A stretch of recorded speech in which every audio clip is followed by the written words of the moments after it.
Ladies and gentlemen, welcome to the Ariel Helwani Show! Back in your life on this Monday, September 8th, 2025. Hello again, everyone. I sure hope you're doing well. Hope you had a lovely weekend. If you are watching us live, yeah, we're a little late. Yeah, sometimes we go 5.5 hours. NBD, all right? In the end, it's all the same. If you're watching us after the fact or listening to us after the fact, you have no idea what I'm talking about, and that's all well and good. It is so good to be here on a Monday afternoon. Around some parts of the country, they're calling it a Victory Monday. And look, I understand, I respect, and I appreciate the fact that you guys come here for combat sports talk. And I appreciate also the fact that you may be a fan of other sports. And I also appreciate the fact that you're probably not, chances are, a fan of my favorite sports teams. I get that. But, you know, sometimes I come on here after a devastating playoff loss, i.e. like the one that happened back in late January, or there was a really bad one in May. And I'm all somber and sad, and I feel like I'm doing you a disservice. I feel like I'm letting you down when I come on the program. I'm sad, lamenting my choices in life. But you have Mondays like this. You have nights like last night. You have nights like last night where your team, the Bills of Buffalo, led by that man, are down 40-25 with less than 4 minutes to play. An all-time classic. The odds of them winning 0.01%. And they pull off one of the all-time great upsets, one of the all-time great comebacks. Maybe the greatest comeback in Buffalo Bills history since the greatest playoff comeback back in 1993 against the Houston Oilers. What a scene it was at Orchard Park. I stayed up the whole way through. I have the receipts. I was posting online the whole freaking way. I never gave up hope. Told my kid to go to bed. Feel horrible about it. Woke him up this morning, told him they lost, showed him the highlights, and then slowly but surely I saw the hope come back to him. It was a beautiful thing. It was an amazing thing. Bills 1-0 to start the season. An incredible, and I'm not going to blame this on the Ravens. I'm not going to do the Pacers thing and say this is a choke job. I'm not going to do the Reggie Miller thing. No. That's just Josh Allen being Josh Allen. That's just the MVP doing MVP things. That's the best player in the league doing what he does best, willing his team to the top. And that's Matt Prater, 41 years young. Joined the team late Thursday night with the kick of the century. I mean, what a time. Highmark Stadium, send-off season, something special. I said it on Sunday morning. Something in my bones is telling me this is it. Bills, Knicks, I die in peace, and you'll never have to hear from me again, at least when it comes to those teams. I won't even watch sports again. Bills Super Bowl in February, Knicks championship in June. I'm done. I retire. Going to the game this Sunday at MetLife. Can't wait. Great weekend. Great weekend. I'm in a great mood today because we have a great show and a great weekend of combat sports to talk about. The UFC was in Paris. An incredible show, historic show. 9 KOs/TKOs. That's a record. 11 stoppages total. 2 subs. Tied for the most ever. Solid main event. Nassourdine Imavov punching his ticket maybe to the number 1 contender spot. We shall see. We have a lot to discuss. Now, in about 20 minutes' time, Benoit Saint-Denis is going to join us to talk about his incredible win over Mauricio Ruffy. What a difference a year makes for BSD. Unbelievable. A year ago, around almost exactly a year ago, he's losing his second in a row. He was my pick for breakout fighter of 2024. He ends up having a nightmare year, losing twice, once to DP, the other to Moicano, 0-2 against ATT fighters, and now he might be in the running for perhaps comeback fighter of the year. He wins on Saturday. Very, very impressive, very dominant performance, derailing Mauricio Ruffy. A tough night for the fighting nerds. Caio Borralho losing in the main event to Imavov. 50-45, 49-46, whatever. It was pretty one-sided. So we'll talk to BSD about that. Darren Till is going to join us at 2 Eastern to talk about his big win a little over a week ago. Misfits 22. He's tweeting all kinds of things about who might be next, Top Mong. I don't know who he's talking about. Is he talking about Andrew Tate? Is he talking about Mike Perry? Is he talking about Tommy Fury? I don't know. but always great to catch up with Darren at 2 o'clock. Bryan Battle has signed with the PFL, the Professional Fighters League. What a month for him. Less than a month ago, he was in the UFC about to fight on the pay-per-view card. 319, doesn't make weight, gets cut, fights in DBX, and now has signed with PFL. I think he should fight on the Nantes card at the end of the month. He probably isn't going to do that, but the Butcher back in France makes all the sense of the world. We'll talk to him about how this all went down. At 3 o'clock, my friends, I cannot wait to talk to Maven Huffman, the winner of the first ever season of Tough Enough, the WWF, it was then known as WWF/WWE reality show. Had a 4-year run in WWE, fell in some hard times, and about 2 years ago, a little over 2 years ago, started up a YouTube channel, and he has now become perhaps the biggest babyface in the biz. Everyone loves him. Everyone adores him. His YouTube channel is on fire. People love his YouTube channel. And so I'm looking forward to having him on in studio, an incredible, incredible talent who does a great job of talking about the business, talking about stories, just a great storyteller. It's amazing to see what he's turned into, and really, no one says a bad word about this guy. Everyone seems to love him in a business, in an industry where it's very divided, it's very tribal. Maven seems to be Switzerland. We'll talk to him about that, and then Modestas Bukauskas is going to stop by to talk about retiring Paul Craig on Saturday, the Baltic Gladiator, the pride of Lithuania and England. Huge win for him, and what a run he's been on as far as his return to the UFC is concerned. Are we all good with the stream? Is everything okay? Oh, yeah. We're all looking good? Feeling good? Yeah, there's the 5-pack. Well, thank you to everyone for your patience. It's great to be here. Let's get into things. This is the list of results from this past Saturday. The UFC was back in Paris, Accor Arena. Imavov with the big win over Caio Borralho. Like I said, BSD over Huffy. Bukauskas retiring Paul Craig. Mason Jones with a big comeback win. The Axel Sola stoppage was awful. Really, really bad. Reese McKee deserved better. I thought it was a horrible stoppage. Very premature. William Gomi with the win as well. Umar Sy had a great win. Crowd going crazy for him. Ante Delia, some 5 years after he was supposed to debut in the UFC, winning a PFL contract, teaming up with the Aspinalls. Great win, great moment for him. Defeating Marcin Tybura. You feel for Harry Hardwick. He takes a fight on less than a week's notice. He moves up a weight class, Cage Warriors guy, comes into the UFC, gets absolutely battered by Caio Fernandez. Sam Patterson has the longest active first-round stoppage streak currently in the UFC. Doesn't really look the part, but he's devastating and on quite a run, 4 in a row now for Sam Patterson in the first round.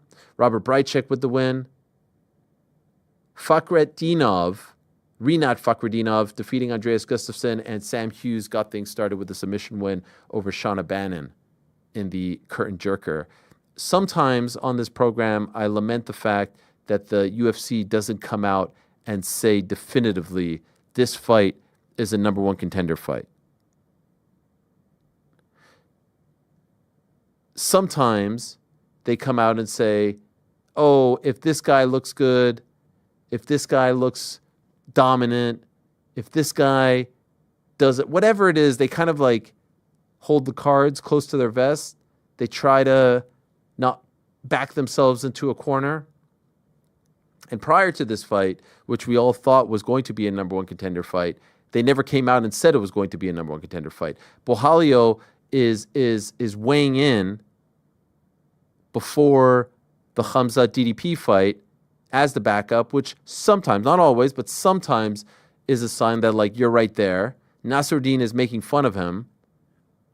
But it seems for the longest time that these are the two guys who will fight, and they will determine the number one contender. Along the way, because they hadn't fought in so long, here comes RDR, and here comes Fluffy Hernandez. And Dana White essentially said, like, it's between these four.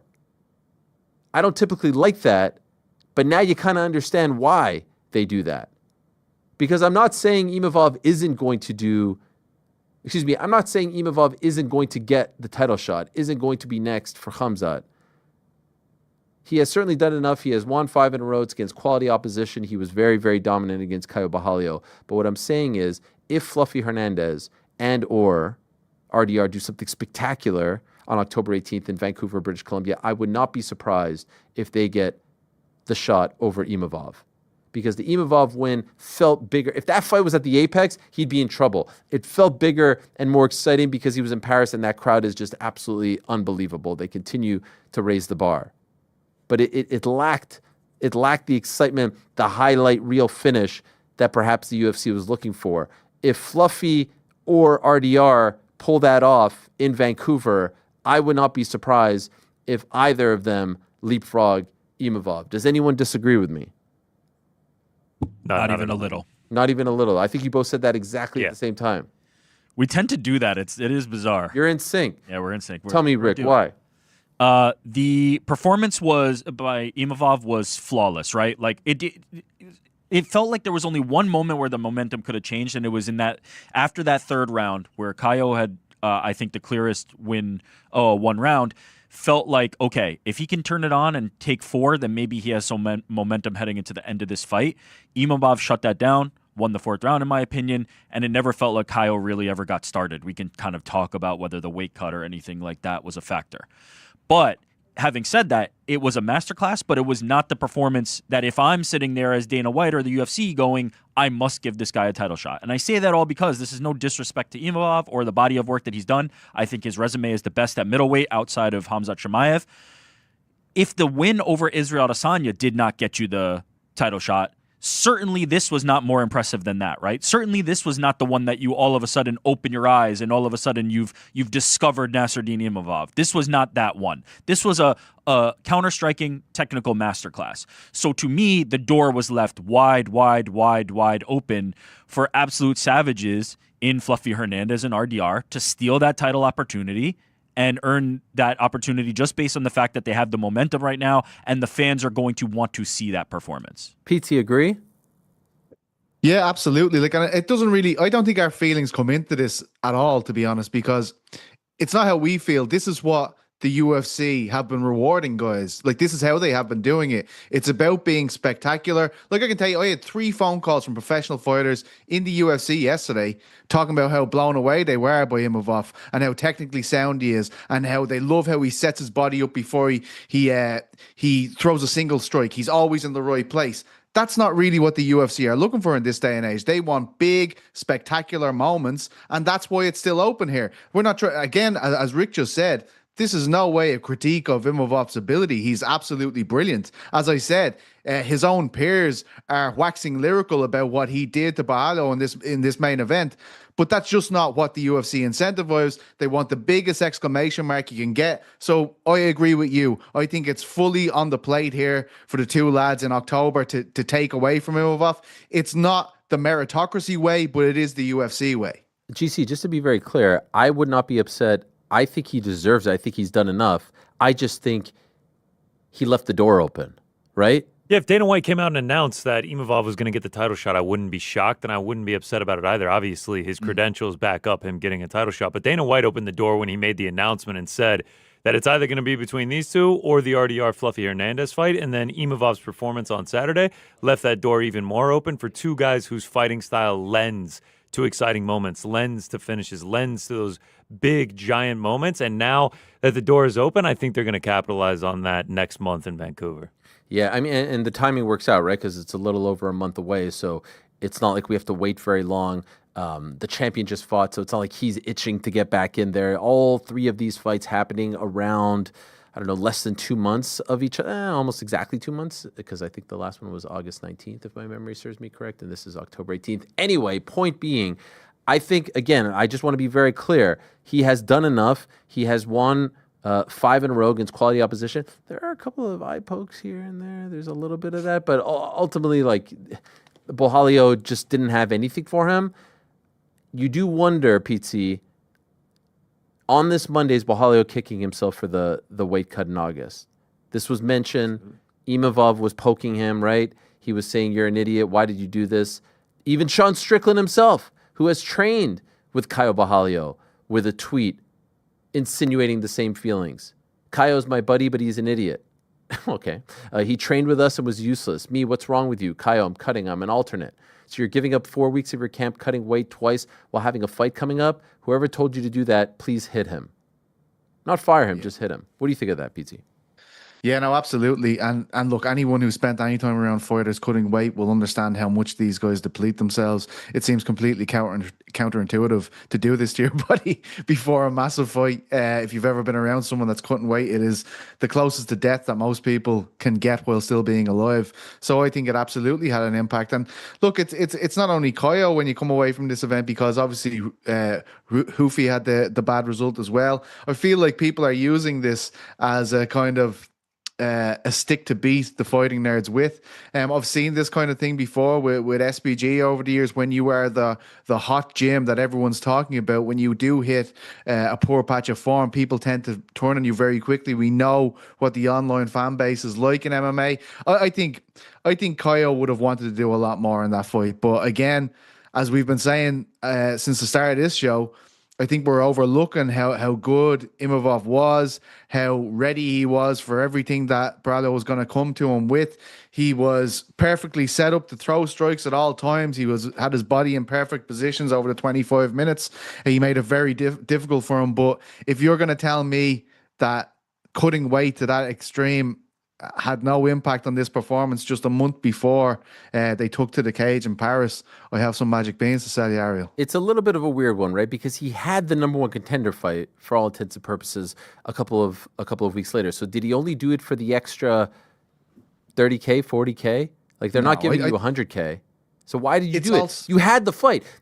Guys like Volkanovski have done this to try to secure the fight, right? He had the fight. So why I don't understand why he did this. Two things Because you I'd want ask. to impress the bosses. You want to keep them happy. Certainly that. I agree with PT 100%. And also, as we have seen, this is not the fight. It wasn't the fight. It could have been the fight, but it was not the fight. So without that guarantee, I think you just have to stay in as good standing as you possibly can with the UFC. Because as PT laid out, right, the game is now a political game and a spectacular game. Like, you have to put on the spectacular performance. So I think Kaio's put himself in good position to at least get a nice rebound fight and then maybe put himself back there. But I agree with you. Maybe the risk was not worth the reward. But I also think, like, Nasruddin wins that fight every time. Like, that style is just a bad one for Kaio. And I think Nasruddin can do that every single time they would fight. Who was the star of UFC Paris? Other than you with your refereeing, GC. Amazing job again. I mean, we talk about Herzog, we talk about Dean. It's constant fuck ups. You never fuck up.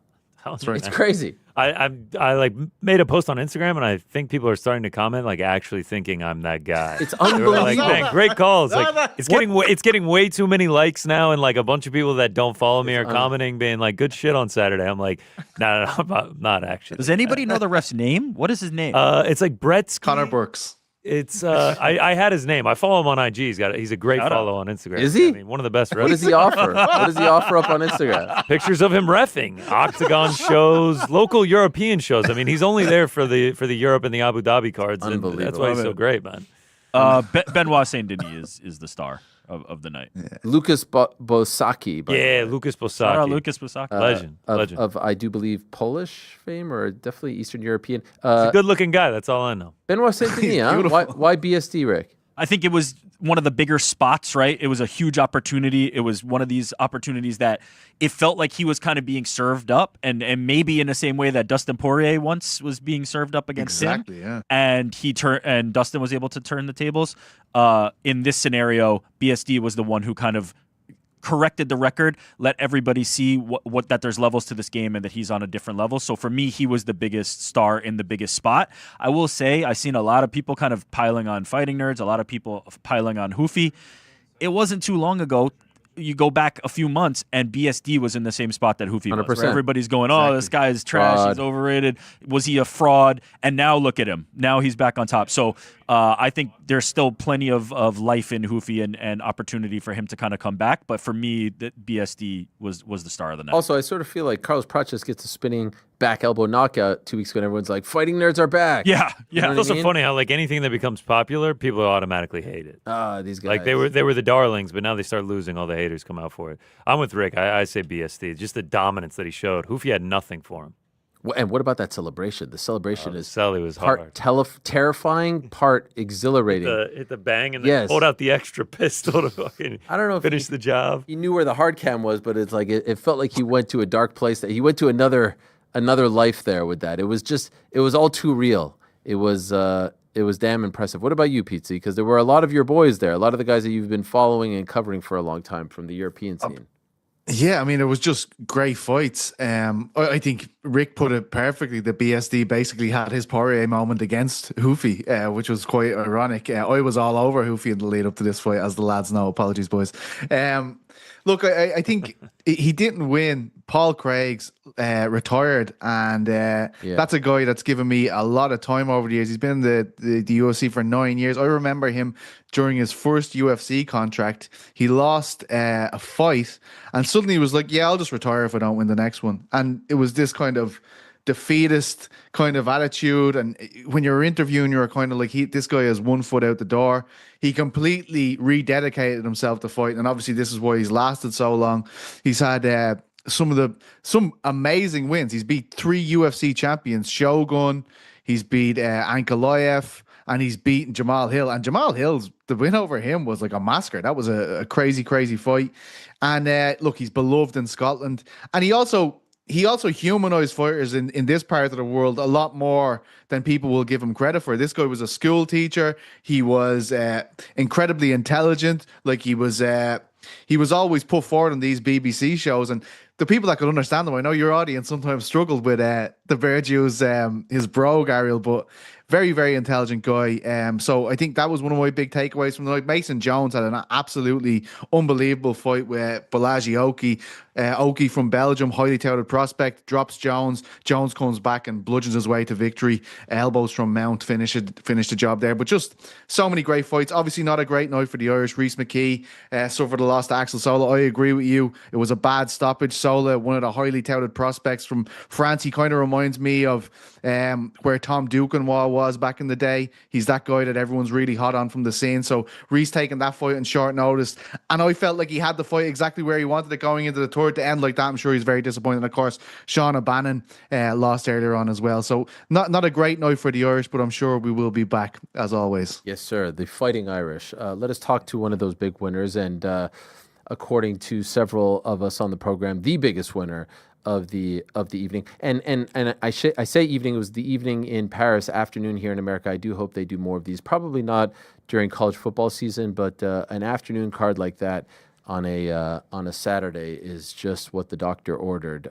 He comes back after a tough 2024, wins in Montreal, and then back home in France, an absolute dominant performance against a stud that a lot of people were excited about, but he is very much back in the title picture. If you ask me, he is the one and only Benoit Saint-Denis, kind enough to join us on this Monday evening. Félicitations, Benoit. Thank you very much for the time. Congrats on the win.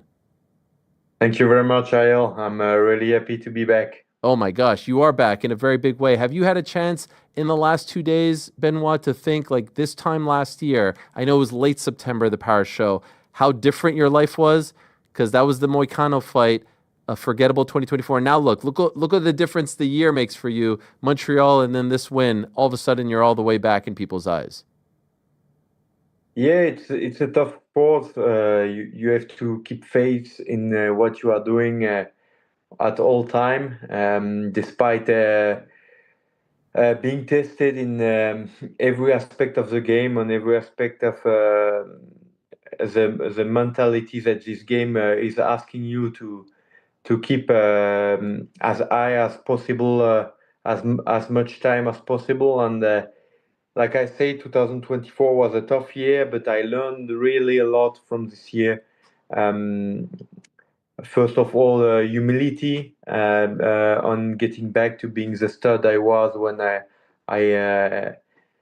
tried my MMA career in 2019 and stopped special forces for $400 fight to start my MMA pro career. So being back to be the soldier in the approach of the fight, in having a great coach believe in him and in what I'm doing day after day to get as good as I can, and getting back to the basics, fighting as much as possible and winning as much as possible, no matter who is against you.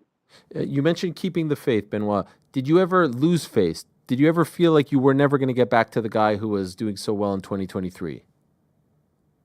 No, because I knew I made very huge and bad mistakes for my two fights. The one against Dustin, obviously, I got there with a lot of tension between myself and my former coach, and the human values were not anymore the same. We were not connected anymore, and it's very hard to fight hard and to concentrate on what you have to do when the relationship of such an importance for a fighter is very bad. A training camp has to go as smooth as possible, because what you do in a training camp is already hard enough to put yourself in a bad spot if your life is not good, and your mental health is not good around you when you are doing it. And for the Moicano fight, I coach myself, which is the biggest mistake I made. I did the baddest first round of my entire career, because I had no strategic approach to the fight, and I thought I had learned enough, but I forgot that I'm just a newcomer in this sport, and that with a beginning in 2019, you cannot coach yourself. And I think no matter who you are and the experience you have, you can never really coach yourself. You have to have a good staff around you with that shares the same value, and that goes in the same direction with the same goals, so you can concentrate on your mission, on what you have to do inside the fight, which I was able to do last fight, and especially this fight, because now it's been 6 months I'm working with Niklas Ott, and the work is starting to pay off. Yes, in a very big way. To have the Moicano fight in Paris and go the way in which it did, and now a year later to have this moment back in Paris, did you feel like you appreciated it more, to be celebrated, to be showered with love the way in which you were? Did it feel different than your other wins in France because you went through last year? Yeah, like I said, experience has been huge for me. It has been giving me a lot, because now the pressure is off. Because I have a different approach to pressure. Now I see pressure as a privilege, not anymore as um, way I have to do things. Or I really see it as if you have pressure, it's because you have stuff on the line, and that your fight is important for the people you are fighting for, and for the MMA world, and it means it's huge, and it's a privilege to be in such a position. You have to enjoy it. You don't have to put pressure on yourself. It's just privilege. Enjoy your time there as much as you can. You have been working hard to get at this position of having those high pressure fights with a lot of expectation on yourself, on your staff, and on everything. So just enjoy the journey, and enjoy the process, and then everything will do and will go good for you, and for your family, your staff, your friends, and everybody's expectation. Hoofy was on a roll. A lot of people were excited about him. You absolutely dominated him, neutralized him, took him down at will, submitted him. You were obviously confident going into the fight, but did you think it would be that one-sided, that dominant? Uh, I was really confident in myself, because I'm back in the version I had when I started MMA in 2019. I mean, I really enjoy putting myself in difficult spots at in the training room. And with Niklas Ott, what is good for me is I have the opportunity to spar as much as I want with Nassour. and being able to spar with one of the best middleweight, if not, I do believe the best middleweight on the planet, makes it really exciting to go to training and to test yourself. And having this quality of sparring partners there and the quality of coaching with Nicola is huge for me. And I enjoy the process to be the soldier and just to wanting to become really the best fighter in the world, and not looking at anything else anymore. I mean, 2024, things got big, and I was not able to manage pressure. I had a lack of humility, I do believe, and of clarity in my head. I was looking on stuff outside the fight because when fight are getting this huge, you get opportunities and you can lose a bit yourself. I do believe I have lost myself doing that year, doing too many stuff and not concentrating on the real goal of a fighter, fighting as much as you can and winning as much as you can, and becoming the best fighter and the best version of yourself as possible. And that only goes through work. It doesn't go through media. It doesn't go through shining. It only goes through hard work and dedication to this game. I saw the former UFC lightweight champion Islam Makhachev tweet that Mauricio doesn't have any grappling skills. Do you agree with that assessment, or is it just you were just so much better than him on the ground? I mean, you don't get to number 15 position in this weight class without skill. But I think the fight went my way because I worked very hard to get those positions, and I have been getting better. And I cannot wait to get other opportunities to show that it's a fight with Benoit Saint-Denis that makes you look like that. Huh. You recently welcomed a new baby into this world, right? Like about a month or so ago? Yeah, exactly. I'm really Congratulations. proud of it, and thank you very much. A boy, right? Yeah, exactly. My wife was very courageous. It's always hard for the family during training camp because we don't see each other um, as much as we would like to. I didn't see my son for 1 month, but I enjoyed the first day of his life, and then I went on my mission to get that win. Wow. So when was he born? He was born exactly 1 month before the UFC Paris fight. Wow. And so you saw him for 3 days, and then where did you go? I go to Paris to have my 3 weeks Wow. training camp with Nicolas in Paris and with Nassau and Gomis, and How we difficult we was that went. to not be able to see him?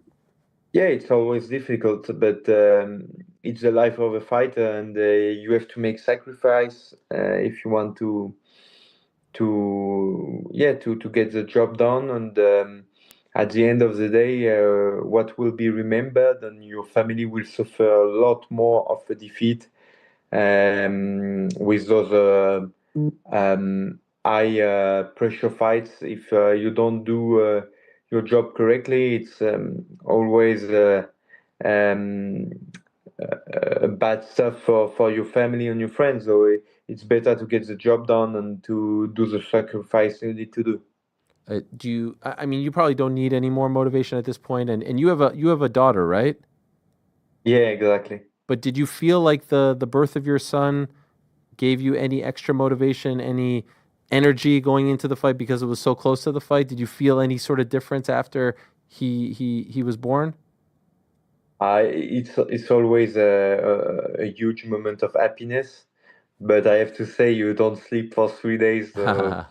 But it's a huge moment of happiness, and motivation is. I don't need this for motivation, but it's just pure joy and family and my life outside of my fight career is the most important thing for me as well. So everything is it's just pure happiness, and it's the way of life we have chosen with my wife. So we know those moments can happen, but we enjoy each other even more. So. Because we know the sacrifice and we put into to have the job done. I love it. He's got a long ways to go, but do you want your son to be like you? Do you want him to be a fighter? I don't know. I want him to enjoy his life and to give him the best education possible to make him a good man in this world and an happy man. Fair enough. You did say in the post-fight, Gamrot, Hooker, you mentioned a bunch of the big names. Now that you've had a couple of days, who do you think will be next? Who do you think will be offered to you? Yeah, like I said, I'm honored and privileged to be in this division. There are so many enjoyable fights for me. Anybody inside the top 10 will be a great opportunity. Yeah, I mean, there's, like you say, there are huge name out there, and I want a huge fight, of course, and but I do believe I'm going back to fighting as much as possible, and I want to win as much as possible. And I will accept any opportunities the UFC is giving me to fight somebody inside this top 10. I saw also from Mateus Gamrot on social media. He said, I was close yesterday and waited for a reaction, but it was silence. If you want to smoke, let's go in December. Benoit Saint-Denis. Do you like that idea, December? Yeah, I mean, finally found the pen. I found him for the ATT because I know I have been writing the address good. So I don't know how he lost that pen for Paris. But yeah, of course, Matthias Gamrot is a very talented fighter, young fighter. He's in the top 10 since a long time. He will be a great fight. Like I said, anybody they give me in the top 10, and as soon as possible, I get that opportunity. I'm ready to step up, and I'm even looking at Fiziev and Oliveira. So if somebody gets injured, yeah, I do really believe I'm back to the version I want to fight as much and win as much as possible, and yeah, I'm looking for opportunities. Let's see what the UFC is going to offer me, and of course, like I said, I'm honored to be there at this placement, and anyone they give me, I will prepare it hard and be ready for it. That that you did after the submission, who is that directed to? I just, I want to, yeah, the MMA world is crazy. You are the best fighter in the world one day, the day after you can be considered um, as a fraud, and vice versa. It goes the other way as well. So yeah, just just to remind that the top 15 of this division is hard, and anybody that makes it there is will be very hard to take out. And also the celebration, I have to say, it felt like talking about the old Benoit. Did you know that camera was on you? You know what I'm talking about when you did this right here? Like you're going right at the camera, straight down the barrel, so to speak. Maybe a sort of signal to your old days. Did you realize Yeah, that you were looking right at the camera there? I don't know, but maybe with I don't really remember. All I know is I did like it's a transition work. You do a lot. You shoot with your IR-15 and then you transition to your Glock, and yeah, it's just a basic tactic stuff you train when you are in the military, and yeah, just a moment of joy, and I had to let it go away on another. So was that kind of like a nod to your friends, your colleagues in the military? Yeah. We do that a lot, and yeah, it's a little like a wink to the time I was the Yes. French SS. By the way, are you surprised by the crowds? Like now it's become a thing, but every time there's a show in France, I'm blown away by how passionate the crowds are. Were you expecting all of this when the UFC finally came, or is this surprising you as well, how great they are? I'm I'm really blessed to be there every year, and the crowd is crazy. You know, it's the same spirit this crowd has when PSG is playing during Champions League, or when France is playing for rugby or football.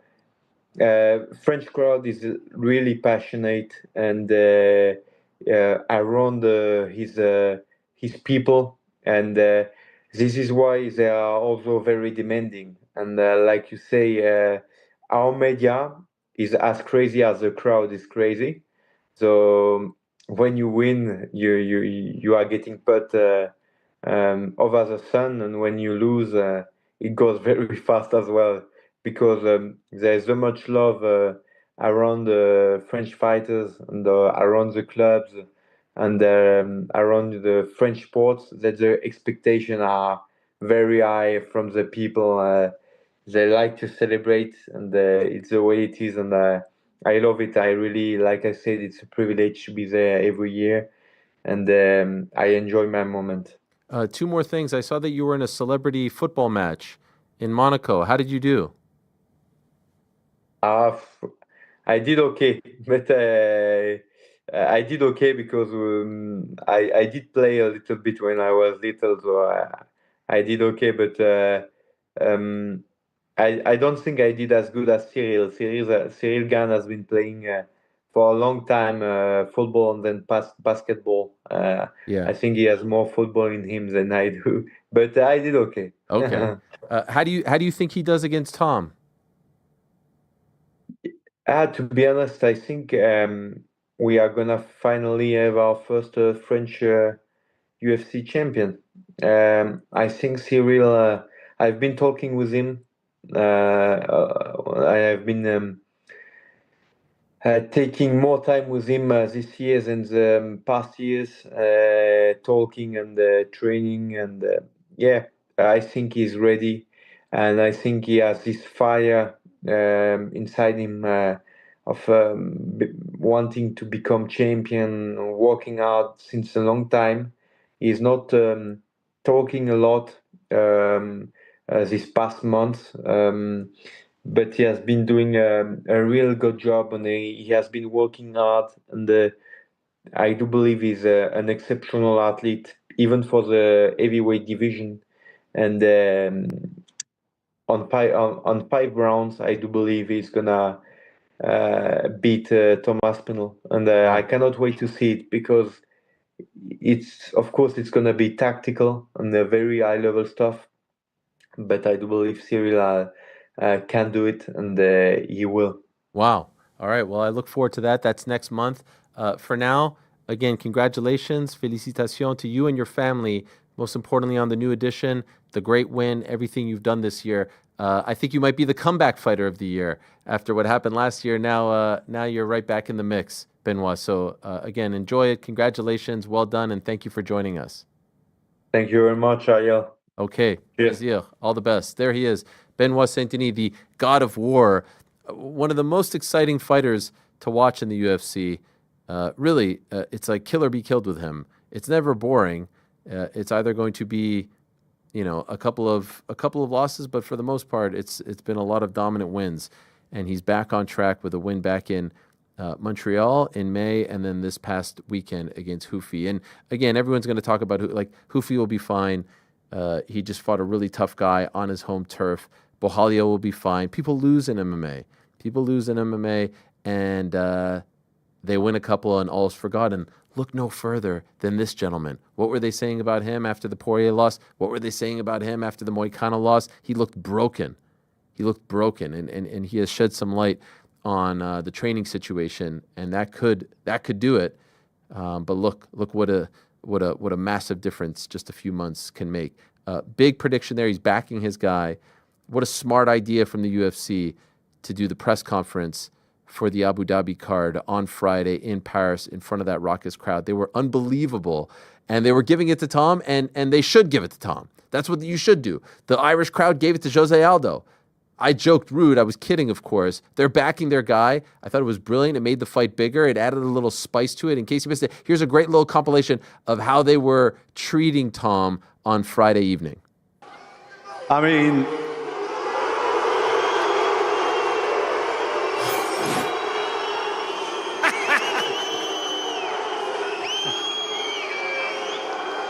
there was nobody else to fight.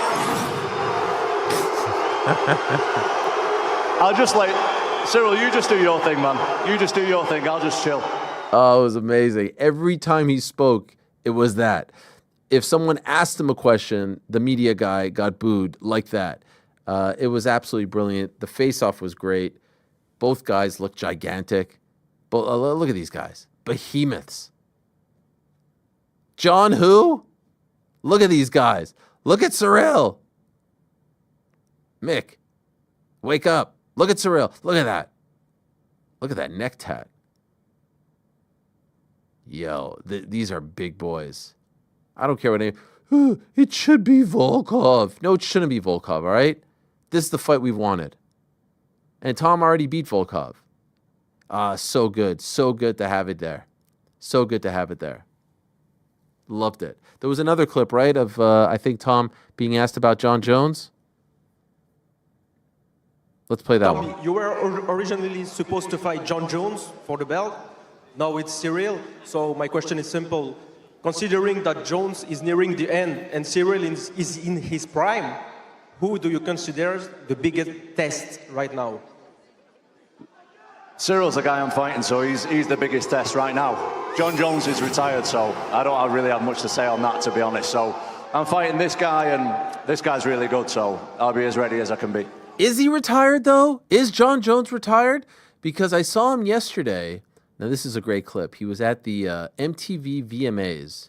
Truth be told, I didn't even know the VMAs were still a thing. Frank, did you know the VMAs were still a thing? I knew the VMAs were Serious? still a thing. Yeah, Sabrina Carpenter had a great performance last night. The Video Music Awards. Who comes out with a music video anymore? Chappell Roan had a great performance last year. Yeah. Come on. Chappell. What are you talking about? The only music videos I watch these days are Iceman, courtesy of Drizzy Drake. You know what I'm talking about, right? I know what you're talking about. The 90-minute streams. I mean, a work of art. Anyway, I didn't know, but I saw a clip of John Jones, and then I was like, wait. I recognized the person talking to him. I recognized the voice, and then we looked at where it came from, and John was on the red carpet talking to his longtime publicist, Denise White, who does a great job. She's been with him for a very long time. And I don't know if it's because he didn't want to talk to anyone or no one wanted to talk to him, but I thought it was a little bit weird that he was just answering questions as if it was a media interview on the red carpet. Anyway, some things were addressed, the main one being that John isn't retired, and the main one being that he wants to still fight on this White House card. Now, to me, and I'll play it in a moment, this comes across as someone, in my opinion, and let us not speak of the hat and the glasses, who was offered a lot of money to fight Tom Aspinall, said no, and I think he's having buyer's remorse. I think he regrets it.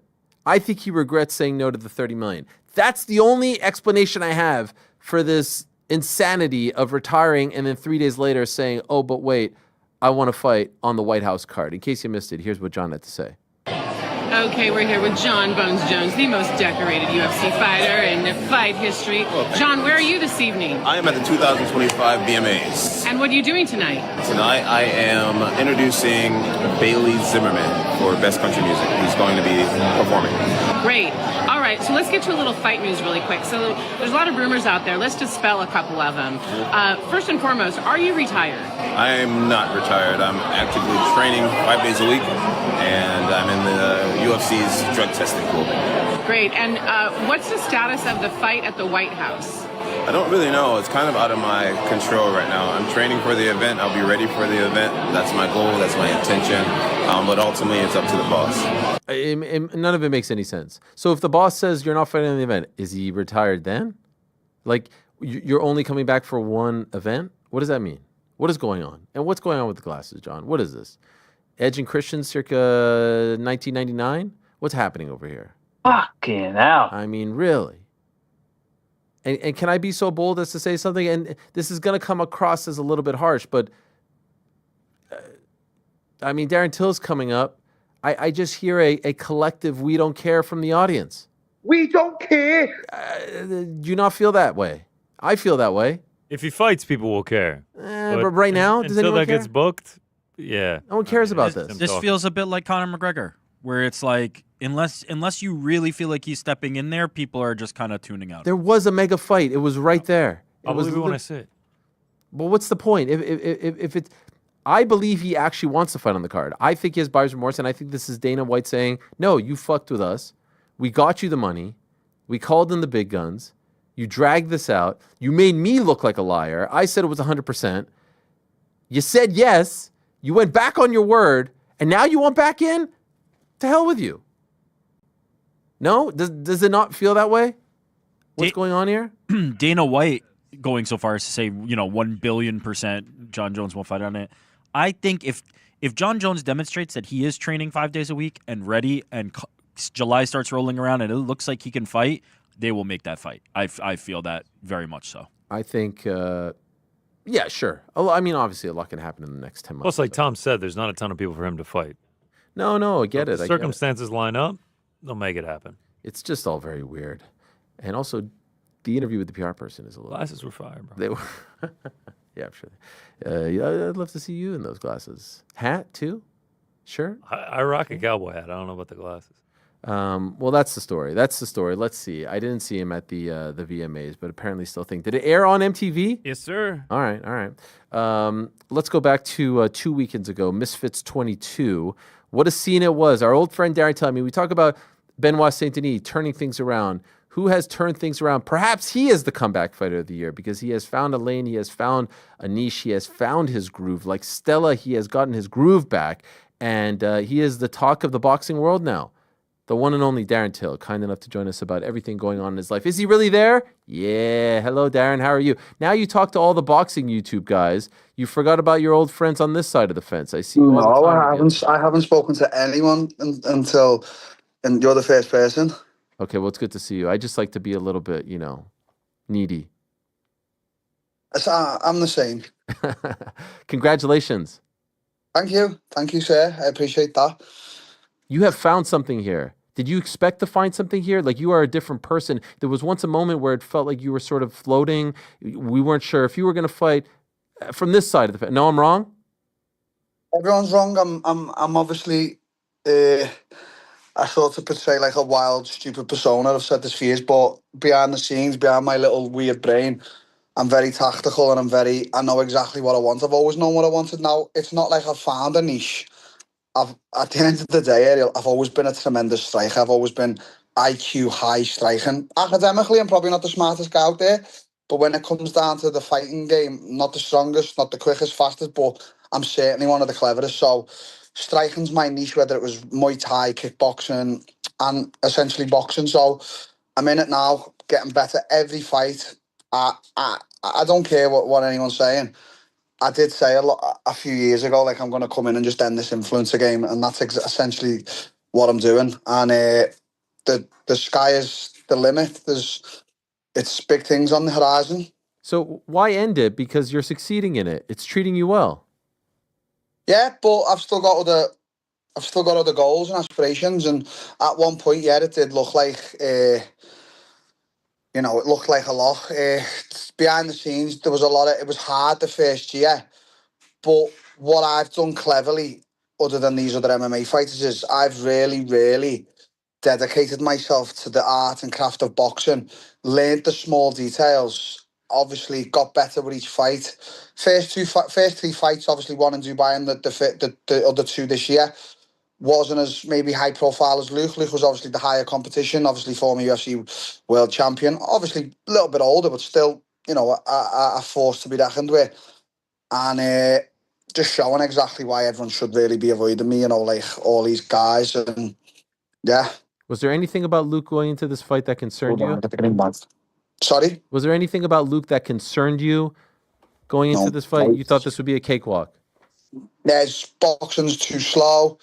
His stance, his guard, I really studied Luke for this fight. I really studied how he throws his hooks, how he throws his got a good jab because he had I think he had like 4 inches on me reach wise. Big and strong guy. Obviously keeps himself in shape. That's there to see. But when it comes down to power and just pure presence in there, you've seen what I even do to these UFC guys when it's standing on the feet. I know my MMA dwindled a little bit at the end, down to a few things. But when it comes to pure striking, hard to match me. And I've got formidable power. So, yup. Do you feel bad for him? I feel bad for anyone. I've been on the end of losses. Obviously, I feel like I did intimidate Luke before the fight. That was clear to see. I did really intimidate him. There was no joking with me before the fight week. I just went for him at any point I could. I did feel bad at one point. I was thinking he just doesn't want to be here. I could feel that from him. And then obviously, that knockout, he even said it in an interview. He was like, it's the worst he's ever been knocked out. It was like, it took years off his life. I don't think Luke should fight again. Okay. Was that your last fight with the Misfits? Yeah. Are you going to re-sign with them? Potentially. They're gonna. I hope they're gonna come through with what is promised now. As I say, same in the UFC. I had a great relationship with Dana White. Really good relationship with Misfits. We're both talking on the same page, which is good. But obviously now, Ariel, as well, I know my worth. I know what I'm worth. I know what I can sell. I'm the face of Misfits. I can sell that. Even going back to the UFC, I'd still be one of the biggest stars in there now. People are even saying Till could easily walk back into the top 10, which I know it could. There's not many there I'd be worried about. So, there's a lot of options. There's bare knuckle potentially. There's big fights with Jake Paul, Andrew Tate, even Carl Froch, our mate, man, and your mate, he wants to go. So, yep. Okay, so a few things there. You tweeted earlier today about a call you had regarding the top Mong. Who are you referring to? Who do you think I'm referring to? Okay, there's a few options. The first thing that came to mind was Top G, Andrew Tate, because he refers to himself as Top G. Is that him? Well, yeah, so in my eyes, this is how I see things, Ariel. If you're going to go around referring to yourself as the Top G, the alpha of all alphas, then I obviously, I don't want to take that title off you because I don't think I'm the top G. Because if Tom Aspinall was to walk in this room now and told me to fucking sit down and shut up, I'm going to sit down and shut up. But yeah, I'm an alpha. I can fight most people out there. I wouldn't certainly go around calling myself Top G and, the big ladies, man, this, that, the other, I'm a one-woman guy. I'm not one of these guys out there trying to impress girls with money and this, that. I'm actually very humble, Ariel. I think, I don't give a fuck about doing these interviews and I don't give a fuck about, obviously fame and that. It does go higher and people appreciate. But I live a simple life. And so for me, if he's the top G, he's definitely not going to decline a fight with me as he's going to come in and show me why he's the top G. So top Mong, top alpha. I'm certainly expecting him to accept the fight with me real soon. And by the way, I do take a bit of offense to you saying you don't care about the interviews. I thought you actually enjoyed them to a degree. No, I really care about speaking to you. We have good in-depth conversations, and I obviously have always said I'm a fan of the way you do things. Look, some guys along the way, sometimes they do get offended by the things you do and say, and you've got your tendencies, but why would I take offense to that? You're doing a job. You're very good at your job. I'm one of them. I don't really take offense. Like, even if you was on a, picking side, it's just your job is your job, mate, and people need to. It's like Dana's job. Like, I understand what Dana is. Dana's not going to be coming over to me for Christmas. He's not coming over for Christmas dinner, is he? But, he's never majorly disrespected me. He does have a big ego, and obviously he's a businessman and a promoter. He's one of the best, but I don't get offended. Even if Daniel Cormier's on the commentary box and he's saying stuff, let's say, unsavoury about me, blah, blah, blah, etc., etc. It's his job, so I don't take offence. It's very hard to get me offended. No, I know. I mean, I've been on the receiving end of when you are offended, and it's not very fun. Going back to the Top G, I reported that they're in advanced talks, and it seems like it's going to happen. I can't see any scenario, Darren, where this guy who claims to have this big ego, who in reality I think has a very fragile ego, would ever sign up for a fight against someone like you. He's going to want a tomato can. He's going to want a cupcake to show everyone that he's an alpha. Why would he sign up against you? Do you think otherwise? I definitely do think otherwise, but again, I don't go around calling myself the top J. I don't try to, I don't try to belittle women. I have 4 daughters, so I'm like, I have 4 daughters and a beautiful girlfriend, and I have many girls that I look up to and respect. For me, women are the power. They bring life into this world. So I'm girl power. So like, I don't need to demasculate women for my own ego and sense of alpha. Like. I think as a man, we're providers and stuff like that. And if your woman wants to work and stuff like that, albeit, support you and whatever. But, at the end of the day, you have the final say as an alpha.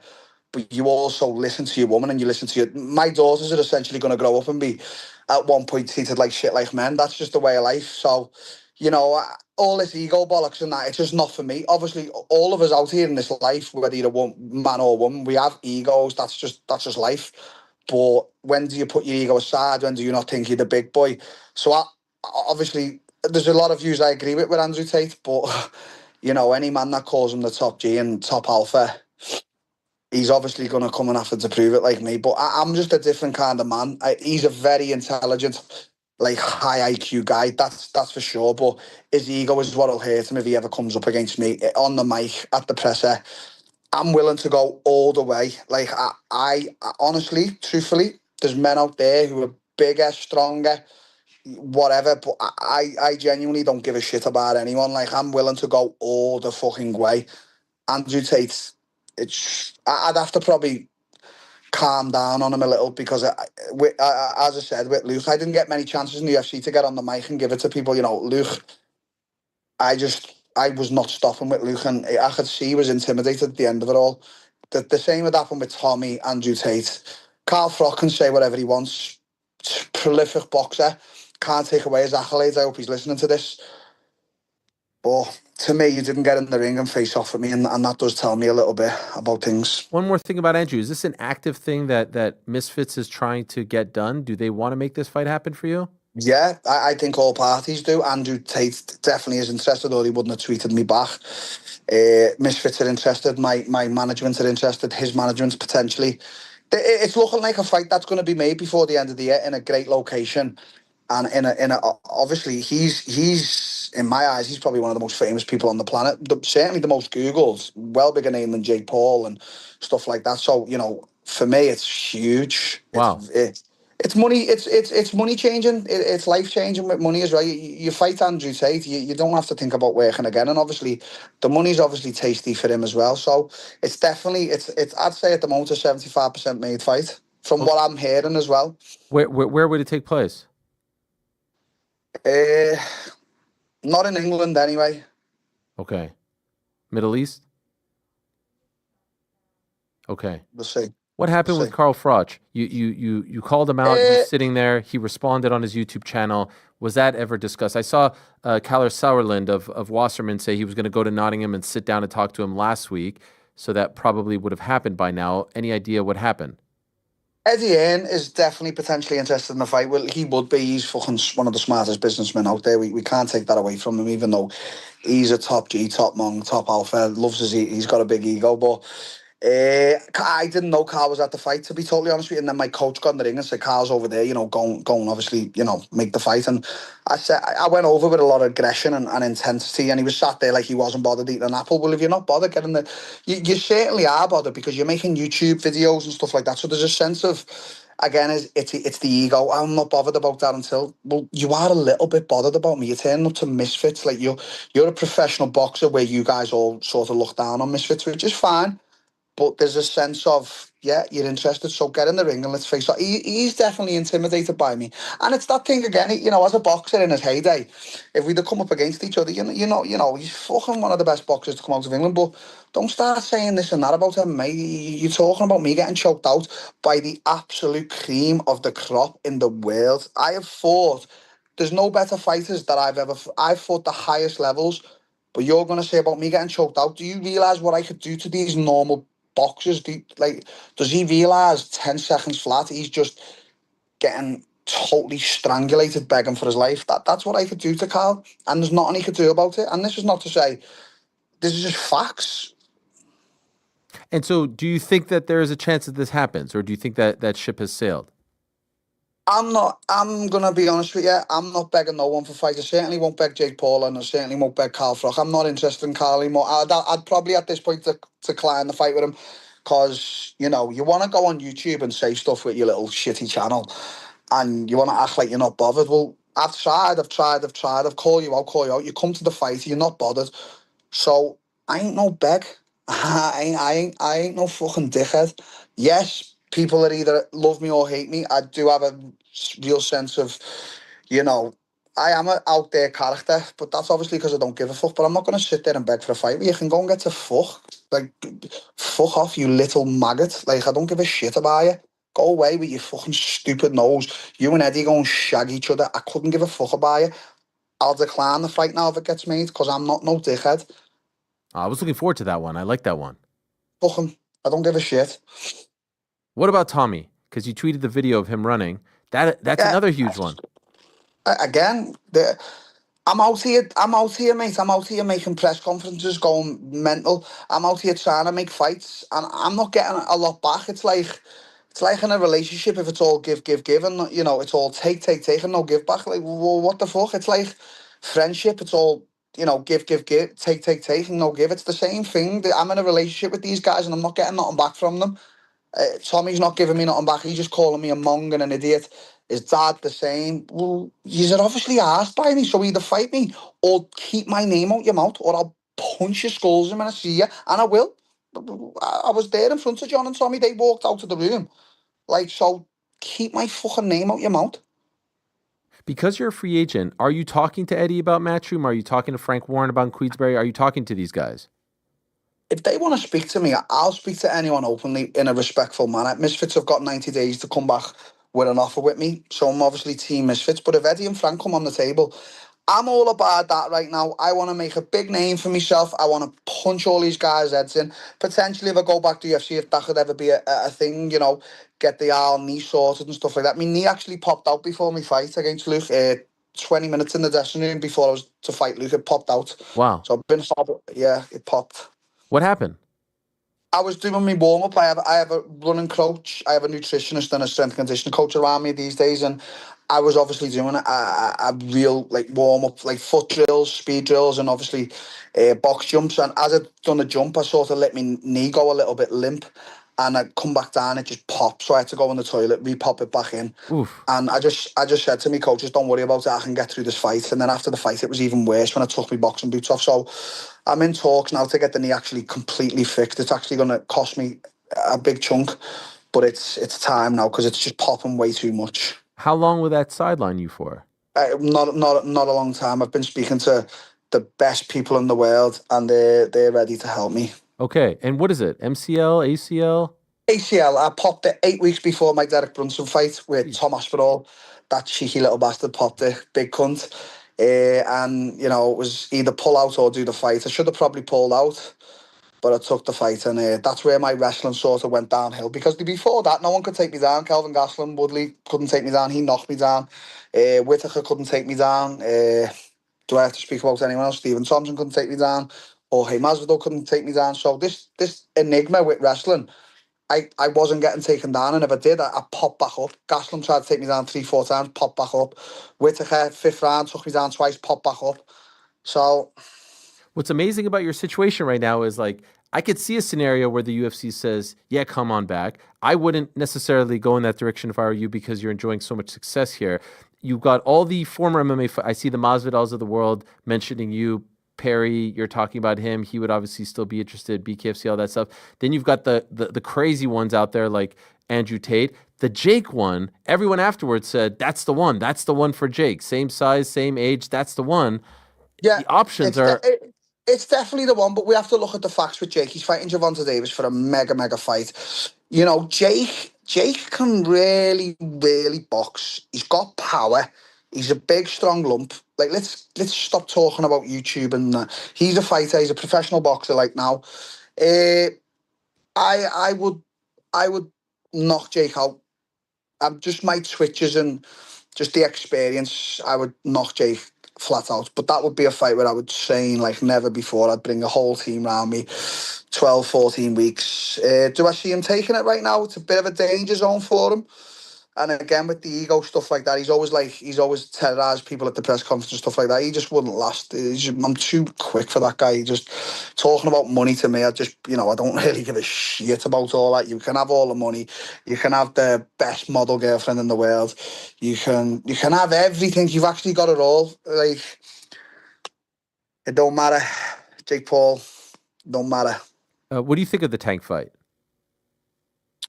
I think Jake's just terrorizing the whole boxing world. Everyone's so mad about it. I don't give a fuck. Like, if it's an exhibition, then I don't agree with it again. Like, Tank should be fighting him, really. Tank should beat him if it was a real fight. But again, they've got everyone talking. It's on Netflix, hundreds of millions. Jake, very smart businessman. He's obviously always terrorizing Dana. Jake's a very, very clever individual. I saw you this morning tweeting again about Mike Perry. Why not move on from that at this point? I just have fun. You know what, Ariel? As I said, deep down, I'm just having a lot of fun with Perry. I speak to Perry's managers every day, and I just terrorise them two pair of dopes. Who, Abe and Malky? I just terrorise the pair of them. Why? Are they still trying to make it happen? I mean, yeah. What it is with them, it's a cock-off with me, innit? Perry's worth more than you. We're the A-side. Come here, do that. I'm like, okay, well, let's do it. Like, what's the hold-up? And so what do you think? Because I know you heard what David Feldman said. At this point, why even do it in bare knuckle? Just do it in boxing. If that's the hold-up. But it's a cock-off because it's like, no, you come to bare knuckle because you said you were scared. No, look, let's get something straight.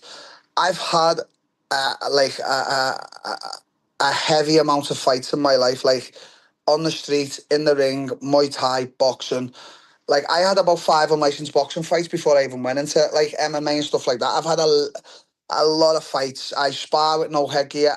I don't mind fighting that man. Bear in mind, he is the king of violence. He was tailor-made for bare knuckle. I do not mind, but I'm sort of in my prime. I'm getting bigger, stronger, better with every week that goes by.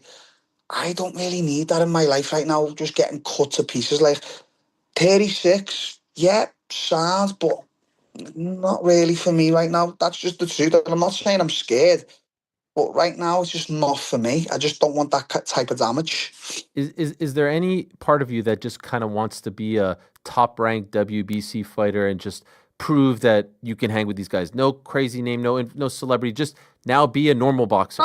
Look, that's an option as well. I think everyone's just completely in awe by the knockout, the combination, the way it looked, the way it was. Like, and I know it's Luke Rockhold, he's not a pro, but he come out and said he's been sparring all these kind of pros in his gym and he's doing this and that. And I've sparred a lot of pro guys in my gym, and no one's ever took the piss with me. I've never walked away going, wow. Like, there was one guy who come to the gym one time, heavyweight, small, strong, and he just, the first time he sparred, he fucking just pummeled me from pillar to post in the ring, and I was like, he had no respect for me. It was hard, and after the spar, I said to my coaches, I was like, can we get him back up next week? Like, I need that.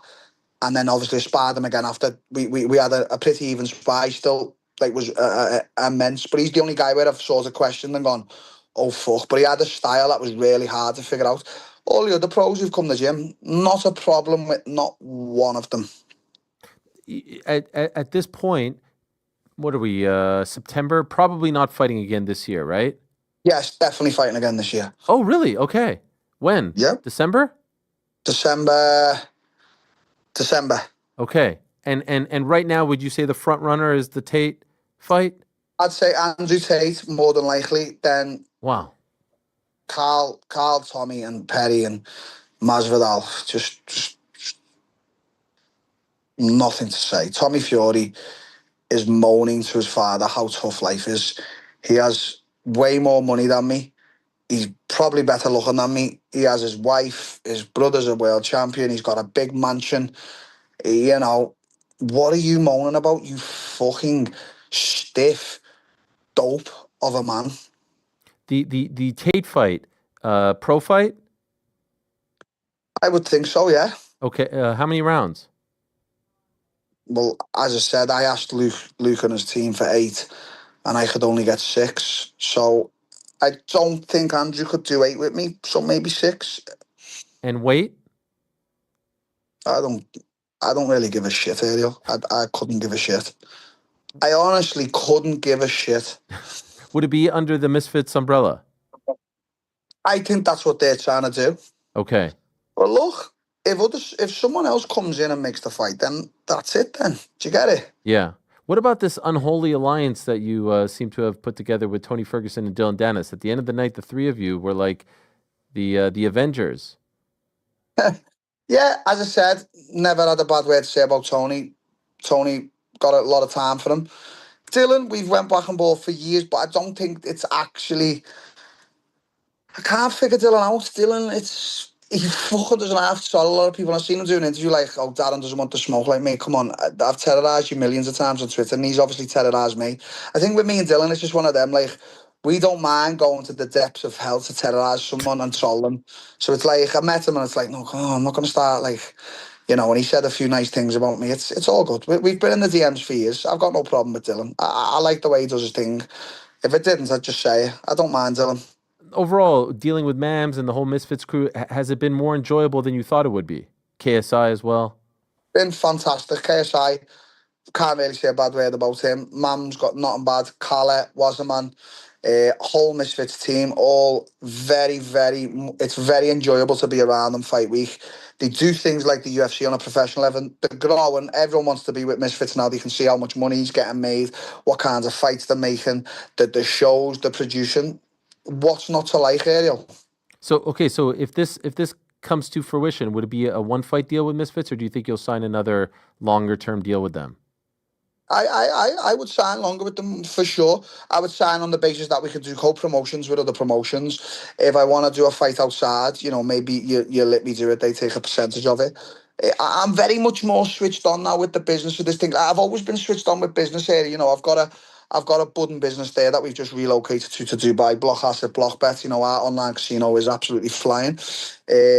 Obviously I've been a big part of that. I was involved in the partnership we made with the UFC and stuff like that. We own the rights to Muhammad Ali's digital artwork. These are big things. So, I've always been quite crafty and savvy in business. And, as I say to you, behind the scenes in my little weird brain, I'm quite switched on. But with the business of fighting, management, making fights and stuff like that, my team is a perfect team around me.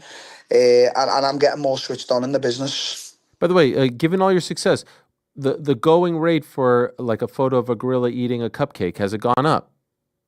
No, NFTs are really down in the world. That was a little wave, wasn't it, for 2 years? We made a lot of money actually. We've done really well.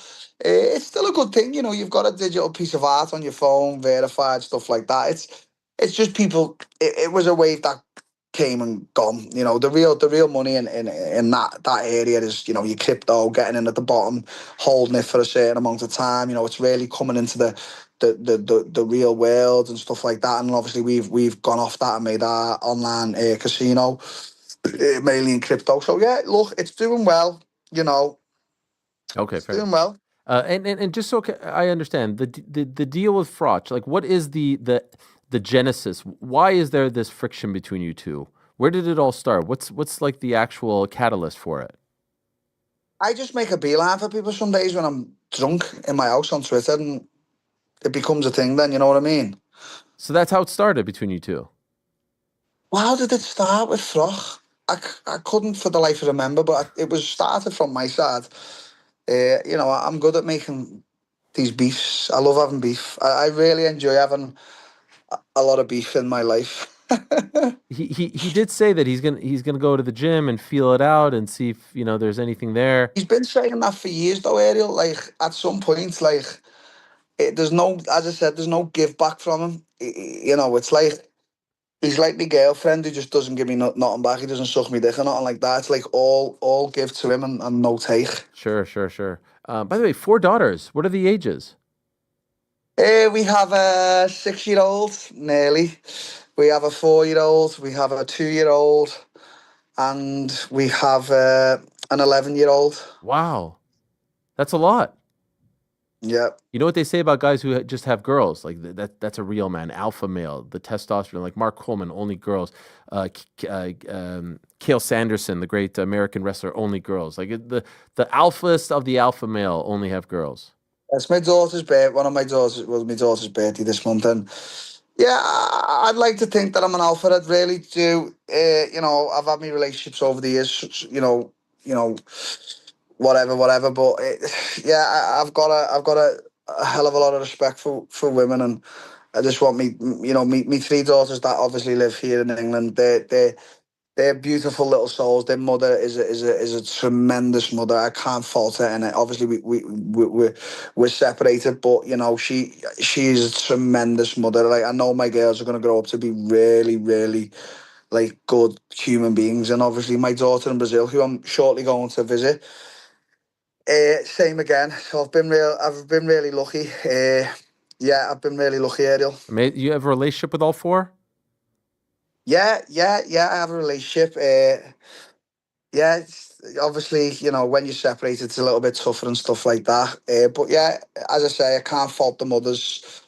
Uh, I'm happy with the way they're being raised, and that's it. As I said, I'm a girl dad. I'm for the power of the women. I think women are much more extremely intelligent animals than us men, and sometimes they don't get enough credit for that.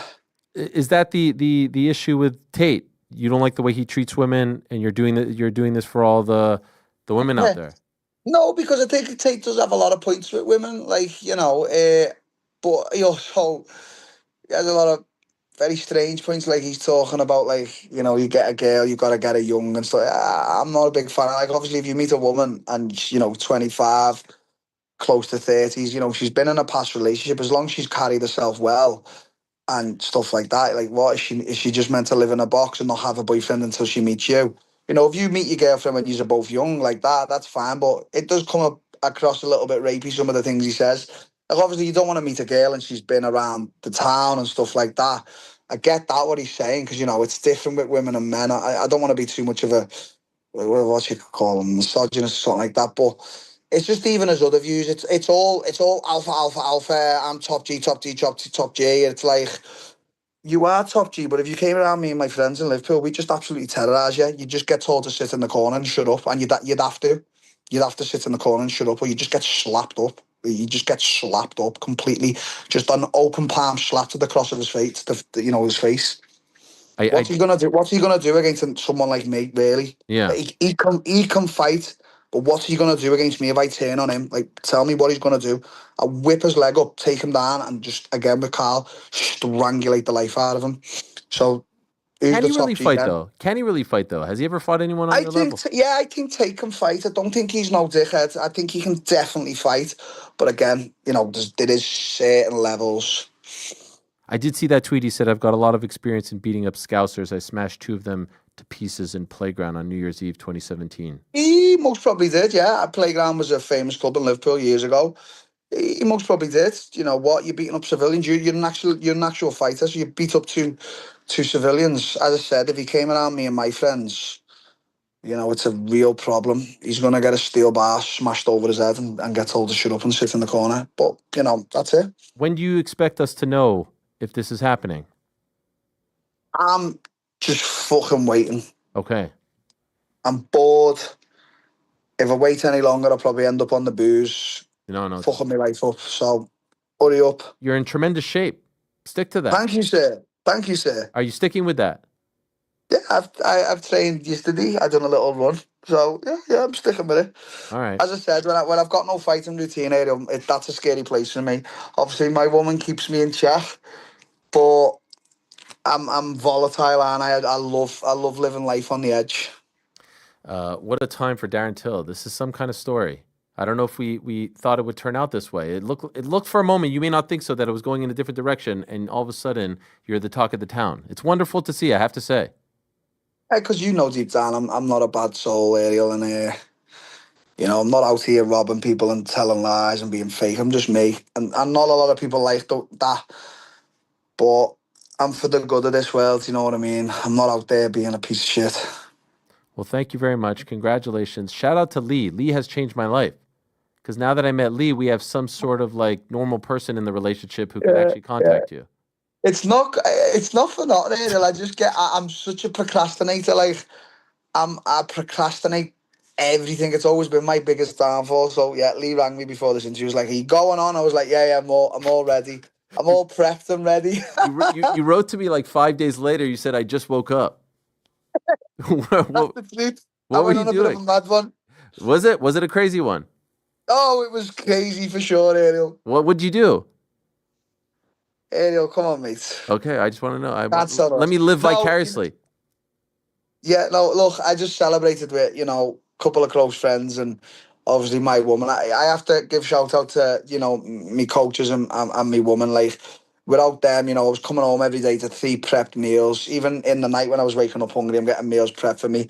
I'm getting weighted on hand and foot, so I have to give props to her. And obviously my coaches were just there for me every minute of every day. So, as I said, good solid foundations. So we celebrated. Took the celebrations a little too far, but yeah. All's good. No one got arrested? And no, we didn't. And Brendan was a part of the celebrations. He loves it, doesn't he? He's like my little partner in crime. Loughnane? Lachlan. Yeah, legend. I love it. Legend of the game. Well, congrats. Enjoy it. And looking forward to this news. Thank you for coming on, Darren. Always a pleasure. Thank you, sir. And yep, hope you have a good weekend and hopefully we'll speak soon. Yes, sir. Anytime. Thank There you. he is. The one and only Ciao, ciao. the Gorilla, Darren Till, joining us coming off his massive win over Luke Rockhold, hinting at a big fight announcement against Andrew Tate. Wasn't expecting that. Let's see if it actually comes to fruition. All right. Gives a flying fuck about Yeah. Carl Frock or what he's got to say. Is anybody really interested? Apparently not. Apparently not, Frank. Well played. Frank 1 and well played, Frank 2. Thank you for that. A couple of weeks ago, we spoke to Bryan Battle after his difficult weekend in Chicago. At the time, he was at the airport going home. No fight at UFC 319. And since then, he's fought in dirty boxing. And since then, he has signed with PFL. What happened? Let us get some answers from the man himself, Bryan Battle, kind enough to join us. Hey, Bryan, how are you? Good to talk to you again. Hey, it's always good to talk to you. Thanks for having me again, brother. What a month for us here, because the first time we spoke, you're getting ready for the fight in Chicago. Then we speak on the Monday after Chicago. There is no fight. We don't need to go over all of that. We go away for a little bit. You fight dirty boxing. And then over the weekend, Friday to be exact, we find out PFL. So can I ask, from when we spoke to you in the airport there on that Monday after the Chicago card, did you already know at that point you were going to leave the UFC, that your run there, at least when I was done? No. No, I had no idea, brother. No, I tell you, the past 6 months period have been absolutely crazy. But the past month has been probably the craziest month of my adult life. You know what I mean? Like things are happening so fast. It's crazy. It's a blessing. I'm thankful for all the opportunities that I still have. And I'm excited for the opportunities that are coming up, brother. Okay, and so I remember we spoke on a Monday. It was on the Wednesday that we found out that you were parting ways with the UFC. When you got that call, I'm just trying to go in chronological here. When you got that call, were you shocked? Were you disappointed? How did you receive the news? Man, so I was helping my buddy out with something, and he took me out to eat, and I went to go to the bathroom, and I missed a call from my agent, Jason House, best agent in the game. I missed the call from him, so I just we were literally talking about it. We're literally talking about, hey, do you think you're gonna be released by the UFC? I was like, I don't know. I mean, it hasn't happened yet. So if it hasn't happened yet, I went to go sit down on the toilet, looked at my phone. Hey, Bryan, the UFC just let us go. I was like, fuck. You know what I'm saying? I was like, oh shit. I'm just telling you, things happen fast, man. You know what I mean? You can't there's no time to feel sorry or have a pity party, just keep on going. The sun comes up, the sun comes down. You know what I'm saying? We keep moving. How quickly after that call do you get signed to DBX? I can't give you an exact time. Because like I said, this whole past month has just been so crazy, but it was pretty soon afterwards. I think as soon as it went public that I got released, I think DBX was reaching out to my people And as soon as my people reached out to me that there was a fight available, I was like, of course, um, DBX offered a fight before I even had an opponent. You know what I'm saying? It was one of those things. They were just like, all right, Brian's free. Let's go ahead and scoop him up and let's do this. So, um, yeah, man, things happen fast as hell. I'm grateful for everything. You know what I'm saying? It's been a hell of a ride. It's been a lot of fun. There's been hella ups and downs. It was not fun, but DBX was great. DBX was great. It seemed actually like the perfect thing in a few ways, because it allowed you to very quickly make weight, allowed you to very quickly erase the bad taste of Chicago, get a nice win, and sort of, if anyone didn't want to be the place that picked you up post UFC release, like, it was a nice little buffer in between what happened in Chicago and now we see what happened with PFL. Before I get to PFL, what was your experience like with DBX? They're new, obviously. They've got some big names behind it. Did you enjoy the experience with the promotion and then with that rule set as well?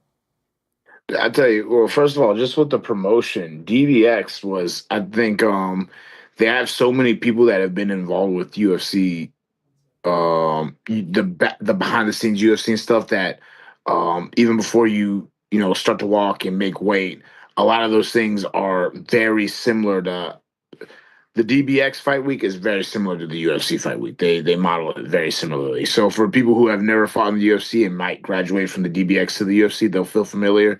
From people who are in the UFC who go to DBX, you know what I'm saying? You're gonna feel very similar situations. So shout out to Heidi. I did not know that John Anik had a twin brother. I thought Jason was fucking with me for the first several minutes. Like, we were talking, he was like, "Yeah, I'm John's twin brother." I was like, "No, you're fucking not. You're fucking John Anik, dude. Stop playing with me, bro."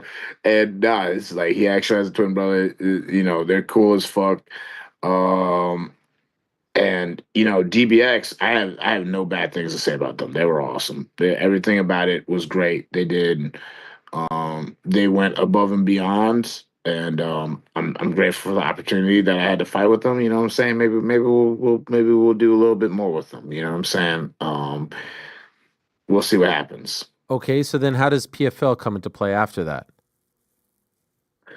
PFL, that wasn't just like another opportunity I was blessed with. You know what I'm saying? I mean, shout out once again. I got the best agent in the game, brother. You know what I'm saying? Like, this is nothing I did on my own. I got an incredible agent. Shout out to Iridium Agency. If you're an MMA fighter, that is a great agency. And it was just like, hey, bro, we got this deal with PFL. Are you trying to do it? Hell yeah, I'm trying to do it. I'm an MMA fighter. What's up? You know what I mean? So, I was blessed with the opportunity to compete for PFL. And PFL is a great organization with great talent. You know what I'm saying? If you can win in PFL, that just shows how good you are. You know what I'm saying? If you can go do well in PFL, you can do well anywhere. Okay, so as far as PFL is concerned, which weight class will you be competing in?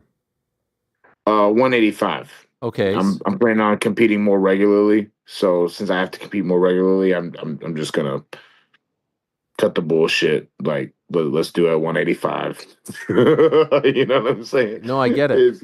Especially if you're making weight often. Yeah. Are you going to be a part of a tournament for them?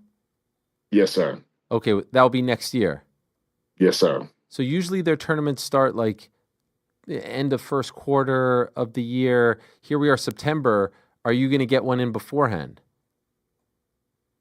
That's above my pay grade, brother. You know what I'm saying? Like I said, things have been happening fast. You know what I'm saying? We're taking things one day at a time. If I get one in beforehand, I'd be thrilled. But if not, I'm looking forward to the tournament. You know what I'm saying? There's a lot of really, really high level guys in PFL. So I gotta get ready to bust some heads over there, bust some high level heads. You feel me? Do you like the idea of being a part of the tournament? Some people don't like it. I know there's a big pot of gold at the end, like $500K or so, unless they change it. Do you like that idea? Man, I'm built for tournaments. You know what I'm saying? If you don't like the idea of a tournament, like, kind of a pussy to me. You know what I'm saying? Like, I like it. I romanticize Pride. Pride to me is like the most romantic era of, like, yeah. MMA. You know what I'm saying? Like I would love to do a one night tournament, but I love the idea of a tournament. You know what I'm saying? I won the Ultimate Fighter. That was a tournament.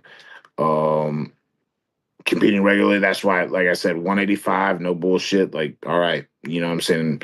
Let's keep it simple. Let's make weight. Let's go bust heads. Um, and with that being said, it's also super high level competition. So there's like the margin of error is super low. You know what I'm saying? I don't care what anyone else got to say. Like, especially at 185, they got a stacked roster at 185. So I'm really excited to get in there. I'm really excited to compete. Really excited to see what happens, brother. The PFL deal, does that preclude you from competing for DBX? Like, is it exclusive or can you do both? Once again, that's above my pay grade, Okay. brother. All right. I'm not a lawyer. I read the contract, but I'm a fighter, brother. You know what I'm saying? So I'll let the people who are smarter than me handle those things. You know what I'm saying? I'm down to fight DBX, but I'll let my bosses handle those things. It was almost exactly a year ago that you cut that incredible promo in Paris. They have a show PFL does at the end of the month in a place called Nantes, France, which is not Paris, Western France. But I thought, what a better way to introduce you to the PFL audience than to put you back in France and rekindle that feud with the French people. Is there any chance? I know it's in like 18 days from now, but to me, that's just like a layup. Let's make it happen, no?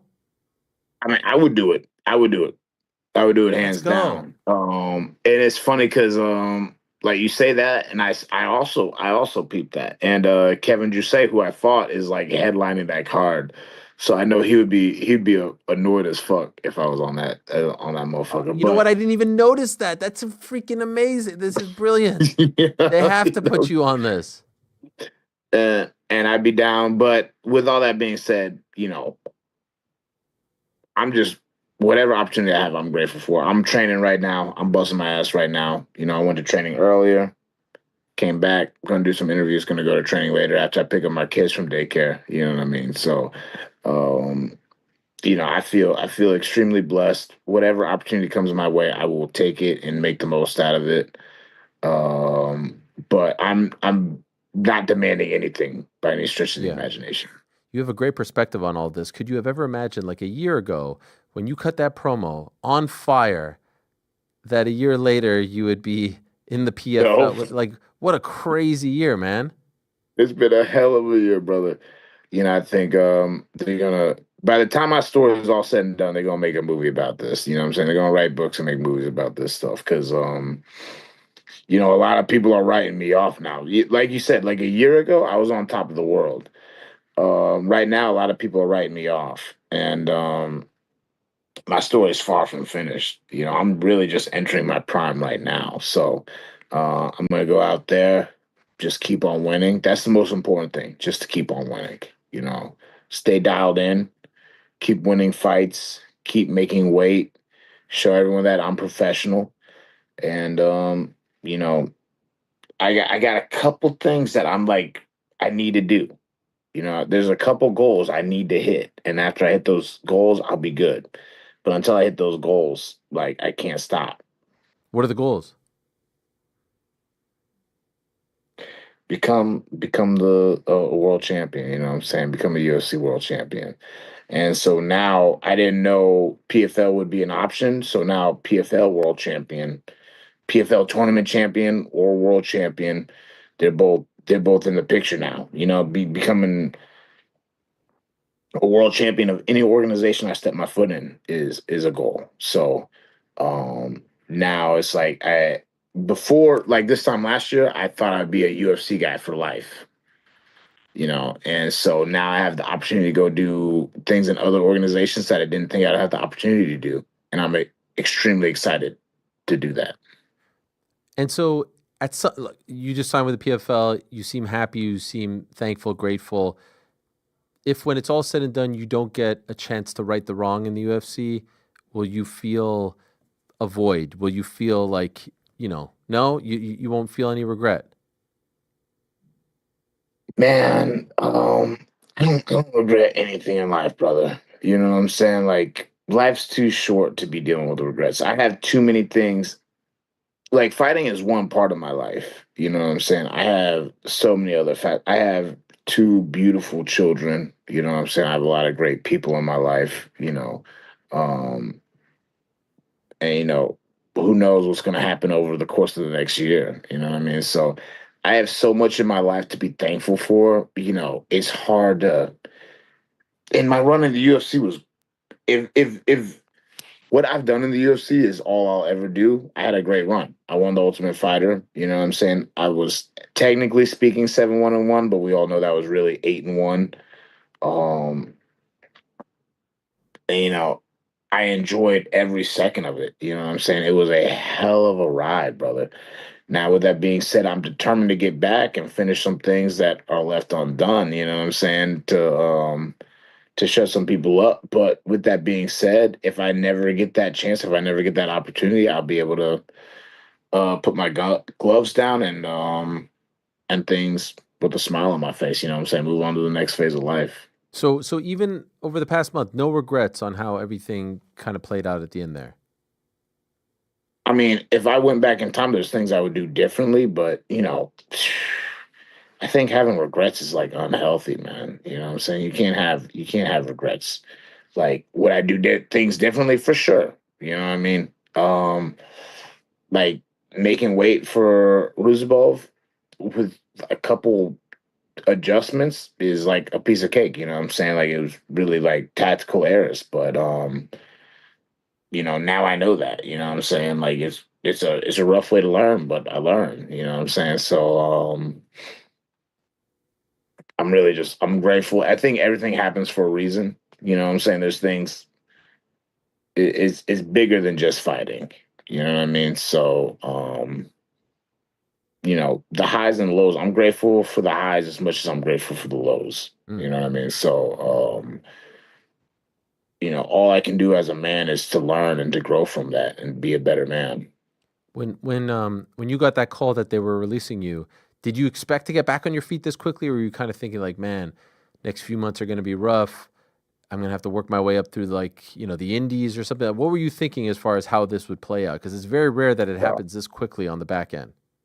I thought things were going to be rough for a little bit. You know what I'm saying? I definitely thought, I was like, I'm going to have to get a civilian job. Things are going to be rough for a little bit. But, I was determined. Like, it's funny because, you'll see people in the comments talking about, I don't feel bad for them, blah, blah, blah. I never asked for anyone's sympathy. You know what I'm saying? Like, I never asked for anyone to feel sorry for me. First of all, you talking about I don't feel bad for you. You ain't did half the stuff I did. I feel bad for you. You know what I mean? And I know my story's not done yet. You know what I'm saying? I know my career is not over with. So I know there's still things left to be done. I know I still got a lot left in the gas tank. So I'm excited, everything that's happened is a chance to grow and become better. And so I'm excited to see how I come out on the other end of all this. Are you going to make any changes in terms of nutrition, dieting, the drinking, what kind of changes are we doing? Well, and I said that on the one podcast. I think, people really like even I reposted, someone took a picture of me and posted, I reposted it. Someone's like, I see you with the beer in your hand. I was like, chill, bro. That's an old picture. People are on my ass right now, bro. Yeah. People are on my ass right now. And honestly, I love it. I love the accountability. Definitely got a nutritionist lined up. And the next time you're gonna see me fight, we're gonna have some abs. We're gonna be shredded and whatnot. Like I said, we're gonna get better from all this. You know what I'm saying? We're not going backwards. We're only going forward. So, I'm working with my team. You know what I'm saying? We're developing a game plan. Get some things out, put some more things in. You know what I'm saying? We're gonna be better than ever, baby. I love it. Do you follow PFL? Are you familiar with the product? Oh yeah, man. I've been following PFL technically since they were World Series of Fighting. Okay. You know what I'm saying? I've been a fan for a minute. There's several guys, when Francis went over there, that was a big deal, someone I came up in the game with, Impa, when Impa won the tournament twice. You know what I'm saying? I was always looking at that. You know what I'm saying? There's been, PFL. They are, especially, now Bellator's gone. PFL bought Bellator. They are the, outside of the UFC, they're the biggest MMA organization in the world to me. And so, as of right now, just to recap, you don't know if you'll fight again this year. Is that fair? They haven't really told you what the timeline is in terms of how you'll be introduced. Sometimes they'll do like these non-tournament fights, but as of right now, you're sort of waiting to hear what the plan is. You don't know who the opponent will be for your debut. Right now, it's all TBD. Yes, sir. Yes, sir. Right now, I don't know who it is, but I'm getting ready to fight anybody right now. What's this time next year? You will have fought in their tournament final. You'll be $500,000 richer, and we can look back on this moment. What's the message to the haters and the supporters? The message is like, don't stop. Don't stop. You know what I'm saying? I grew up in church, brother. You know what I'm saying? It's the God will never give you more than you can bear. You know what I'm saying? That don't mean you're not gonna fuck up.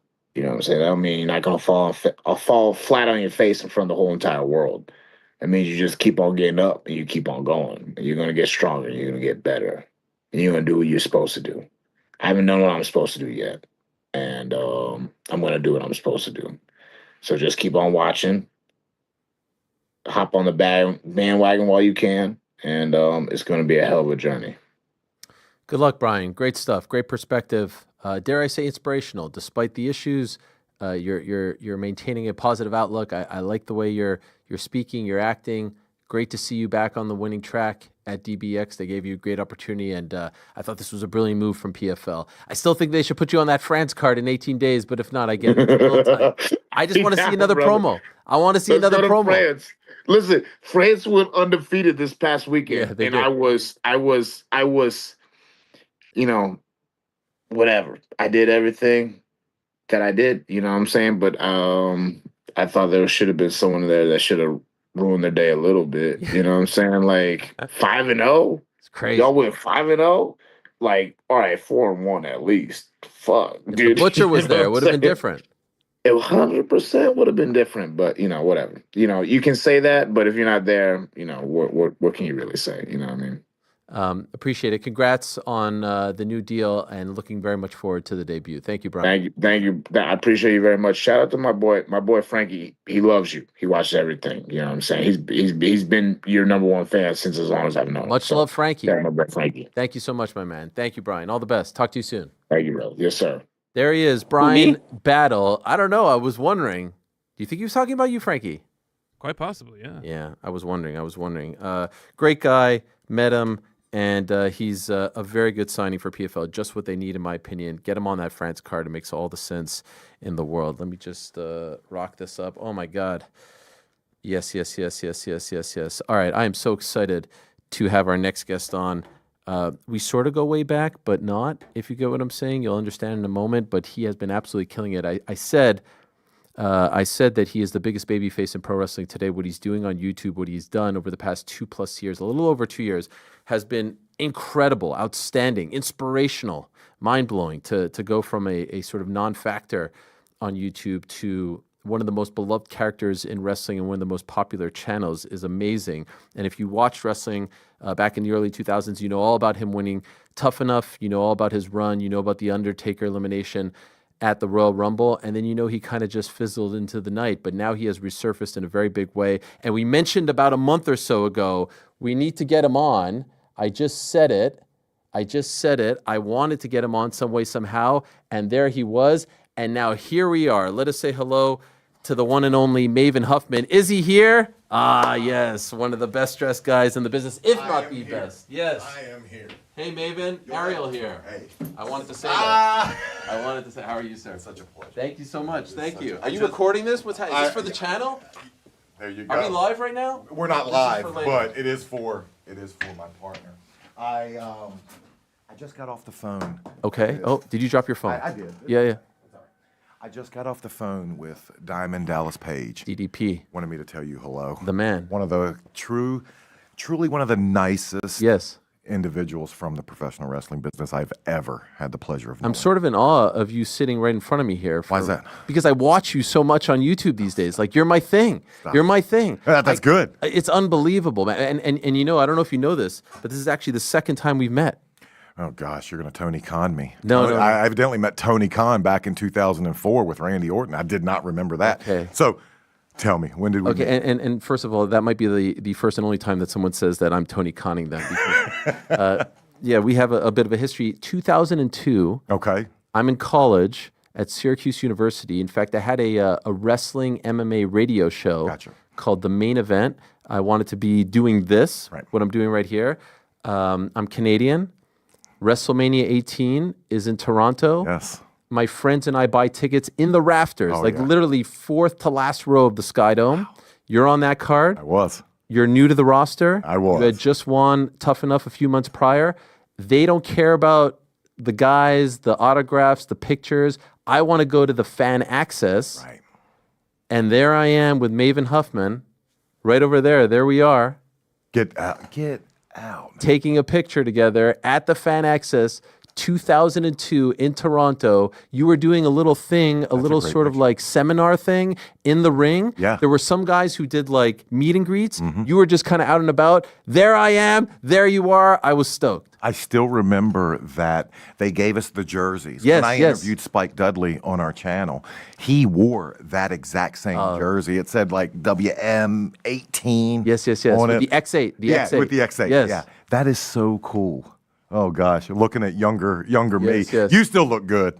No, you look fantastic. I look like a child. I look like such a So there we are. What about these suits, by the way? Who's making these suits for you? You always look fantastic. You know, and there's a little bit of a story behind it. When I did Chris Van Vliet's Shout show out. for the first time, yeah, absolutely. Another Canadian. I don't want to say, because I don't want to demean our first interview, but it was in Hamburg, Pennsylvania. It was after about a 3-hour signing, and it was in a building that was, no lie, about 90 degrees. I looked like a garbage collector, and no pun intended to garbage collectors. Thank you for what you do. But I wasn't dressed to respect Chris, but respect myself. And I've always said, I said after that very first interview, because anytime I see anything that comes up from that, I kind of cringe a little bit. I want and demand more of myself. The suits come from when I thought wrestling was in my rear view. I started working a few blocks down the street on Wall Street. And working on Wall Street, you have to look the part. And I just invested in looking nice. And then I see guys like Cody Rhodes. I see, just a lot of guys from today's wrestling business. They're always dressed sharp, and I'm like, yeah, I'm gonna do that too. Showing respect to you, showing respect to me, and just, when you look good, you feel better. I mean, well, you look fantastic. Thank I you. want to make you look even better because this is covering your face. Let me get a shot of Maven right there, so it doesn't look. There we go. I'm number 3. You see that? There Yeah, we there you go. go. Because it was covering your face. What is this your full-time job now? What you're doing with the YouTube channel? More or less. Okay. And it just demands so much. It demands more of my time than I thought. When we first started, I had an X amount dollar figure that I wanted to hit. And I said, if I can make X amount of dollars per month, it'll change my life. We did that in month 1. Wow. And since then, it's just managed to grow. And I have an amazing partner. My partner, Zach. Occasionally you get put and teamed with the right people. And we both have the same vision. I would not be where I am in my second run in the wrestling business without him. And I don't think he'd be where he is without me. So we meld together. We're 100% 50-50. And there's not a day that goes by we don't talk and make plans. Right before I jumped in the car to come out here, I was filming something for a fan, who wants to meet one of the wrestlers. So it's what I thought was going to be a part-time job has turned into I'm doing something daily for the YouTube channel, and I could not be happier. How did you meet Zach? And was he the one that explained to you this business and said you should do it, or did you look for someone to help you do it? The thought of doing a YouTube channel was so far removed from my mind. Okay. When I did the first interview with Chris, I didn't even have an Instagram set up. And Zach reached out to me on LinkedIn, sent a message just saying he even admitted he didn't think anything would ever come from it. I answered him within a day, and we started the planning stages. So what do you say? Like, we should be in business? We should do a YouTube channel? Here's basically what he said. I have a YouTube channel. His current YouTube channel is Tap Out Corner. He said, I make X amount of dollars from it a month. I've always wanted to do a channel with a former wrestler. I think you'd be great. Would you be interested? I said, absolutely. We then set up a Zoom call where we talked for about an hour and a half. He explained what it takes to be a successful YouTuber, and he gave me some homework.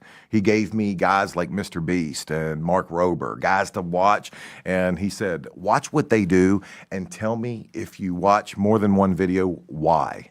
And at that point, I didn't realize it, but my YouTube lesson planning had started. Wow. And it's been over 2 years now, and I'm steadily learning what it takes to be successful on that platform. And so you didn't think at first, like, oh, this is a scam. This guy just tries to, convince me to do this, but he's going to steal my money or something. Like, you were fully all in off the bat. Once you meet my partner, okay, he's salt of the earth guy.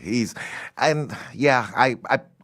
never thought he was a scam or it was a scam in any way, but I met him and I've been comfortable with him since day one. He's literally the nicest guy I've ever met. Wow. Yeah. Okay. Yeah. No one I'd rather be partnered with. Yeah, that's incredible. No. And it seems like it because I always stealing see you. This mug, by the way. Please. Yeah. I told you. Told your guy. And I want to see it in a video. I want to pop for that. So thank you. It's going to go on my desk at home. I appreciate that. Yeah.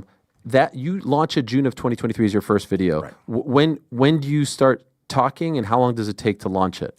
We started talking in April. I think it was April 26th was the date that he sent me the first message. So it didn't take long for you to put out the first. Yeah. You put it out, like you turn the lights on. What are your expectations? And are you sitting there like fixated on the numbers? It took about 2 weeks of videos being out before I was fixated. He told me, and it still rings in my head because we put 2 videos out, and I still remember looking at our very first video where I was rating wrestlers part 1. Yes. And I remember seeing that I think it was 571 people had viewed that video. I couldn't believe it. And I'm thinking, there's no way 500 people woke up wondering what Maven was doing. There's just no chance. And I told him, and I was flipping out. I'm like, I can't believe this. And he told me, and it still rings in my head because it was just so weird. He said, that's nothing. I'll tell you when we wake YouTube up.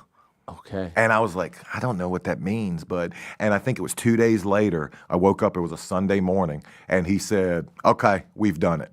And I looked on, and I looked at the number, and I was like, what, 200,000? And our first video had, I think it was 225,000 views, and our second video was around the 150 mark, and I did what any normal human being would do. I closed YouTube out because there's no way this is accurate. This is false.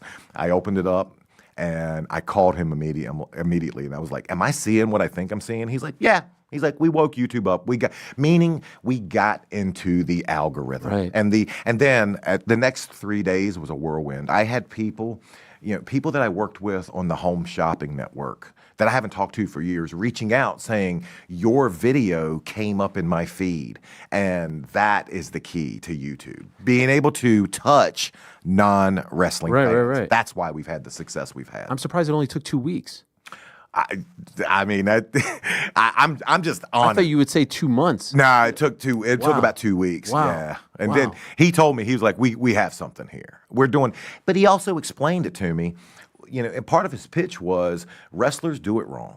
And no offense to any wrestler that goes out and does a Zoom or do what they do, but YouTube's just a different beast. And from the start, we said we're never going to do an interview over Zoom. We're going to do exactly what we're doing here in person. We're going to do a little bit, take that extra step to make our videos just a little better in every one. For instance, we did our Mount Rushmore, my Mount Rushmore of professional wrestling.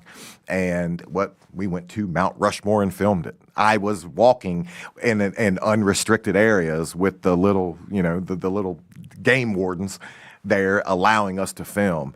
But it's just that little bit extra that makes our videos different.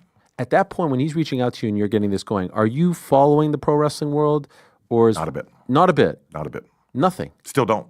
Still don't. Still don't. Well, that's interesting because the majority of your content isn't this happened last night. It won't be. It won't be. Nah, that's we do, and you'll know the term. We do evergreen content, Right. Meaning whether they watch it today, tomorrow, or in 10 years, it's still going to be relevant content. It's still going to be something that they can, click on and say, I'm still learning something. This is still valuable to me. If we do what I think is going to happen in SummerSlam this Sunday, well, 2 weeks from now, no one's going to watch that. And meaning there's no earning potential moving past whatever event you're talking about. Why don't you watch wrestling? It's too hard. It's like the time commitment. Nah, it has nothing to do with that. It's just too difficult. Really? It's like it'd be like watching the love of my life, my ex, go on our next date and tell me, "Hey, this is my new boyfriend. He's great." Something years later. Yeah, it's still too tough. It's still too really too difficult. And despite the fact that you've enjoyed the success, perhaps I love wrestling. Okay. I love it. I love everything about it. I think it's truly one of the best forms of entertainment going. And I root for its success. I hope all the superstars, I hope the Cody Rhodes, I hope the Seths, I hope the Usos, I hope the MJFs, I hope the Adam Pages, I hope all those guys have careers I never dreamed of. I just can't watch it. It's just I'm a human being. I get jealous. I watch them, and a little bit of me is upset that I still can't do it. That age, Father Time has indeed done what Father Time does, and it's just too tough. Yeah, it's too hard. And has it been that way since you left in 2005? Absolutely. And even if it's a WrestleMania or there's a big angle, won't watch. You haven't had a WrestleMania party or been invited. I went to, and it was just because it was a booking, a few years back. And actually, the guy who booked me on this, I officiated his wedding this past weekend. Wow. Yeah. He had me come, and I watched that WrestleMania. I think it was one of the first years they did the 2 nights. I did his night one, and I did another guy's. But that was just because it was a booking, and I was being paid to be there. But it's just too tough to watch. I've heard on your channel, you told the story about the tryout in Florida right before the pandemic. It seemed like you're going to be brought in as a broadcaster, right? At that point, you don't know who these guys are, or did you have to watch a little bit just to because if you're about to get hired by the company, you have to be somewhat up to speed, right? They did, and they encouraged me to get up to speed. Perfect turn of phrase there, and I did. I watched for probably 2 to 3 weeks. Okay. And so I knew who a lot of the guys were. I knew storylines. I knew angles going into it, just so I could speak intelligently to it. But then the tryout, they put matches of guys that I was familiar with. They've put a few matches to call with the talent and the stars of today, but I think one of the matches they had me calling was Matt Cardona and Brian Myers, because they knew they were buddies of mine. So, do you have resentment towards the business? Not at all.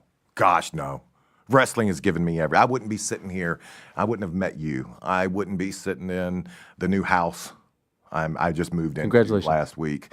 Wrestling has done everything that the 8-year-old me that grew up in Virginia wouldn't have even dared to dream. Wrestling's given me a life.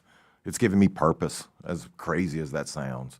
And I think without purpose, we're aimless in life. Now, perhaps an easier question to answer in 2025 when you're killing it in this sort of like new chapter in wrestling.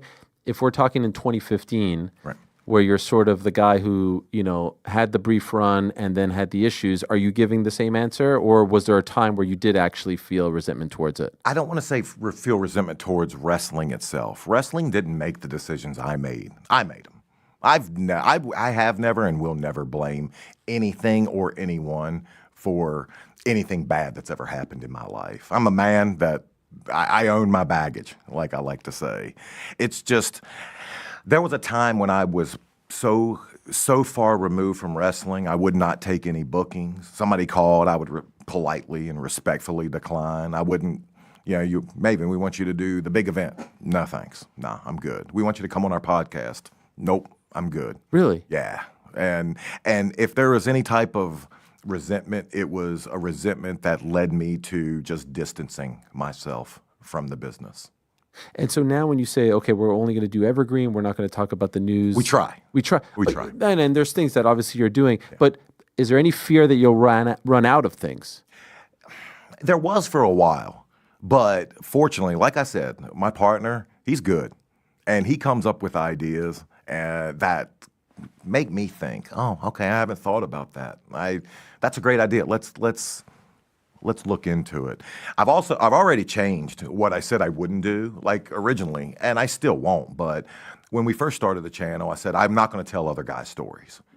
Devon Dudley, for instance. Devon's one of my best friends in the business. Oh, and by the way, wants to come on your show. Oh, yeah. I'll pass on his Please. information. But Devon has stories. Let's say Devon wanted to talk about the TLC matches. I could do those videos, but it wouldn't be doing them justice because they're not my stories. So the way we get around that is we just have Devon come on our platform and talk and tell his stories. So when I first started, I didn't think we would be incorporating others into the channel, but I quickly found out that it's a way to keep what we do fresh, and it's a way to just keep the audience tuning in week after week. Because one week I might be talking about what it's like for me to get fired, the day I got fired, and the next week I might be showcasing Buff Bagwell and the journey he's going through, or talking about interviewing Mark Lyda and having him tell his story about what it's like to not be on 6 Feet Under anymore. That's how we have managed to not only stay relevant, but tell other stories and do it in a respectful way. Why do you think people like you so much? Because it's all positivity. Lack of knowledge. Unbelievable. I was saying earlier, like, wrestling is so tribal, and you go on Twitter and it's like AEW this, WWE this. They think I'm biased. They think this guy's biased. They're mad at Bully Ray. You get none of that. Yeah. Why are you so down the middle? Why does everyone seem to love Maven? You want to know my honest answer? Please. I'm every man. I'm still the fan that made it. The fan that sent a video into Tough Enough. The fan that lived every person's dream. Tonight's Monday night. People are going to tune into Netflix. They're going to watch Monday Night Raw. And a good majority of the men that watch are going to say to themselves, man, I could do that. Man, I could go out there. I could do that. I'm entertaining. I could do that. And I'm the fan that actually got to live it, got to do it. And then we live in such a world now where you can make a living off of being a victim. And I refuse to do that. I refuse to place blame on anyone. I take the good and the bad parts of my life and I lay it all out there. And I say, this is where I messed up. Here's what I've learned. Here's where I'm going to try to be better. And I think we live in a world where people don't do that. And I think it's refreshing when you do see it. I know for me, yes, I'm so refreshed when I see someone who, you use the word bitter. I'm refreshed when I see someone who isn't bitter about bad breaks they've received along the way. They view opportunity as something that they can either take or they can let pass them by. Or let define them, right? And then they sort of wallow in it. And so a perfect example of this is you do the video on Raja Jackson. Right. It's received a certain way. You quickly go on live with your partner, Zach, and you say like, yo, you know what? I think I messed that one up. Yeah. Wrong. We were trying to get a video out. We had an hour to do it, and I misspoke. No one forced me to it. My bad. Here's what I said. I probably shouldn't have used the phrase that I used. Which was what?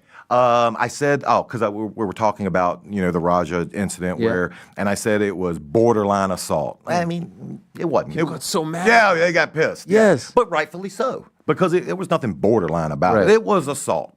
And in my mind, I'm just not thinking at the moment throwing the word borderline in it. So the next day, we tried to make amends. But here's the thing about it. I didn't go on there and apologize for anybody out there. I did it for me. Because if I offer an apology, You either can accept it or not. But I have to be the one that looks at myself every morning and every night in the mirror. And I have to be happy and proud of the man I am. Trust me, I've been, with about 10 years ago, I hated looking at myself in the mirror. Really? Yeah. I just. Why? Because for the early part of the 2000s, I mean, I had everything going in my favor, in my way. And again, to no fault to anybody but me, I messed it all up. And I had taken opportunity and I had squandered it. And there for a while I was wondering, maybe I don't have what I think I have to offer. And I mean, I went from being on live television to being out in a bar at 3 a.m, taking people's IDs, doing security. I mean, that's quite a step. That's one of the many different hats you wore. Exactly. Yeah. It humbled me. That was the word I was. Yeah. Yeah. Did you feel at any point embarrassed, ashamed? Nightly. Okay. Did you get recognized?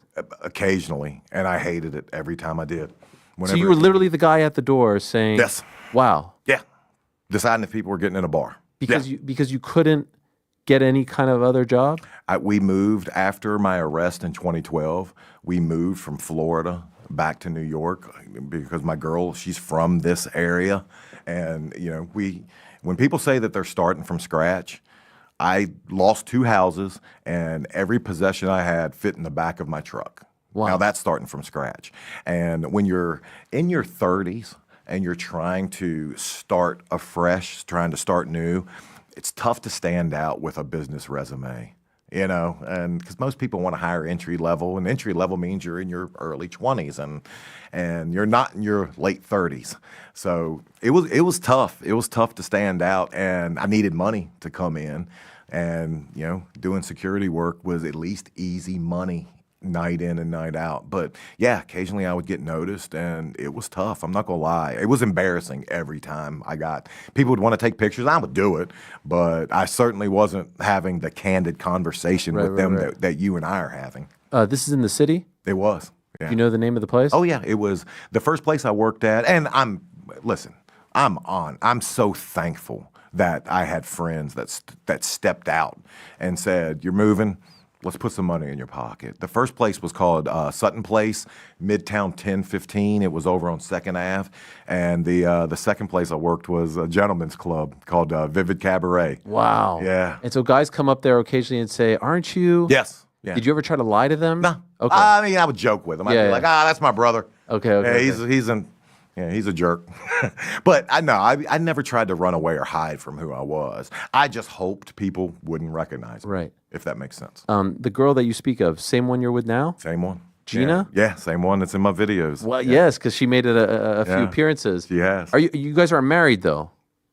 I mean, no, we're not married, but you've been together for so long. Yeah, She stuck with you through all these ups and downs. How many years? We got together in 2011. Okay. And think about it. My arrest happened about a year later.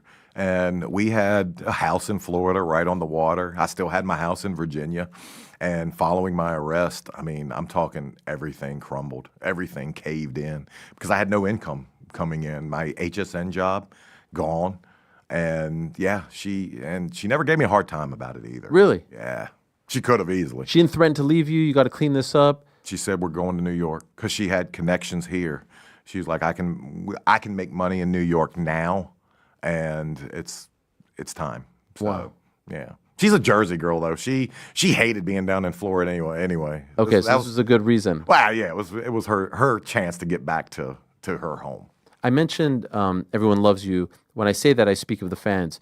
Do you think any of the guys, and I know there's been some things with the RVDs of the world and whatnot, do you think there are some guys who don't like that you speak so much about the behind-the-scenes stuff? I know it's somewhat the norm now, Unreal, all this stuff, but do you know of any guys who are like, "Man, you're talking a little bit too much"? Probably some. When we did the AEW video, that was tremendous. Oh, thank you. When we did that video, I mentioned on Chris Van Vliet's channel that there were a few guys, and we're there with a camera, but we're by no means making anyone go on camera with us. And Max Caster came up, and I go up, and I've known Max from Brian Myers' school, and I go up just to say hi, and he respectfully tells me, "Hey, don't want to be on film, just want to keep kayfabe, no problem. Absolutely no problem. If anyone does have an issue with anything that I'm saying, I respect their decision. I respect their stance. I'm not going to tell anybody how they should feel about what we do. We're all adults. Have your feelings. And, we're still going to do what we're going to do. We just live in a new world. We live in a world where information is as important as the action in the ring. I truly believe that. Does it ever get to you? What does what get Meaning, does someone reach out to you and be like, hey, that was a little too much? Nah. No. They don't pay my bills. No. Yeah, okay. Well, I'm not telling you that they're going to ask you to stop, but just be like, yo, man. Yeah, I'm 48 years old. Right. I'm not trying to make friends. Okay. Yeah. That's fair. Yeah. How did you pull off the AEW visit? Did you reach out to them? Actually, one of the guys that I worked with in my time in WWE, guy that I would work with almost weekly, reached out, and he's doing for AEW what his job was for the WWE. Anytime we would have a media day, anytime we would be doing anything, outside the ring, go to Vancouver and do radio and TV spots for an upcoming show. He was the guy that was setting it up. Well, he reached out through Colt Cabana. Colt put us in contact, and he said, we'd love to have you come in. And here's where I talk about my partner and just how amazing he is. We started just the normal conversation on what some ideas might be. Within 20 minutes, my partner had listed 10 ideas of videos that we could run with AEW. We sent them over, and we said, here's 10 ideas. Choose which one you want us to do. Wow. Because at the end of the day, it's still YouTube. We have to make a YouTube video, which is where the I snuck in idea came from. Okay. Obviously, I did not sneak in, but we have to make it a YouTube video. We have to grab people. If people want to say it's clickbaity, I get it, but it's still, we're still telling a story. At any point, was there conversations of you working for AEW? Working for them like full time? Doing stuff for them, TV stuff, commentary stuff? None that went anywhere. So this conversation was just about doing one-off. Yeah, covering them. Absolutely. Okay. Would I entertain? Yeah. I would entertain ideas from all three of the big I'm shocked. Has anyone reached out to you recently? Nobody. I'm shocked. Nobody. Why do you think that is? You're such a good speaker. You're so charismatic. I don't know. Are you interested? I would explore any options that came my way. Like I said, I still and always will love professional wrestling. I will always be an ambassador for the business. I'd like to think that I'm old enough now where the childish mistakes that I made in my 20s and early 30s are behind me. I'd like to think so. So I think I'd be a good representation for any company that might bring me in. And at the end of the day, I think I can talk. I think if there's one thing God blessed me with, it's the ability to run this hole under my nose. So, but it hasn't happened. And I'm never going to look at opportunities that aren't in my lap and be upset. I'm only going to look at what I have in front of me and be grateful. And right now we have a successful YouTube channel that is making me more money than I thought possible. And I thank the good Lord day in and day out for this opportunity. At this point, you can live off of what you make on the YouTube channel. And live well. Live well. And live well. More than you ever could have dreamed. I make more now than I made when I was wrestling. Really? Yes. What about in the financial world? Yeah. That's so hit or miss, though. Close enough. It's a conversation. It is. If a company said, we want you to come on, we're going to give you the perfect job for you, you're on board, you love it, you love the salary, but you have to shut down the channel. Not happening. Not happening. Not happening. It's a hard no. Really? Hard no. Even we'll pay you a little hard extra. No. Okay. Hard no. Really? Why? Because right now I'm my own boss. Yeah. Because right now, 2 months ago, I got to jump in my car and drive and tell the Buff Bagwell story. Incredible. And after that, we were there with Buff for 3 days, and we went straight from Buff in Atlanta and drove 4 hours to Savannah, and I got to tell the Matt Lyda story. And my partner and I, we're a two-man show, and his brother does our editing. So totally, we have 3 people doing what we do. And as hard as it is to fathom, we break wrestling news occasionally. big time. Yeah, I mean that's great journalism. And what you guys did with Buff is like legit journalism. Yeah, and I wouldn't give that up for. I've learned. I chased money for so long, and I learned that, man, I'd rather be happy, and I'm happier now than I was back when I was wrestling, back when I was working for the big company. I'm way happier now, and I'll take happy over filthy rich any day. Is that because you don't have to answer to anyone because it's so political? It's because I'm doing what I want to do, and I can say no. Occasionally, my partner will have ideas, and I'm nah. I don't think I can tell that story, or let's avoid that topic. Yeah, we're our own bosses. Yeah. Is it not exhausting though at times? Like when I saw your video. No, you did a video about like the unwritten rules way back in the day. You did the unwritten rules, and it's like, number one, shake everyone's hand. Right. Number two, like there's so much that you have to do. Otherwise, that's exhausting, right? It's stupid. It's just stupid. Wrestling has a bunch of just dumb, and I guess it's and you'll hear people talk about, well, it's showing that you'll take care of people in the ring. It's not. It's just a way to get people heat. I've seen so many times wrestlers would, so and so didn't shake so and so's hand, and then they have heat backstage. It's just stupid. Does that still exist? Of course it exists. Well, let me say, I'm not in a locker room. Sure. So I don't know if it exists to the level of the way it was when I was there. But when I was backstage at AEW, that environment seemed like a good place to work. Okay, I was going to ask you about that. Seemed like a good place to work. Good vibe. Great vibes. And Tony Khan seemed like the best boss to work for. I know he gets a lot of critics, talking about him online.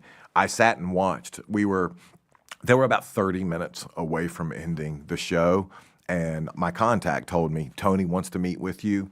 He just has to wait till obviously the show's over. So no problem. I mean, we're here. We don't have any place to be. Yeah. So I sat and I watched Tony for 30 minutes, and every wrestler that came out of that ring, he got up from his producing chair, took his headphones off, made sure every one of them was healthy, happy with the match that they had just had. And you can tell when someone cares as opposed to when someone's going through the motion. He cares. I left and I told him to his face, you have changed my perception on what I thought you were. And everybody that I talked to there seemed happy to be there and seemed happy with the product that they were putting out in front of the fans. That behavior not common? You get back. I've worked in locker rooms where it was a job. Okay. And there were times, especially in WWE, and remember when the Vince bought WCW and you have an influx of brand new talent, and then it's just, it was a rough place, a rough locker room. I often tell people wrestling is the wrestling locker room. It's high school all over again. Only difference, every person is the homecoming king and every girl is the homecoming queen. There are just so many big A-type personalities. It's just tough to juggle from time to time. Is that because all these, so they bought it in March of 2001, you win in September of 2001, right. You debut in October, so it's still very fresh where these new faces are coming in. What a fascinating time in the business. Absolutely. You could tell when a new face comes in, like they're trying to mesh, they're not meshing, they're trying to do, you could feel all of that. Even though you're new to it, you could understand. 100%. Really? Yeah, you could see little, and no pun intended, little clicks forming. You could see and you could hear people just talking under their breath about, so-and-so, they're not going to make it, or did you see that match they had, or whatever. You could just see competition, and it was basically like lions at a watering hole with a limited amount of water. It's just, it was dog eat dog. Although it kind of helped me because it took some of the heat from Tough Enough off my shoulders. Intimidating? Completely. A wrestling locker room is the most intimidating place on earth. But I walked in young, a child still, and then, there's Stone Cold. Oh, there's The Rock. There's Taker. Yeah. There's Shawn. All these faces, all these men I had idolized growing up. And then, on top of that, add in, you do a match with one of them, and maybe you don't perform to their expectations. And then, oh my gosh, I just let my idols down. Yeah, it's very intimidating. Who was nicest to you? Because obviously you had the relationship. That Devon was an asshole to me. He was an asshole, right? Complete asshole to me. Yeah. But who was the nicest? Stevie Richards. Really? Stevie was nice from Why? day one. Another YouTuber. He's just another salt of the earth guy. Went out of his way? Out of his way. But a lot of I thought you'd say Al Snow. Al was like a father though. Right. But there's a lot of guys that went out of their way and never viewed me. Like I said, we did an interview. We did that interview with PJ, with Just Incredible. He was always cool to me. God rest his soul, and I can't wait to see what his son does. Umaga. Umaga took me under his wing when I got to HWA. Really? Absolutely. And from day one, him and Jimmy Yang and Easy Money, they took me in and made me one of them. So at least at HWA, I didn't have to worry about any of that BS. But guys like Val Venus was always great to me. Rico was great to me. There were more people were good to me than weren't. Did you ever feel like someone was trying to sabotage you? I don't want to say sabotage, no, but I mean, I definitely think that there were probably people that, And here's what's crazy about it, man. And I found this out in real time. Real time. We're doing our video on the night I was GM, Raw GM. I hadn't watched that match in over 20 years. I don't watch my stuff. I don't watch my wrestling matches. I'm way too critical. I'm like, I should have done this, or why did I do that? So I'm watching this match for our YouTube video. And I noticed, because I just know the business now way different than I did then, Hunter was having to call every spot to me. Every spot. And it just hit me, like slapped me across the face. Man, I wasn't ready. I wasn't.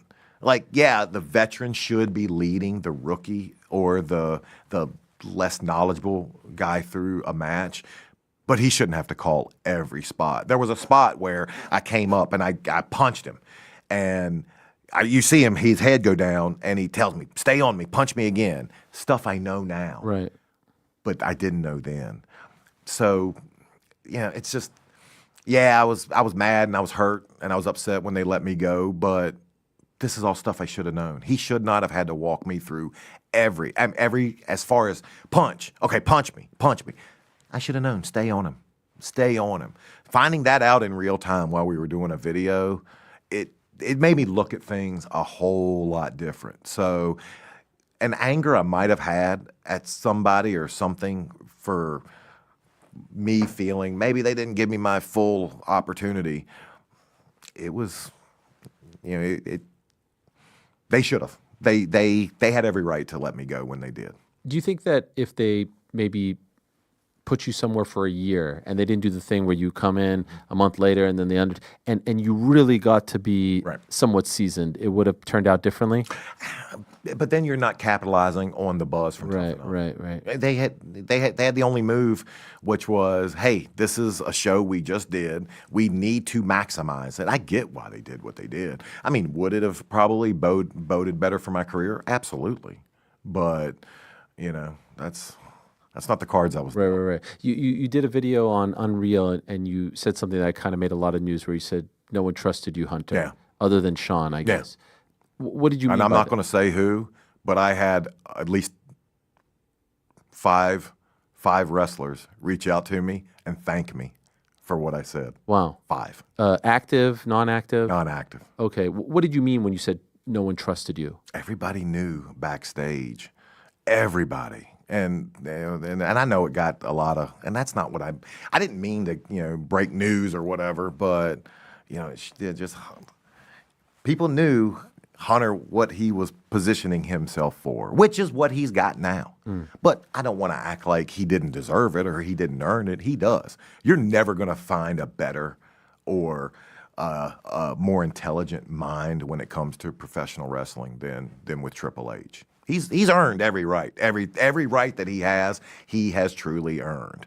But yeah, if people want to act like guys backstage felt different, okay, that's their opinion. I see it differently. So what's interesting about that word is like when I think of trust, I think of like, oh, and I know this is not what you mean, but initially you're like, oh, did he try to like take liberties with you? No, he was never like that. Never. No.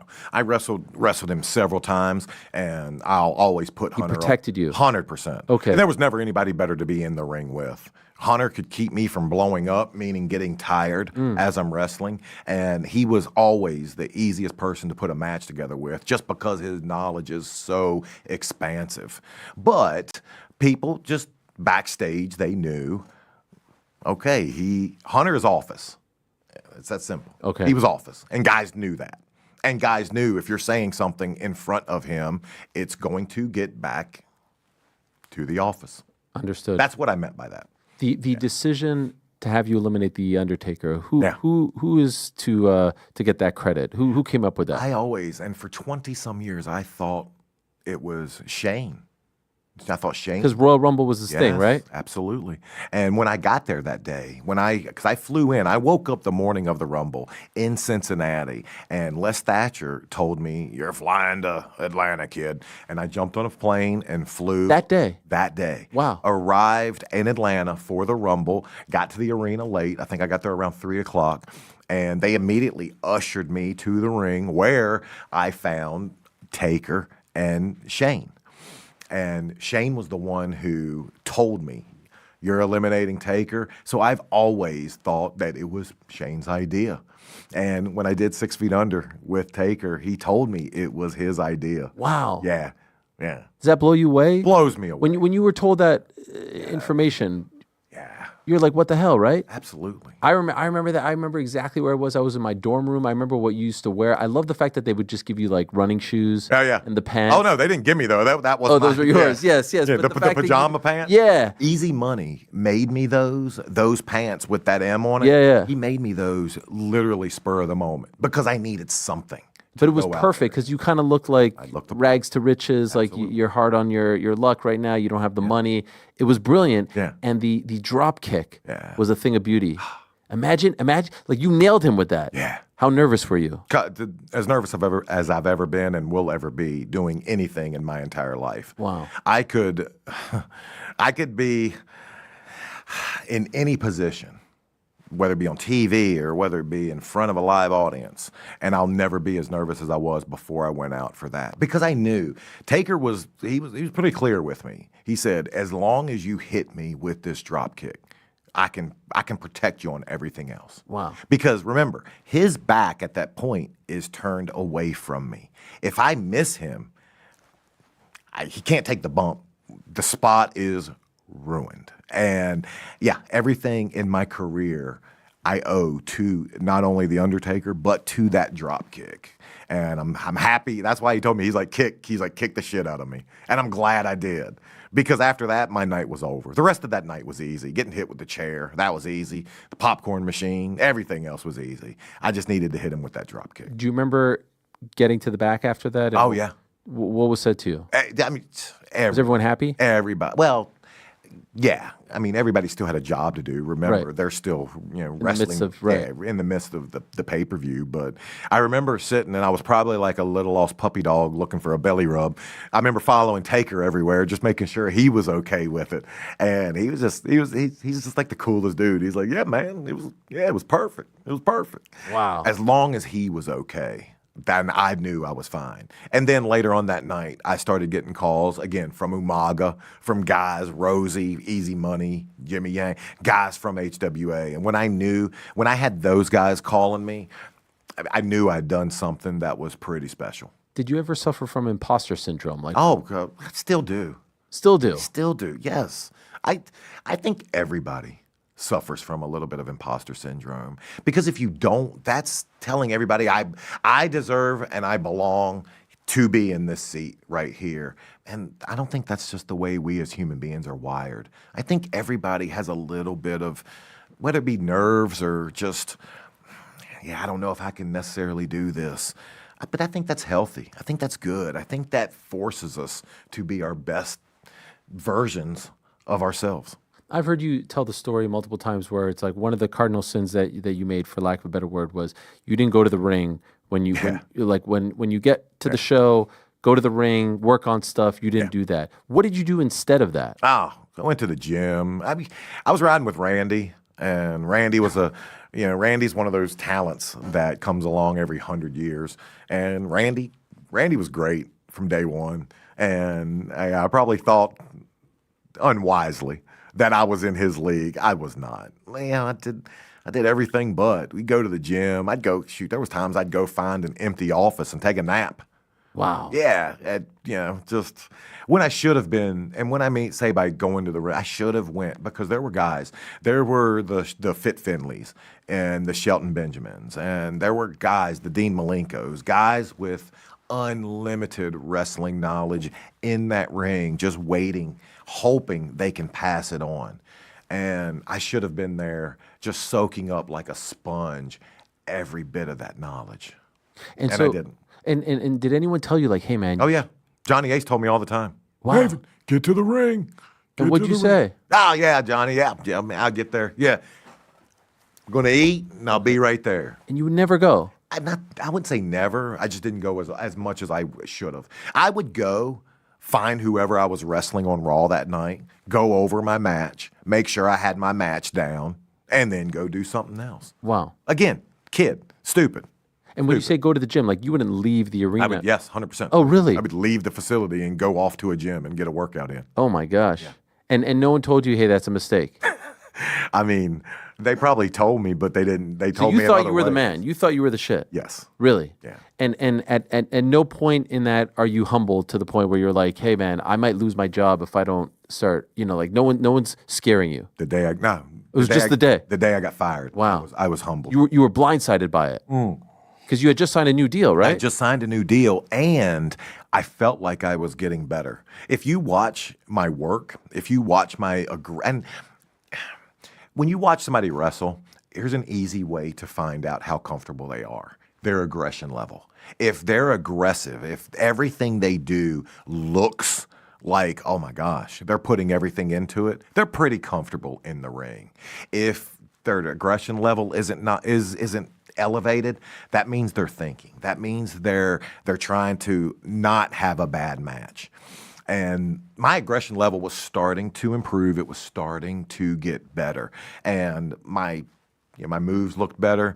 I was about as comfortable with my position as I'd ever been. I'd had a little bit of a run with doing main event at Survivor Series. I'd had a little bit of a run with, working with guys like, with Hunter, with Batista, a couple matches, with, just the Jerichos.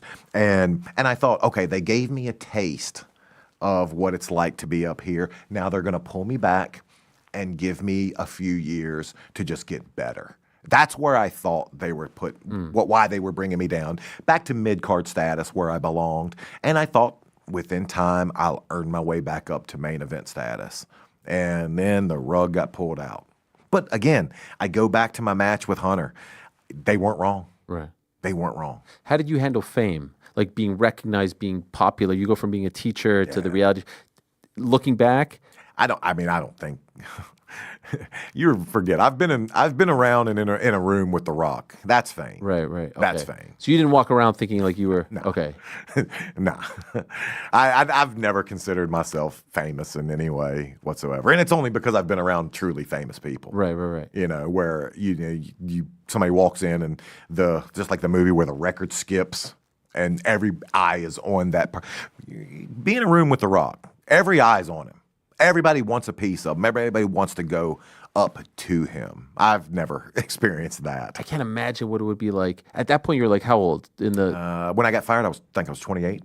28. So you're in your mid-20s, and you're around these larger-than-life superstars. I can't imagine what life is like. It's crazy, especially coming from. I grew up in the country. I know I don't look it, but I'm as country as you can get. I grew up. Your story is unbelievable. It is. Someone needs to do a movie on you. It should. Has anyone done a movie on you? They have not. A documentary? They should. I feel bad. One thing I hate. My life is crazier than my wrestling story. Yes, absolutely. I'm sorry for bringing this up, but in short, you have a mom and a dad. Yeah. You've never met your dad. Never met my biological father. It was you were born out of sort of like an affair. I was.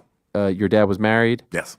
From what I heard. From what you heard. Never met him. Never saw a picture of him. Never saw a picture of him. No, like I said. Don't even know what he looks like? I know he's devastatingly handsome. That's all I know. Do you even know his name? No. You've never even been tempted to look him up. Tempted, maybe, but he didn't want anything to do with me. Here's the story I have. I heard from my uncle, from my mom's brother, my birth mother, her brother, that because I was born in Nashville, Tennessee. At a few days old, my mother invites him over, and he comes over, and she wants to show, here's your son. He had just bought a new Cadillac. And he came, the story I heard was he walked in, took one look at me, and then told my mother, come out and look at my new Cadillac. Which, I guess the apple doesn't fall far because I own a Cadillac. But he never wanted anything to do with me. And if that's the way he felt, I'm fine with it. Do you know if he's still alive? No clue. Okay, and don't care. Don't care. Okay. Yeah. He didn't try to reach out when you became Never. famous? Never. Do you know why you're named Maven? It's a very unique name. Yeah, no clue of that either. Okay. And my middle name, Clayt. Everybody always thought it was Clayton, but it's Clayt, K-L-A-T-E. Wow. I always thought maybe my birth father's name was Clayton, but I don't even have that. I don't even have that answer either. And my birth mom, she committed suicide the day after Christmas in '78 when I was 2. So I never got to ask her any of these questions. Do you know why she did? I can only assume late 70s. She was white. Late 70s, having a little black curly-haired kid in Virginia wasn't easy. When I was then adopted by if you could follow this. Yes. My birth mother passes, her brother and his wife, my aunt and uncle, they adopt me. That's who I grew up and still call mom and dad. And before my mom died in '04, I got to ask her, what was the hardest thing about raising me? And she told me, she was like, the looks I would get. I would have you in a grocery store, and just the evil looks I would get, would pierce glass. And so I've often thought it was probably just tough, and having to deal with that. She wasn't employed. It's probably just tough. You put that on yourself, though, because you're saying that you were part of the reason. Is that fair? I would probably think I was a good majority of the reason, I would think. But that's a tough thing to put on yourself. But I don't want to say I carry the burden. I think more than anything, I'm realistic. It's just life. I get how life gets hard sometimes, and I get how sometimes we get overburdened with stuff, and sometimes the only outlet or the only answer we might have might be the one we can't consider. Do you have memories of her? No, you were too young, right? No. I wish I did. Right. I really and so your dad, obviously we got to know your mother on the show, and I'm sorry obviously that she passed, but I heard you say recently that you cherish the footage that you have on Tough Enough, that they let you go back and be with her, right? Because she was dealing with cancer. Right. Yeah. Is your dad still alive? He is. Okay. Yeah. He is. He's still alive. Still lives in the same house I grew up on. He's actually remarried, and if you can believe this, has 4 kids from the ages of 2 to 13. Oh my! How old is he? 74. Wow. Yeah. God bless. Yeah. If anything ever happens, they need to repopulate society. Yeah. Just call him. You don't have any kids, right? I have none. Didn't want? I wanted them, but wanted them probably too late. Okay. I used to see Devon on the road, and he had to be a father away from his kids. And Devon's a great dad. He's always there for him. But I know the challenges that it must have been, because it's tough being on the road and providing, and then just missing birthdays, missing holidays, missing important dance recitals, missing this. And Devon juggles it so well. I always, if I had kids, I wanted to be there. And I don't know if I ever wanted to have a kid that might have the same experiences that I had growing up. Yeah, it was tough. I'm not gonna lie, it was tough. Well, and when you say experiences, what do you mean by that? Do you mean from like a race standpoint? Well, or? not a race standpoint, but it's just tough. For the longest time, it was me and my mom. It was just us, and I would see people that have, they're going home for the holidays and they have a big family that they're getting together. And I just never had that. And I don't know. I don't know if it scared me off or it just, yeah. If I ever had kids, it would have been because I could be there day in and day out. And I was never going to put a kid through divorce. And I was going to be able to provide for them. And yeah, all the stuff that I know I never had 100% confidently when I was growing up. So your adopted parents, they got divorced? They did when I was 10. When you were 10, gosh. Yeah. So that's another traumatic thing. Yeah. Did you have siblings? Nah, well, I have 2 older brothers, but they were from my adopted parents. Okay. Yeah. But no biological siblings? No biological. Were you close with them at least? Like, were they someone? I wouldn't say close. Close when they were the kind of siblings that would come and visit during the summer. Okay. And yeah, I mean, they were 7 years older than me. They made me that like I thank them for making me tough because they would beat the hell out of me. Really? Oh my! They would come home for the summer and beat you up? What? Yeah, but it toughened me up. They're 7 years older or so. Yeah, 7 years older. Jeez Louise. I mean, they would literally hold me down outside. I remember getting into a first fist fight I had was with my brother. And I remember growing up and just all I wanted to do was get to the point to where I was big enough and tough enough to where I could take him. And yeah, when I did that, then, okay, I'm becoming a man. Are you close with them now? Nah. Oh, okay. Nah. So it's just you and Gina? Just us. Unbelievable. Yeah. And it's really amazing. I was looking at your LinkedIn, actually, and you've talked about this a little bit, but you kind of gloss over. I'm a big basketball fan. And like stuck in between there is a cup of coffee with the Brooklyn Nets. Yeah. What did you do for them? Sales. I was in sales. Maven Huffman, tough enough winner. You're doing sales for the Brooklyn Nets. It was great because it was my entry level job into the business world, and it gave my resume a little bit more legitimacy. Yeah. But that didn't happen without some strife along the way too. I was trying to get into the business world, and I would send my resume out, and I just couldn't get a call back.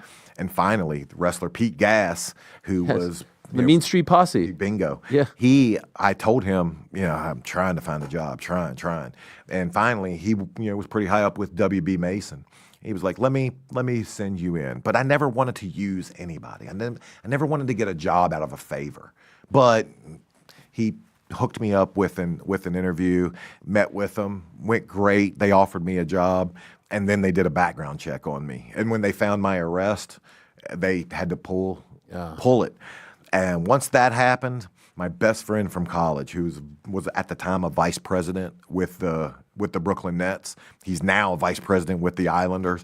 He was like, okay, he's like, come in, I'm giving you. And he pretty much got me a job with the Nets. How long were you there for? 2 seasons. 2 seasons. Yeah. Which era was this? Was this like the KD Kyrie? This was year one was the year before KD. Okay. And once they brought KD and Kyrie in, your job got easier, probably, right? Well, it got easier, but then was eliminated. Right. I mean, once you sell out the building because of those guys. Oh, really? Yeah, they don't. So you got let go? You were not needed? My whole department got let go. Really? And not only my whole department, but the 3 managers that I had above me, they're no longer with the Nets either. Yeah. Because they just didn't need people selling tickets anymore? Once you sell out that, Right. you sell out that arena. Right. And when you work for a team like the Brooklyn Nets, we weren't allowed to sell Mariah Carey tickets, or if Matt Rife, the comedian, comes. We're not selling. We're only selling basketball. Okay. So once you sell out, what else is there to do? But that led me to my job on Wall Street. Right. Which I cherished. And that didn't give you any problems, like the arrest, no issues there. And I never wanted to use a friend, but he told me I'll gloss that over. Right. And so I go in, I do the interview, I meet with everybody, and then when it came time for the background check, that's when he stepped in. Okay. And he made it to where it wasn't an issue. And the arrest is 2012. 2012. Doctor shopping. Opioids. Yeah.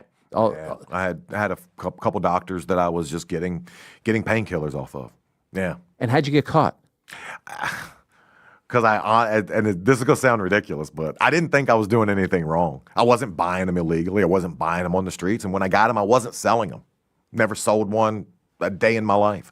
I was just taking more than I should have, and I was getting them from the pharmacy. So I literally thought I wasn't doing anything wrong, but come to find out, there's a certain amount of painkillers you can get per month, and I was exceeding that limit. So I wasn't trying to hide it. I got busted, and for using But who like tips them off? It's the DEA database. No one had to tip them off. Okay. It's a big gigantic red flag. Okay. Just shining. Hey, this asshole's getting way too many painkillers. Do you spend at the same pharmacy? Right. Do you spend any time in prison? No. Why not? I got a good attorney. Okay. I mean, at the time I was me and Gina were living in Florida, and our next door neighbor was an attorney. And when they came, and they scheduled, they came, picked me up in the morning. I had my attorney ready. He followed me to the jail. I basically did my intake and bonded out.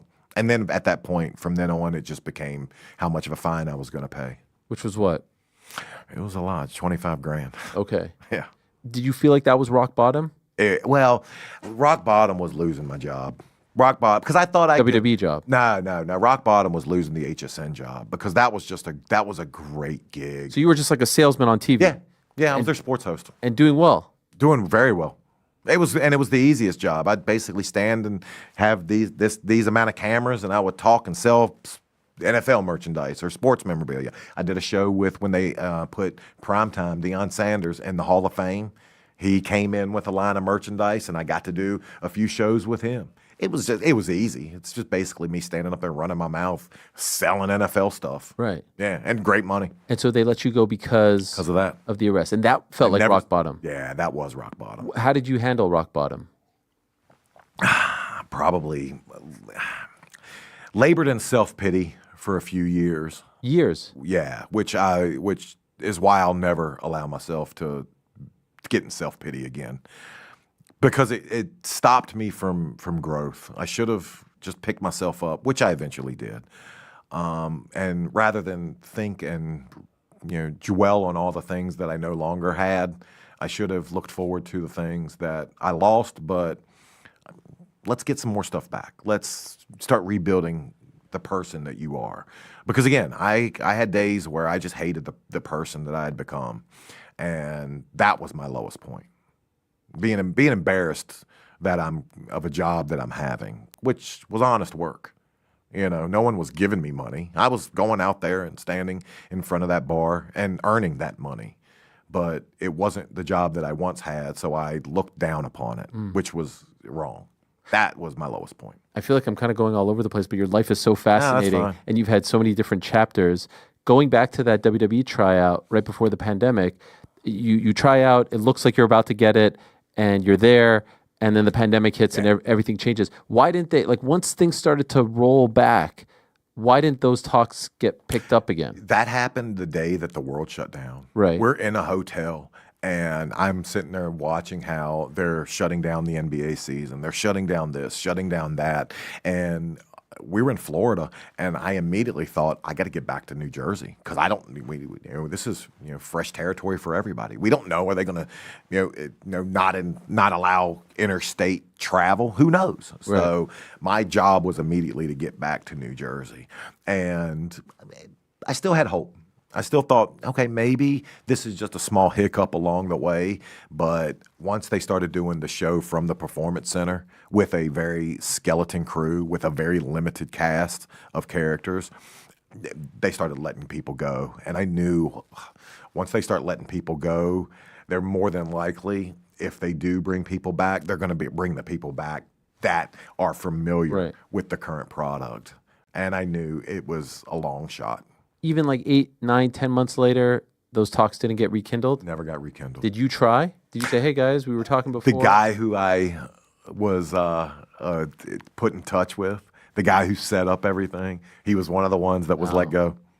And that was it? Yeah. Is that one that you lament? Do you say, what if? Do you wonder about that? No. I mean, there's, what does that get you? Right. It's like sitting in a rocking chair. It's something to do. Right. It's not going to get you anywhere. Instead, I'm happy with the direction it took. I'm happy with the job that I got on working on Wall Street. I'm happy with because it led me to where I am now. Again, I love what I do. I do. I love every Friday when a video goes out. I love seeing the reaction if it's a good one. And I like learning when we do a video that doesn't work. We did a video a couple months back and it was AI slop. And the fans had no problem in the comments telling me, Maven, this ain't. I think one person wrote, Maven, this ain't it. Yeah. And I love that. Like it's because it's learning. I get to learn. Okay, we tried something. It missed the mark. It didn't work. And I'm forcing myself to get better week after week. And I just love that. I like where my life's at. I like where I'm headed. I love that I'm my own boss. I often talk to Matt Cardona, who I think was the person that showed wrestlers, once you leave one of the feds, there is a life outside of wrestling. And there's a life that you can build for yourself. I think the path he laid forward is just inspirational. And I've told him I love being my own boss. Do you? And he does. Now he wants to go back, but I think he recognizes that he gets to decide how much work he does. And there's just something to be said for that. If one of the big organizations hit you up and said, we want you, we love everything about you, keep the channel, what's the ideal job? What are you saying? It would either be in commentary, doing something like this, or I've always wanted to be a man. I love old school managers. Oh, yeah. Like Bobby Heenan. Paul Heyman now. Exactly. So you, like I think I could do you'd that. want to be a character. Yes. Not someone behind the scenes, a producer, an executive. I wouldn't want to be a producer. Okay. I wouldn't want that stress. I wouldn't want because the producer, that's a thankless job. If the match goes great, then the wrestlers get all the credit. If it sucks, they're pointing fingers at you. I wouldn't want that gig. This is going to happen in the next couple of years. What is? Someone's going to call you. I can't believe no one's called you. I'm blown away. If they don't, I'm not. I don't keep that phone on ring. No, I know, but you're so hot right now. You're so beloved. Like you have a connection with people. You're such a great storyteller. Like the way, just the whole thing. Why wouldn't someone? But that just might not be my path. Right. What if I'm not saying it's a bad thing. Yeah. What if my path is to do what I'm doing? Oh, and I hope it remains that way. If someone tells you to close the channel, I hope you never listen to them. But my point is, if I was leading a company right now, you'd be one of the first people I'd call. Oh, well, thank you. From your lips to God's ears. And you know that, right? I think I could provide value to a company. Yes, I do. But then what would that value be? Would it be a position that they need filled? Would it be a role that they currently don't have? And I think that's where the trouble falls. There's no shortage of commentators for the WWE. The guys that are doing it, they do a great job. So whose position would I take? Right. Am I going to do better than Corey Graves? Probably not. So I get it. I completely understand. But like I said, I'm always open to any opportunity. I'm never going to close the chapter on professional wrestling. When's the last time you've been backstage at a WWE event? WWE event? Yeah. I can't even give you a date. Really? I cannot give you a date. It's been that long. Like over a decade? Yeah. Oh yeah. Did you ever go back when you weren't in the company? I did. I think it was like when I did a show. I had my own show, an R&B show on BET in 2006, and they were doing a show in, I want to say Nassau Coliseum, and I went backstage then, and it might have been that long. Wow. Is that weird for you? Nah. Because at that point you were still in the mix. You were doing things. You were relatively happy, right? Yeah, I was happy because I had moved on. Right. I had allowed my next chapter to start. So I was perfectly content. If there was one thing I could do over, if I could get a do-over, Johnny Ace reached out to me in 2008 and asked me to come back. I wish I would have taken him up on that. And because I had just got the job with HSN and I didn't want to get rid of guaranteed money. But what I didn't take into consideration at that moment was I'm not going to be young forever. My body's not going to feel the way it did in 2008 forever.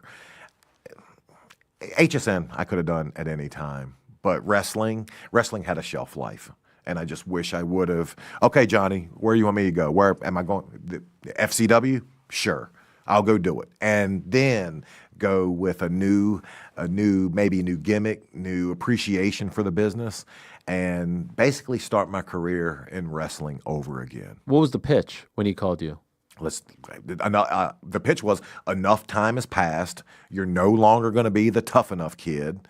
Let's get you back. Let's see what you got. And was it no on I remember telling me he said, "You're still good looking. Let's get you back." Was it no on the spot, or you like really wrestled with it? No, I told him I had to think about it, and then the no came probably 2 weeks later when I was looking at guaranteed money on HSN and talking to people that were like, "You can be on HSN for the next 20 years," and it's hard to, again, it's why I've made decisions based on money before, and I just don't want to make that mistake again. Did he try to convince you? He tried. Yeah. I mean, I don't know if he didn't show up. I've heard stories of guys, Vince flying them in on their jet. It didn't go that far. I've never been on Vince's jet, but he tried. And by try, I mean it was a few calls. Do you think Vince liked you? I think Vince is a businessman. Vince signs the front of the checks. I sign the back. And I think when you make Vince money, he loves you. And then when you don't, he no longer has a purpose for you, which you can think that's heartless, but that's every businessman. That's every business person. And so if you saw him now, what do you think? Like, do you think he'd have anything to say to you? Do you think he'd? I think we would catch up the same way when I see Hunter. It's a handshake. Hey, how you doing? How's the family? How's everybody? It's a hug. It's brief, but it's heartfelt, and I mean it. And I know he means it when he sees me too. Whether there's any animosity or anything, man, we're all human beings. Yeah. Like who cares? Get past that. If I saw any of those guys, I don't concern myself with any way I was treated or any slight I might have felt in the past. Man, I'm moving forward. I'll let you go to. This has been great. This has really been great. And if anyone out there is unfamiliar, if you're watching this with the YouTube channel, I urge you to subscribe. Yes, please. Subscribe and watch. Every Friday a new video comes out. Yes. By the way, why'd you guys pick Fridays? I'd have to ask my partner that. Okay. But he told me when we first started, he was like, we're going to have a day. Yeah. And it's going to be something that we're going to teach the people that on this day expect our videos. 52 weeks? Every week. We haven't missed a video in 2 years. And how far in advance are you right now? We have about 8 weeks in the can. Already? Yeah. Okay, so you're going, like, you already know what's going out on Friday? I do. Teaser? You want it? Sure. Exclusive? Okay. Yeah. So we had a video idea. Okay. And going off of the Mr. Beast. Mr. Beast likes round numbers. Okay. Because it works. It looks good in the title. So we went to Brian Myers' school with the idea of I take 100 finishers. And wow. Yeah. And it was tough. And I used a bunch of Brian's students. I used Brian. And I think at finisher 65, I popped my shoulder out. Damn. How long ago was this?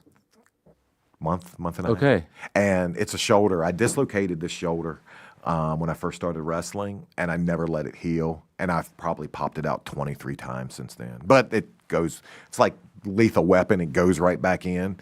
And I popped it out doing the finishers.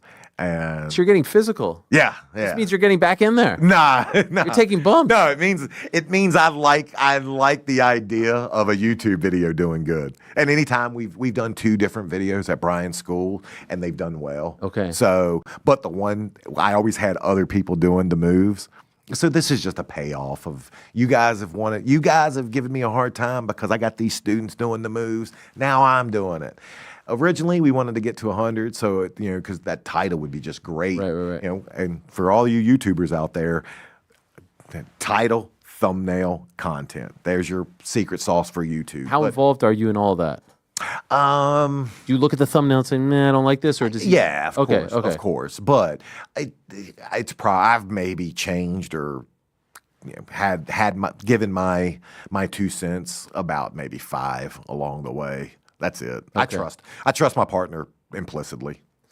He knows what makes for good. And I think we were probably 3 months into doing this, and I'm just thinking, my gosh, is he ever going to make me look decent in any thumbnail? Because it's always just a stupid Right. Yeah. But then again, who cares? Why do I care? I don't care. Right. It's a thumbnail. Like, as long as people watch, that's all I care about. That is it. Everything's about a gimmick, and you've got, hey guys, Maven here. Yeah. How did that start? No clue. You just kept saying it. Yeah, well, another thing with YouTube, I tell people all the time, get to the meat of what your video is about quick, because people will scroll. You'll lose people if you don't get to the point fast. So we were just looking for ways, and when we first started doing them, it was, in 2001 to 2005, I had the coolest job in the world. Well, that's too wordy. It's too long. So we were just looking for something quick. And my partner, there's another YouTuber, I forget the guy's name, but he always would start, hey, so-and-so, hey, guys, so-and-so here. So my partner was like, try hey, guys, Maven here. And it just took off. It's so good. In the comments, it's hilarious. And people leaned into it. Yeah. So I leaned in. Hey, Maven, guys here. Yeah. Like, it's fantastic. I've heard the wedding I officiated last weekend. I started the wedding, and I got permission from the bride and groom. Hey, guys, wedding officiant Maven. It's tremendous. Yeah. Everything you do is so great. Like, it's so buttoned up. I hope I'm not, like, glazing you here, as the kids say. Thank you. But you even do Coming that thing. from you, thank you. At the end, it's like, well, that's my story on this. If you want to know about this, that, and that, click on this. You guys do it so well. It's a credit and testament to you and your team. It's really, and I know it's a very small team, but you do YouTube perfect. Well, that's real estate. You have to view that as real estate at the end of your video, and that real estate is a value. And if I can send somebody from one video to the next, then that is value added. That is me. That's why whenever we have somebody on, I make it a big deal to tell them to thank you. Not only some guys we pay, but to thank you, I'm going to shout you out and send people at the end of our video to wherever you want them sent. Because that's just, if people go and subscribe or look at your stuff or buy your merch or whatever, man, that's value added. So you thought I was kidding? I'm stealing this. No. Yo, I'm stealing this. This is mine now. You pay. You pay some guys. Yeah, absolutely. Okay, because that's kind of like I know you talked to Chris about that. That's sort of like a rule. But you aren't a journalist per se. Nah. So you don't, okay. Here's why. Because I know when people reach out to me, I know time costs. I know how much my time is worth to me. And whenever anybody is going to give me their time, especially one of the boys, I want to pay them back in some way. And yeah, there's been guys though. I tried like hell to hand, Raj. Oh gosh. Raj, what's his wrestling name? Raj. What was his gimmick? Oh, goodness gracious. I can't believe I'm drawing a blank. This is the concussions coming out in me. But anyway, I tried to, the Raj, the Maharaja. The modern day Maharaja. Oh, the Canadian. Yeah. Now I'm drawing a blank. And he's Canadian, and you're Canadian. Wow. What brotherhood. Oh, my God. What brotherhood. Jinder Mahal. Jinder. Yes. I tried like hell. I met Jinder in the parking lot where we were filming. He drove 2 hours to film with us. And I had an envelope, and I tried to hand it to him immediately. He wouldn't take it. Wow. He refused. Wow. He refused. We filmed. We were there for 2-3 hours. I tried to give it to him on his way out. I'm like, Jinder, you drove 2 hours. You're driving back 2 hours. You're jumping on a plane tomorrow morning. Please let me give you some. And he refused. But like that's unheard of with wrestlers. But I want to just make sure guys know that I appreciate what they're providing me, and I want to make it worth their time. That's class. That's class on your part. Last one I'll say. So I'm in my early 20s when you're on Tough Enough and then on WWE. Like, this is my I had a tough time in college. This is not about me, but I would just watch wrestling all day in my dorm. And so there you are. You get this opportunity. You're living the dream. Right. You're the fan turned wrestler. You get to eliminate The Undertaker. You get to be on Raw, SmackDown, all this stuff. And, I'm 21. I'm a freshman in college. Yeah. I had the biggest crush on Tori Wilson. Me too. And then you get to be in an angle with her. Yeah. And then not only an angle, like a love angle with her. Like, this guy's living the freak. He's living our dreams. He's a wrestler. He eliminates The Undertaker, and now he's with Tori Wilson? Yeah. What a life. Yeah, whirlwind. I still remember thinking, because I had the biggest crush on Tori. Everyone did. I remember watching her with when she was in WCW. Yeah, with and Billy Kidman. Yes, and thinking she's the perfect specimen. She's just perfect.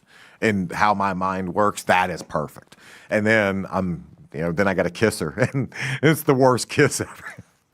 You did a video on that with your partner, yes. Yeah, I did. I talked about how that was the night all Tori's dreams came true. That's right. That's a video. We got to get you guys together. I would love to. A 20-year reunion. I would love to. I follow her on Instagram, and I just haven't reached out. I haven't asked yet, but here I allow my partner. When I know whenever he wants to do something, there's a reason, and that reason is usually because it's going to be good. Now with the Buff video, Buff reached out to me. And about 2 months before his surgery, and said, "This is about to happen. I want you guys to document it." So, I mean, that was just, "Oh, you sure about this?" Okay, but I was honored to do that. But for the most part, my partner, he'll get ideas in his head, and he'll be like, "What if we do a video with so and so?" And then at that point, it's my responsibility to reach out and try to set it up. Some people say yes immediately. Some people it takes a while to get in touch with. Others don't return my message or whatever, and all of it's fine. It's all fine.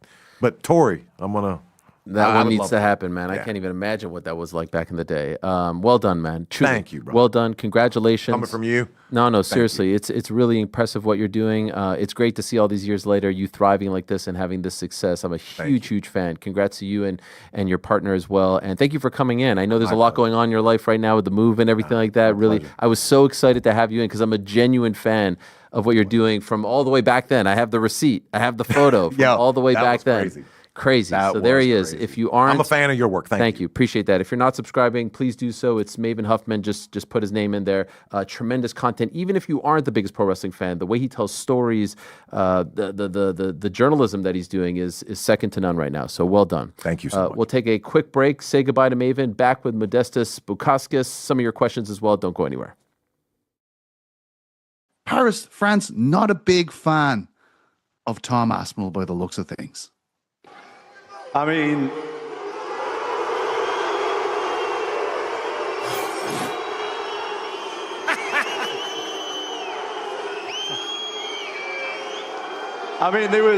there was nobody else to fight. I'll just Cyril, you just do your thing, man. You just do your thing. I'll just chill. There you have it. I mean, not too shocking, but I love Tom trying to give a rational answer in this environment. Like, there's no one else. Like, what do you want me to do? Well, it also seems like, I don't know if this is just Tom's genial nature, that he seems incapable of flipping the switch there and going, "Oh, okay, I'm the bad guy here. All right, I'll go ahead and I'll be the bad guy." And instead it's just sort of like, "I don't know, Cyril, why don't you talk? They seem to like it better when you do." I mean, this does seem like maybe what we should have expected all along. I'm not too familiar. I'm not much of a history guy. I understand, though, that those two countries, that they have some feelings about each other, that maybe some stuff has happened here or there in the past that has made them develop some strong opinions about each other. I don't know. However, it does seem like if you're Tom Aspinall and they're like, "Hey, we're already in Paris. Why don't you swing on by and let everybody get a look at you? You and Cyril together." And you kind of ought to know that is coming. And it almost feels like, don't you think the French fans feel obligated to do that? Whether they actually hate Tom Aspinall as a person, right? You got to get behind Cyril Gahn here. You got to cheer for your guy. And in fight sports, that usually means booing the other guy. And so everybody's kind of getting to do their stuff here. They're going to boo him. Tom's going to be like, "All right, I get booed here. If we turn around and do one of these press conferences in London, maybe it's going to be a different story." But you just kind of got to roll with it. Because otherwise, I don't really see how you hate Tom Aspinall. Yeah.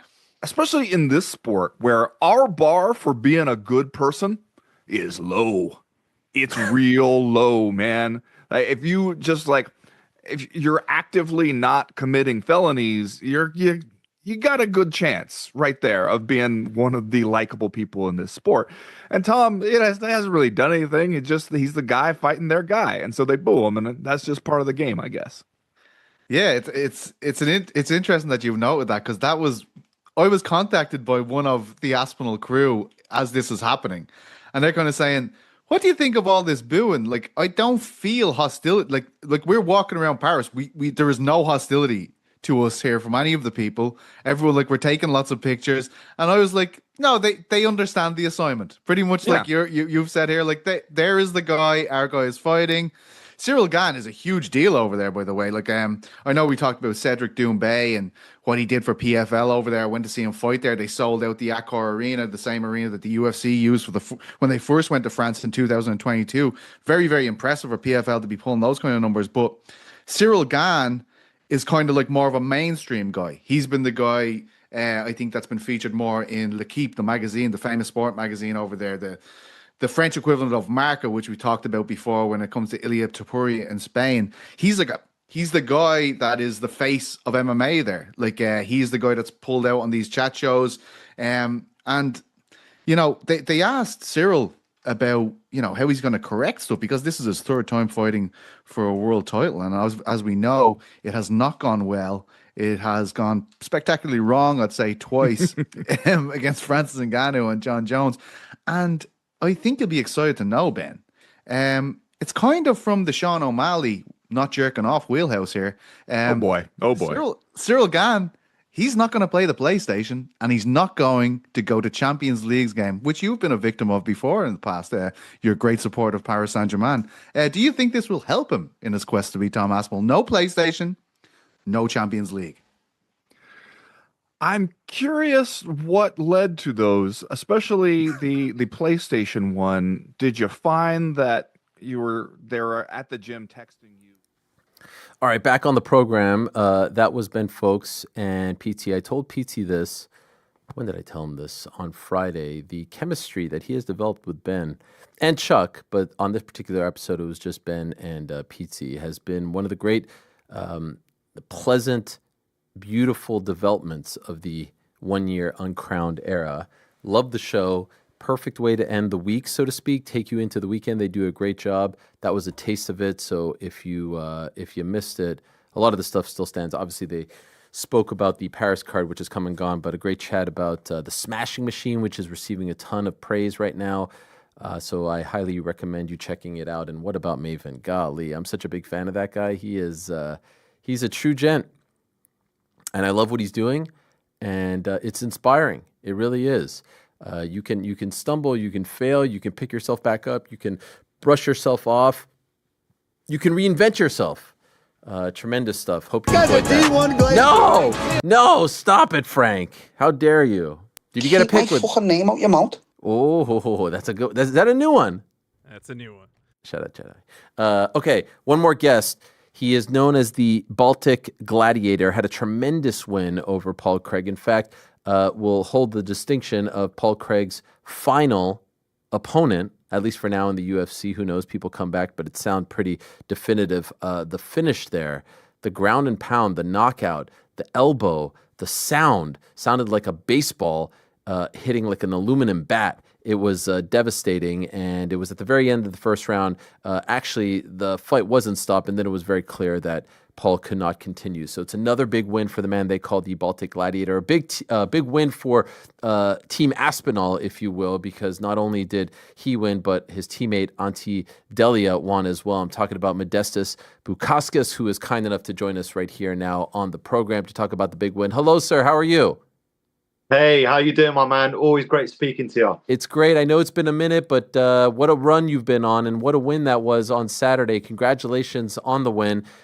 Did you know, because like I said, in that moment, it seemed as though the fight was going to continue. The horn had just sounded, but Paul was clearly out and the right call was made. Could you tell that last shot was the finishing blow? Yeah. I knew that I landed a pretty heavy shot on him. That last elbow, I literally went from the hands of God to land that shot. I literally put everything into it because my corner were literally screaming to me, finish him, finish him. And I knew I landed one big elbow that I think maybe cut him in the eye, and then another one that obviously ended the fight. When I landed it and then I saw obviously his reaction afterwards, I was like, can he continue? Can he not? But obviously there was a split second where I was like, okay, the bell has went, so I'm ready for the second round. But it was evident that Paul couldn't get up afterwards. And then as soon as Mark waved off the fight, then I knew it was over. But I knew that I landed a pretty heavy shot, so I didn't know whether he was going to continue or not. 4 in a row now in the UFC. The confidence must be at an all-time high, right? You've had winning streaks, but not on this level. And obviously, we know about your first run in the UFC didn't quite go your way. Could you even describe how you're feeling on the Monday after a win like that, at a venue like that, against a guy like Paul Craig? Yeah, I mean, listen, Paul Craig is an absolutely incredible MMA fighter. He's done a hell of a lot in the sport, beaten 3 former champions, 1 current champion and 2 former champions. So he's an absolute legend of the sport. So, to get a win over him is obviously incredible for me. I wish him all the best in his retirement. He's a proper stand-up guy. But yeah, I mean, four wins in a row now. In the light heavyweight division, usually things start racking up pretty quickly to get yourself into the top 15, and then working your way up the ranks. And that's exactly what I intend to go and do. The idea that you have, for all intents and purposes, retired Paul Craig. He probably continues if he wins, we assume. How does that sit with you? How do you feel about that? Well, from what I understand, I'm pretty sure he signed like a deal with the UFC right before my fight. So yeah, you could potentially say, obviously his first fight at light heavyweight ended in a no contest. So he's thinking, okay, we've got a guy who's had a couple of wins on the trot. I beat him, and then I can go towards the top 15. So maybe in his head he thought, had he won that fight, he would continue. But had he lost, which is ultimately what happened, then he would have to call it a day, because he obviously, I can imagine, he probably wanted one more stab at trying to get the belt or try and work his way back into the rankings. So it's unfortunate. Like, obviously for me, like, because I thought he signed a new deal that he would continue fighting, but obviously it would mean that he would have to fight another up and comer, another guy probably sitting a bit lower in the rankings, and maybe he didn't want to do that. He's had such an amazing, flourishing career. Essentially, I can imagine on his end, what more can be done. So it was sad at the end of it. I was upset at that point because, like I said, I view Paul Craig in such a high degree. He's such an amazing athlete. So to see him walk away from the sport was obviously sad, but at the same time, that was probably the best decision for him. And like I say, I just wish him well. Did you say anything to him afterwards? I pretty much just said everything that I said to you. I just said, mate, you're an absolute legend of the sport. I said, listen, if you're free later, let's go and grab a beer later.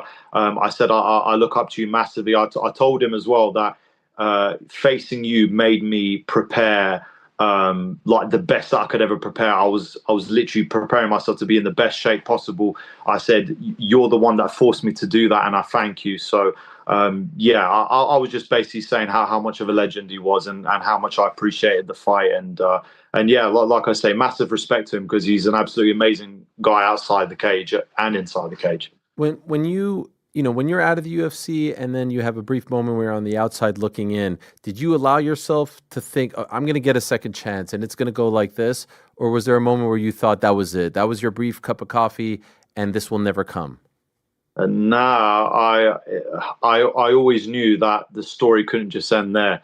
I mean, imagine if you're writing a book and it's like, oh, Cage Warriors champion, then he gets to the UFC, then he's cut, and then that's it. Like, how crap of a story would that have been?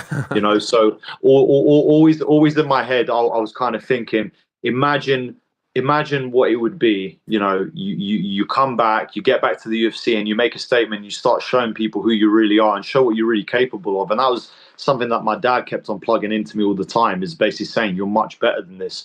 We just need to find a way of unlocking it and releasing it out in the cage, and obviously correcting a lot of the errors in my training, in my ways of being, in my mindset. There was just so many things that just needed correcting. So even at that time, I was thinking the story can't end there. I was still young. I got cut when I was 27, just about to turn 28. So, I was still very young in the sport. So, I just knew that the story wouldn't end there. And, looking back now at what situation I was in, looking at the situation I am now, this is everything that I imagined it would be and more.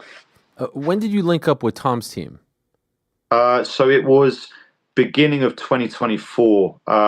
So essentially, I had 2 wins on the trot just after re-signing to the UFC, and then I ended up having a good fight in Brazil, but I ended up losing that fight. And then I just realized that there needed to be some changes, and I realized I just wasn't sparring or training with big, heavy guys. And me and my dad were just talking about it, and we were like, oh, do you know what? Like, Tom, like, he had loads of pictures of him training with like loads of big guys and like loads of great athletes. And I thought, he was basically telling me, why don't you drop a message and see if you can go up there and train with those guys? And then literally I messaged Tom, I think it was around March time. And then he answered me straight away. He hooked me up with his dad. And then obviously I took a trip up there. I basically spent like a week up there the first time I went up there, and literally I never looked back. Like every single week I'll go up there for a couple of days, just book like a hotel and just stay up there. And I've been going ever since. I've just noticed like the improvements in my mindset, in my skill set, and especially like the first couple of training sessions, I just noticed like how much harder it was going with much bigger, heavier guys. It's like when you're the biggest guy in the room, you think, oh my gosh, like my strength is there and this and that. But then when you actually try and haul around a 120 kilo body, it's not as easy as you kind of think it to be in your head. Like it was a lot harder having to deal with the bigger bodies. So it was absolutely amazing. And then, like I say, I've never looked back. And they took me in with open arms. They're all absolutely amazing people. I love Tom and his whole team and his dad, and they're all absolutely great people. And I'm so grateful and honored to be part of their team. No secret, I think very highly of Tom and his dad. And to see, like, you can't fake the emotion that he had on Saturday watching you and Auntie win, like the genuine happiness. I know people are happy for their teammates and friends, but I'm continuously so impressed by the way he conducts himself, the way his dad conducts himself. And it seems like there's something really special over there. Even that gym, that Champion Training Center, those photos look, I mean, what a spot that is. It looks beautiful. Mate, it's absolutely brilliant. It's got like I said, their own private mat space, and the funny thing is, there's still more to be done to that gym. It's very private in a great location. And he just brings all the guys that are there to help him and like help each other, and we just got a great team spirit and great team energy. I was so happy for Ante as well. I know how emotional it was for him because it's been literally, like he said on his interview, like it was a lifetime of work. And, he literally would spend like weeks and months away from his family back home to just stay in Manchester. And he's like really gelled in with the group. And, we have such great camaraderie and great team spirit. And it's just amazing to see him get such an amazing finish. And such an amazing performance. I know that was big for him, and yeah, like I say, everyone really cares about each other, and everyone just really wants everyone to improve. We've got such a mindset of just helping each other and developing each other's skill set. There's no egos in the room. Obviously, we're trying to train hard, we're trying to get each other better, but it's all a collective effort to make everyone better. And the results are showing, and I'm very happy and excited for everyone there at Team Aspinall. What was the vibe like? You weren't fighting a fellow Frenchman, but that crowd seemed unbelievable. It seemed electric, and you fought in front of some great crowds. How did Paris compare to some of the other ones you fought in Europe and around the world?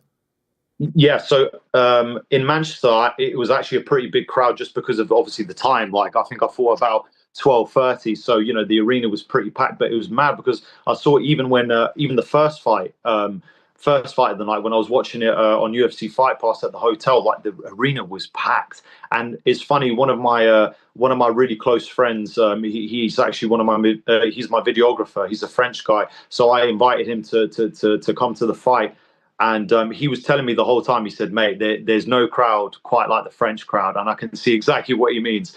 It's mad because as I was walking out, I was watching to the left-hand corner. There was actually a bunch of Scottish flags out there. So it was actually pretty crazy. But yeah, the fans were absolutely amazing there. It was electric. Even when I was in the changing room, you could hear when people do the shuffles on the floor with their feet, like you could hear everything. And it was absolutely amazing.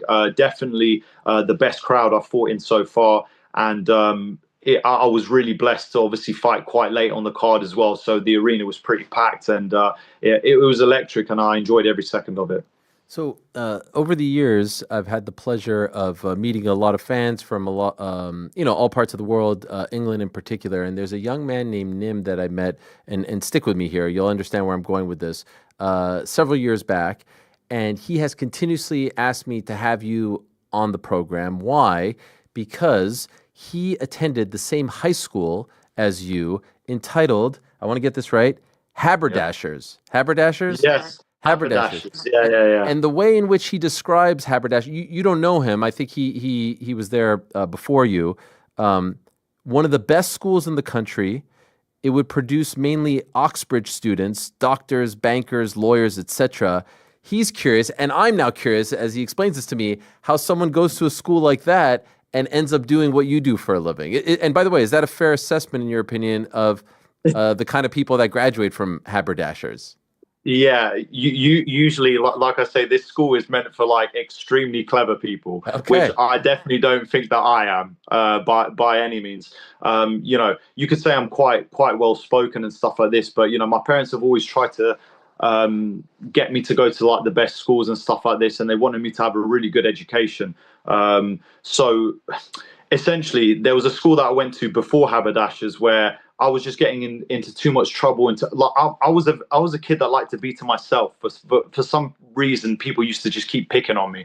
So I just got into too many fights, and essentially that forced a move because my dad was like, "Well, there's no point you going here. You're just getting into trouble all the time." And like I said, for the most part, I just like to be to myself. I was quite shy, quite conserved, so I was never brash or outspoken. And then essentially, there was a choice to have entrance exams to two different schools, and one of them was Haberdashers. And Haberdashers is actually well renowned for being the best school in the country academically. Like all of their students end up like graduating and going to the top universities, and people like, I remember the first year I went there, like genuinely I flopped so bad. Like it was actually unbelievable. I don't even know how I even managed to get into that school because I had to take like 7 entrance exams, like 3 interviews. But I think, looking back, there was in the last interview that I had, obviously I got quite emotional because he asked me certain questions that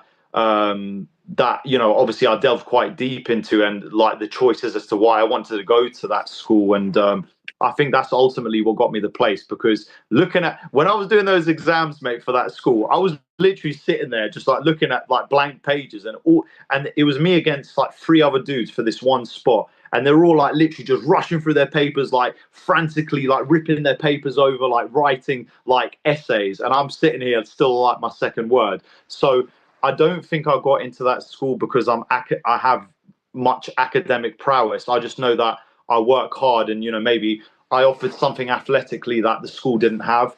I was a 4-time British kickboxing champion. I did play basketball as well. And, I've always tried to do very well in sports. So maybe they thought that I would offer them something a little bit different. So first 2 years, I flopped really bad. But then my last year before my GCSE exams, that's when I sort of pulled out the bag, and I actually managed to get very good grades. And if I would have went there for A levels for sixth form, then I would have got the grades necessary to go back. So it was extremely difficult, but it was a massive part of my growing process. And I guess it's what's helped me to become well spoken and stuff like this.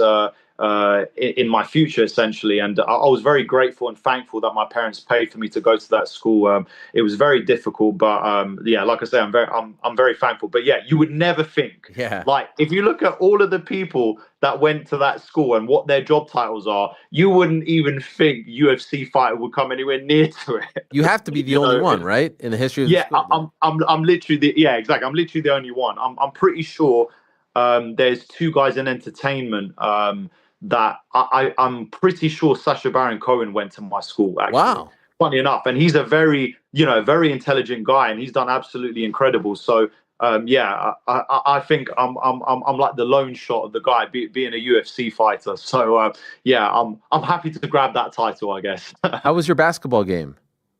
So I played basketball pretty much from the ages of like 11 to 18. I actually went to high school in Louisiana. I went to really? St. Thomas Aquinas High School. It was a 2A school, and my coach at the time in England, he went to that school when he was younger, and the coach that was coaching there when he was there was still coaching. They were, I think, 2 or 3 times state champions in Louisiana at 2A, and so he still knew the coach.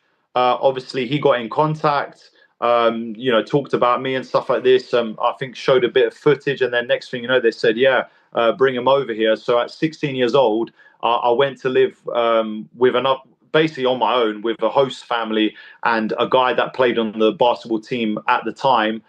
So I went for my junior and senior years in high school in America, and it was my dream, obviously, at that point to become a professional basketball player. Ultimately, I wanted to get a Division I scholarship. That didn't happen. So at 18 years old, that's when I had a conversation with my dad. He says, "Listen, you can either go to university and study for 4 years and try and walk on, or you can go back home and start your MMA career." And obviously, I was still even competing up till 14 in kickboxing, even while alongside me playing basketball. And I've always been good at martial arts. So one of my big dreams and goals in life was to become a professional athlete. So literally I started to lose a little bit of love for basketball. And so the decision was quite easy for me. Okay, I'm going to go back home, start working, and basically start my my MMA dream and my MMA journey. The reason I ask is I don't know if you've been following the Eurobasket that's going on now.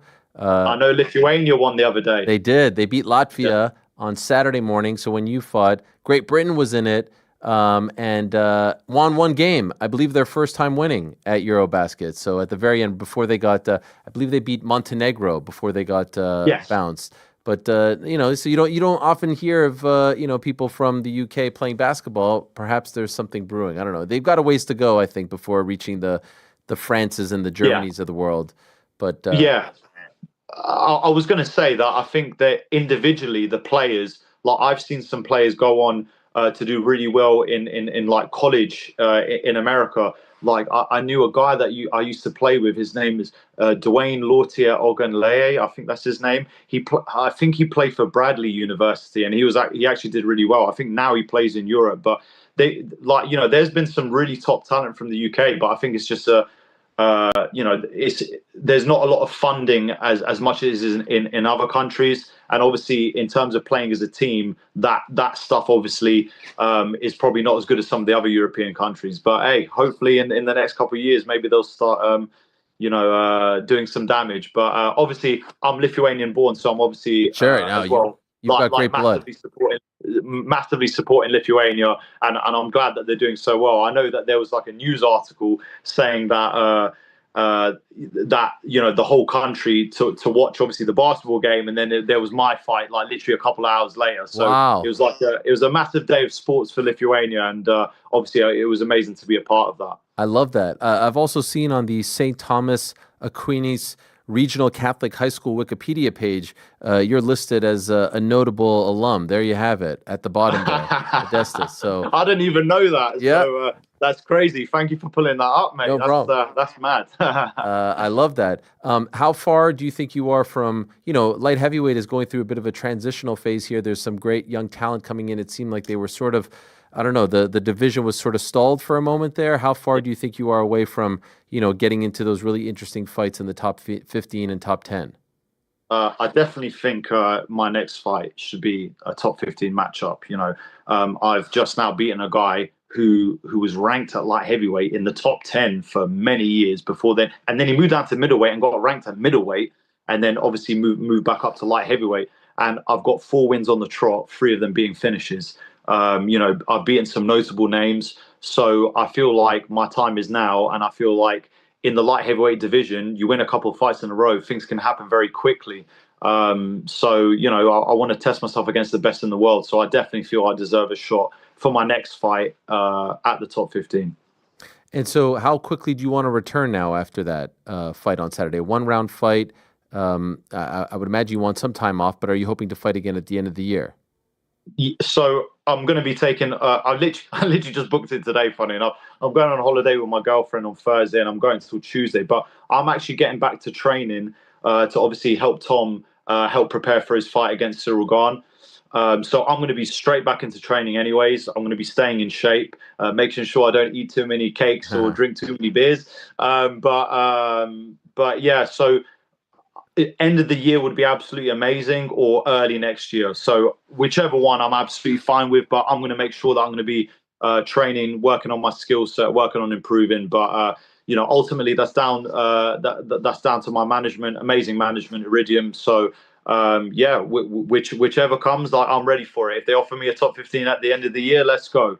If they offer me at the beginning, again, let's go. I'm really sort of open and ready for whatever. Pereira or Ankalaev on October 4th? Who do you like? I personally think Ankalaev will get the job done again. He done absolutely amazing in the first fight to sort of neutralize Pereira's game. Obviously, Pereira is going to be working on the holes in his game from the first fight, but I still think Ankalaev has the skill set to, like I say, to give Pereira a lot of trouble. So, in my opinion, I'll say that Ankalaev takes it. That's a big night for the light heavyweights. Actually, a big stretch coming up, right? With the fight in Perth the weekend before, and then, of course, the 2 fights on that card with Khalil Roundtree and Yuri Prochazka. So a lot of activity coming up in your weight class, and you kick things off with your big win over Paul Craig. Looking forward to it very much. Looking forward to seeing how you continue to rise in this division, and your story is a great one. So congratulations on your success, on everything you've done, on the win on Saturday, and we'll see you hopefully by the end of the year, early next year. Thank you, Modestas. Yeah, thank you so much, my manners. And as always, it's an absolute pleasure talking to you. And thank you so much for having me on your show. Our pleasure. All the best to you. We'll talk to you soon. There he is, the pride of both Lithuania and Great Britain, the one and only Modestas Bukauskas, who is known as the Baltic Gladiator, who has won now 4 in a row, defeating Paul Craig, Iwan Kuchilaba back in May in Montreal. It's been a good run for him, 3-0 in 2025. That's a tremendous run after being out of the UFC, getting another shot and making the most of it. Well done to him. All right, a few more things to do before we go.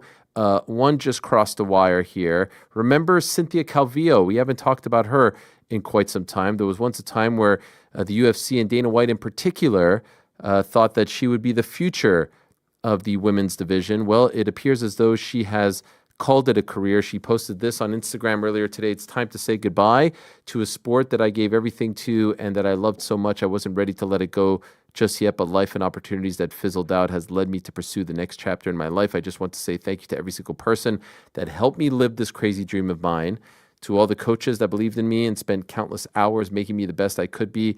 Y'all don't know how much it means to me. To the UFC, Dana White, Sean Shelby McMaynard, thanks for letting this little girl from Eastside San Jose live her dream. It was fucking dope being a superhero.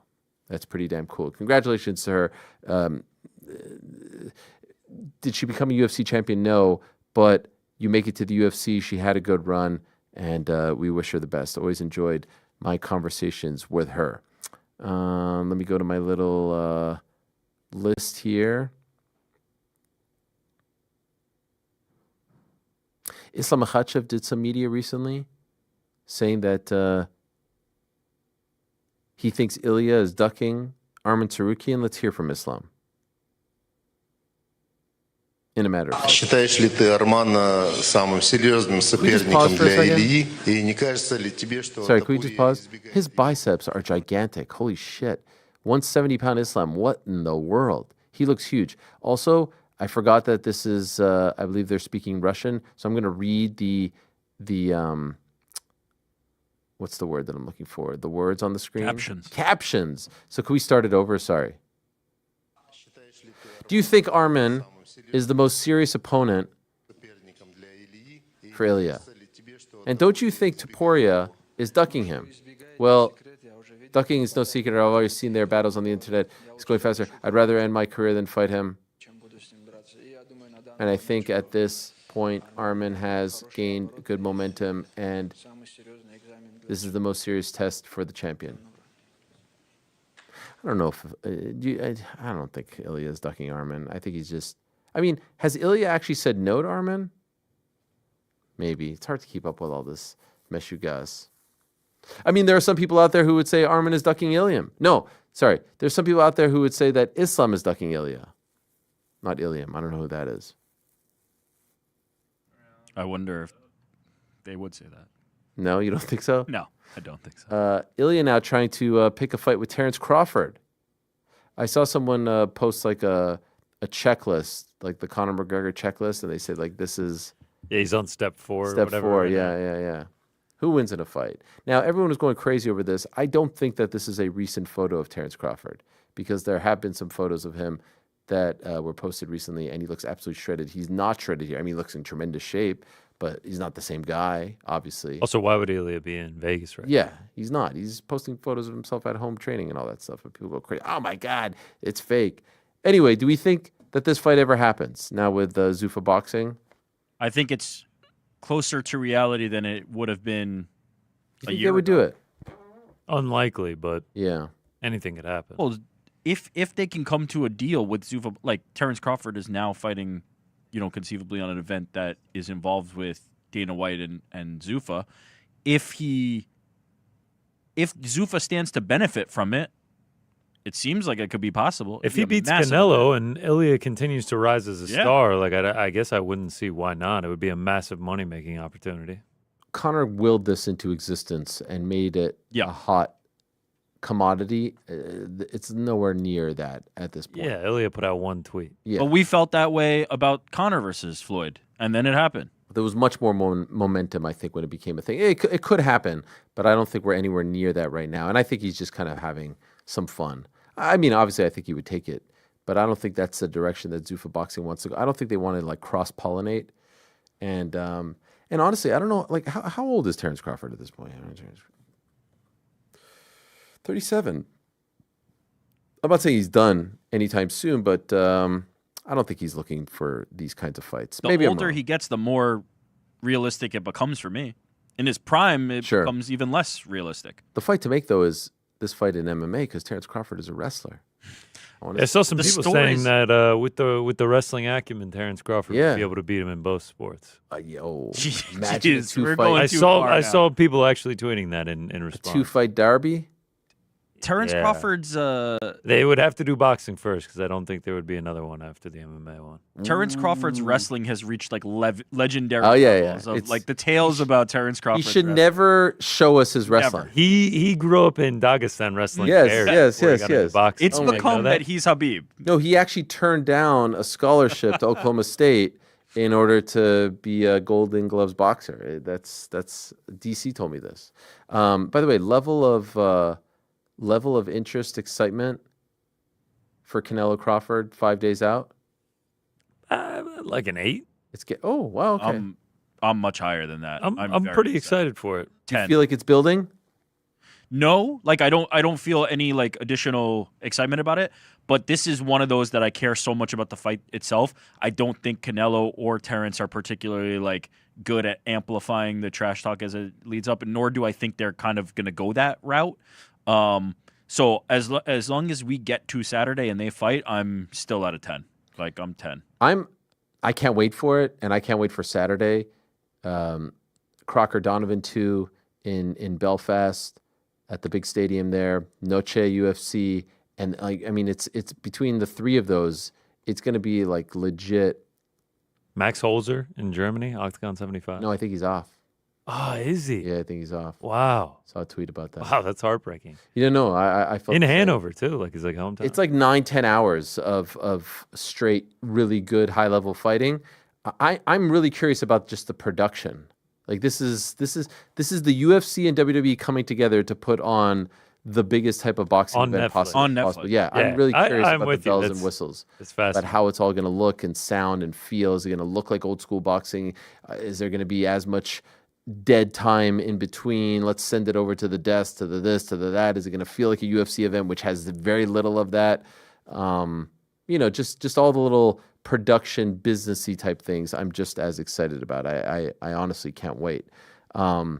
Speaking of new ventures and whatnot, Dave Shaw of the UFC was speaking to the media after the event in Paris, which was a smashing success. Again, 9 stoppages via KO, TKO record, 11 stoppages total, tie for a record. Massive business. Once again, France has just become a behemoth when it comes to combat sports. Here's what Dave said. A lot of the international fans would be interested in this as far as new potential destinations for the UFC in 2026 and beyond. So England, France, Spain, Germany, Scandinavia, Serbia. We're looking at Turkey. There's a number of different destinations that we're hopeful for over the next couple of years.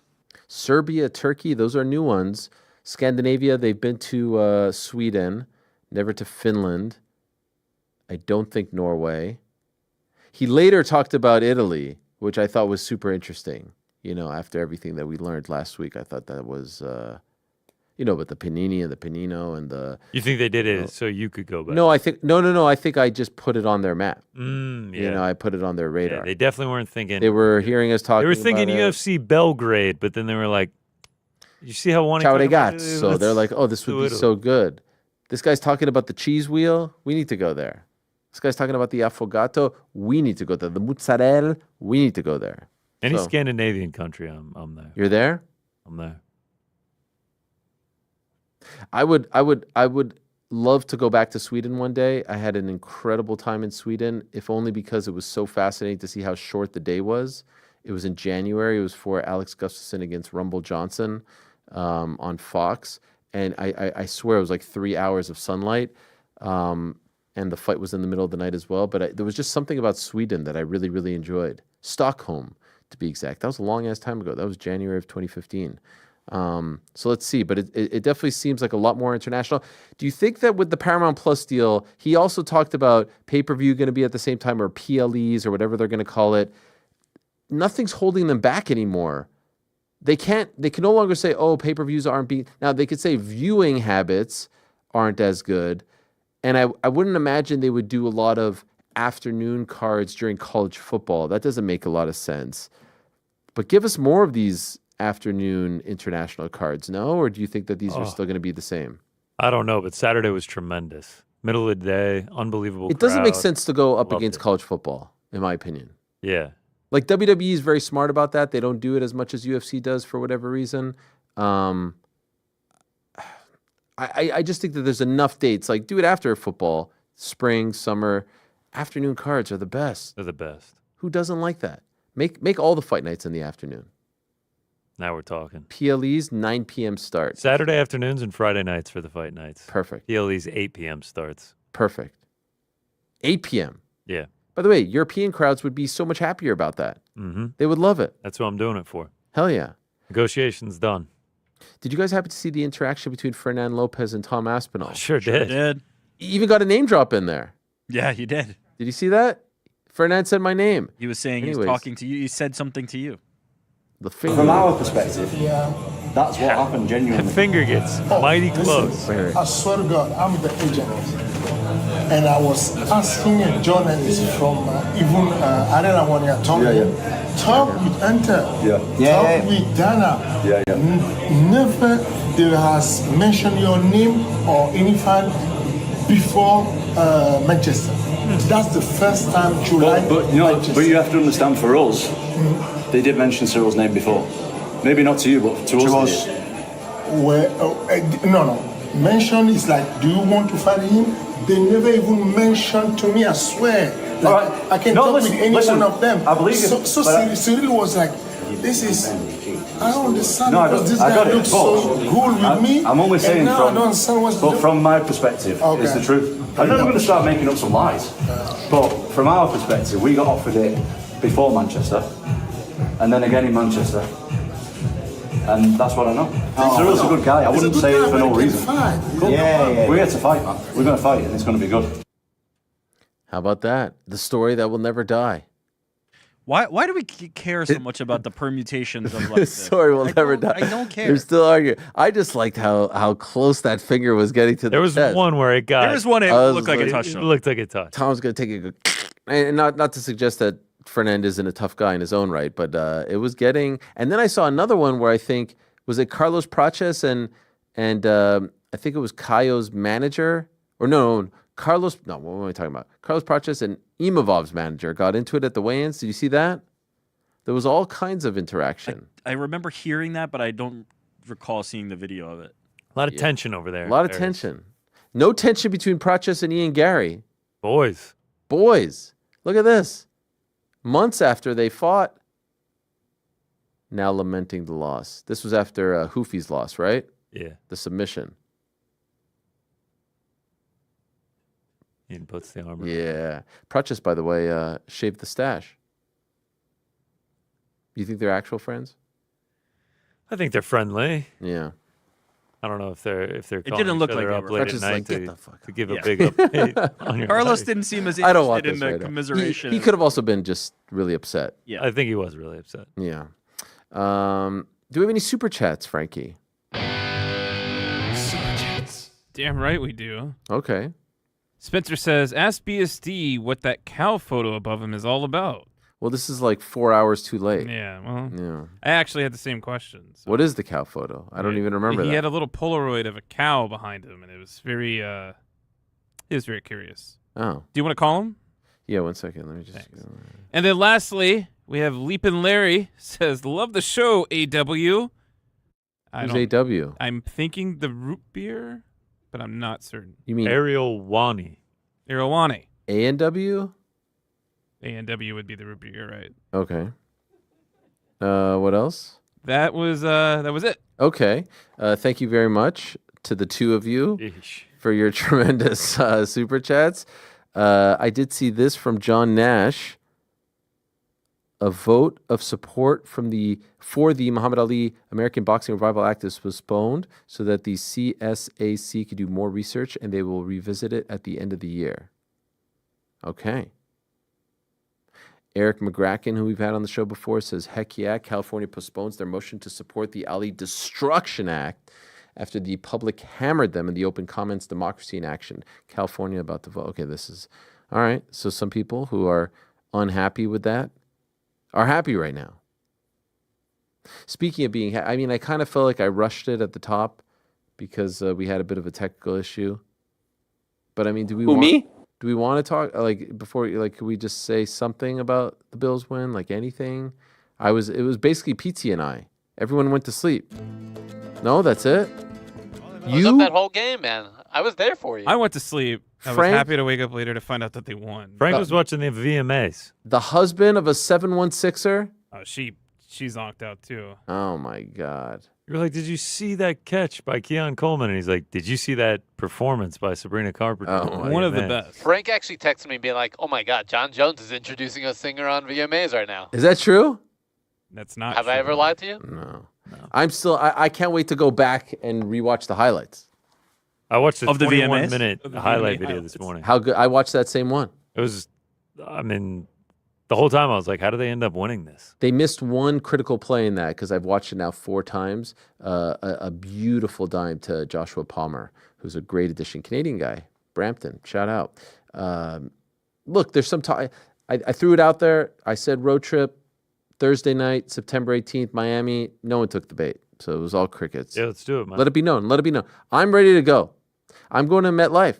I want to go to a game at home. Final season, Highmark. I'll go to a road game. Don't mind going to another. Let's go to a Sunday afternoon one.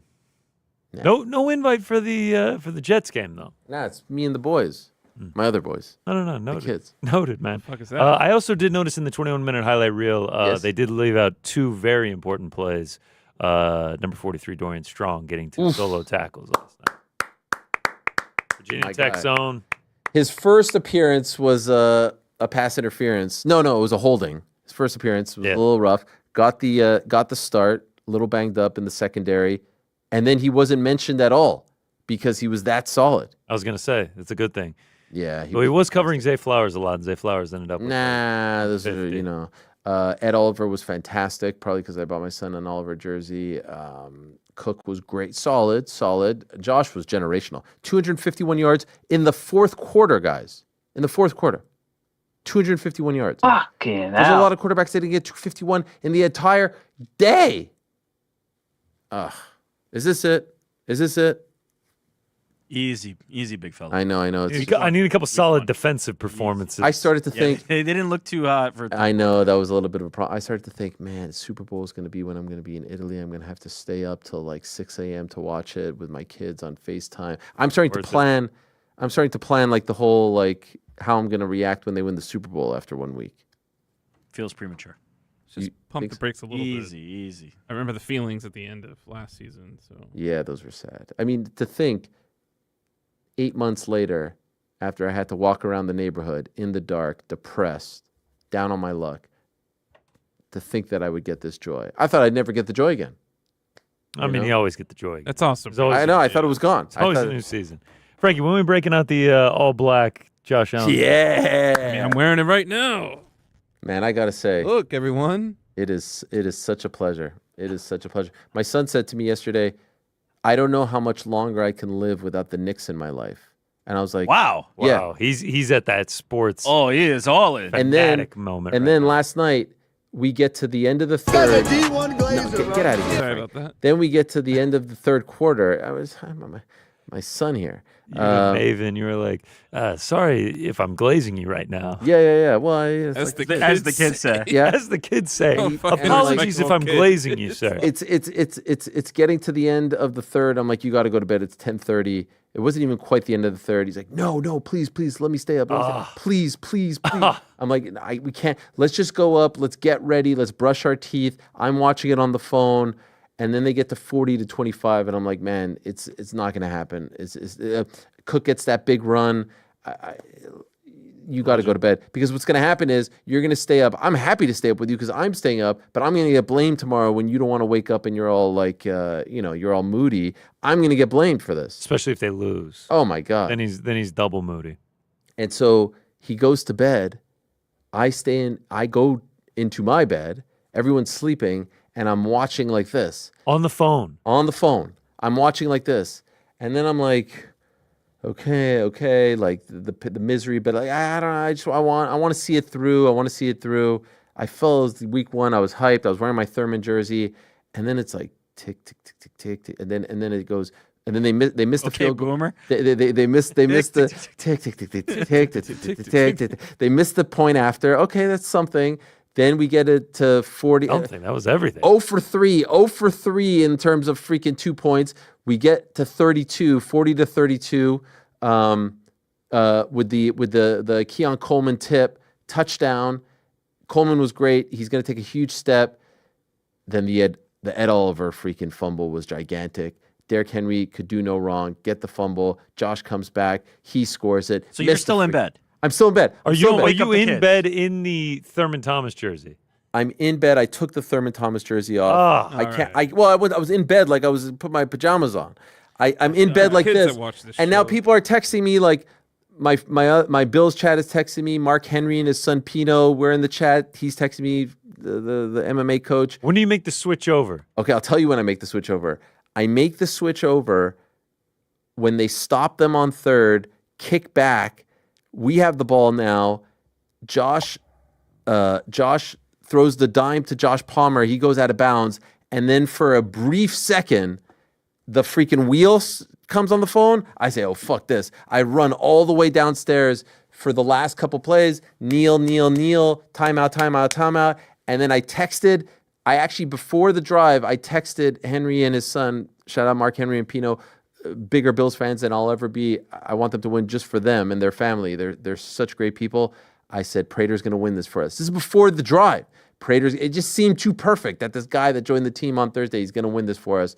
And there he is. And I have to say, it looked for a moment when he walked up there like he was shitting in his pants, but he nailed it. Matt Prater's a legend, bro. Yo. Been in the league for like 20 years. What a line when they're like, is this the craziest game you've ever been a part of? He's like, we had some pretty good ones with Tebow back in the day. Like, just to hammer Tebow, this guy's talking about 2013. Also, him getting interviewed, and it's like all these young bucks, Josh Allen, and Yeah. everything, and then it's him with like all the gray, and he's like a little bit overweight. He was coaching. He was the assistant coach on his son's football team back home in Arizona. He gets the call. He gets on a red eye, gets into Buffalo late Thursday, early Friday morning, and meets the players on Friday. He said that he was in the locker room showing videos of his son playing quarterback, who's in like middle school, to another teammate. He's like, you should show this to Josh. He's like, I'm not going to bother Josh. He happens to walk by in the moment, and that's when he meets Josh for the first time. He's like, take a look at my son.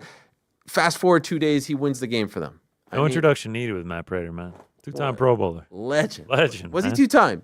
Two-time Pro Bowler, Matt Prater, man. Tyler Bass, who? No, I love Tyler Bass. Is Tyler Bass hurt? Is that Yeah, why? he's hurt. Yeah, injured reserve. It's a beautiful thing. I mean, there's nothing that makes you so irrationally happy. There's nothing that is like the joy of sports. There's nothing that breaks your heart like sports.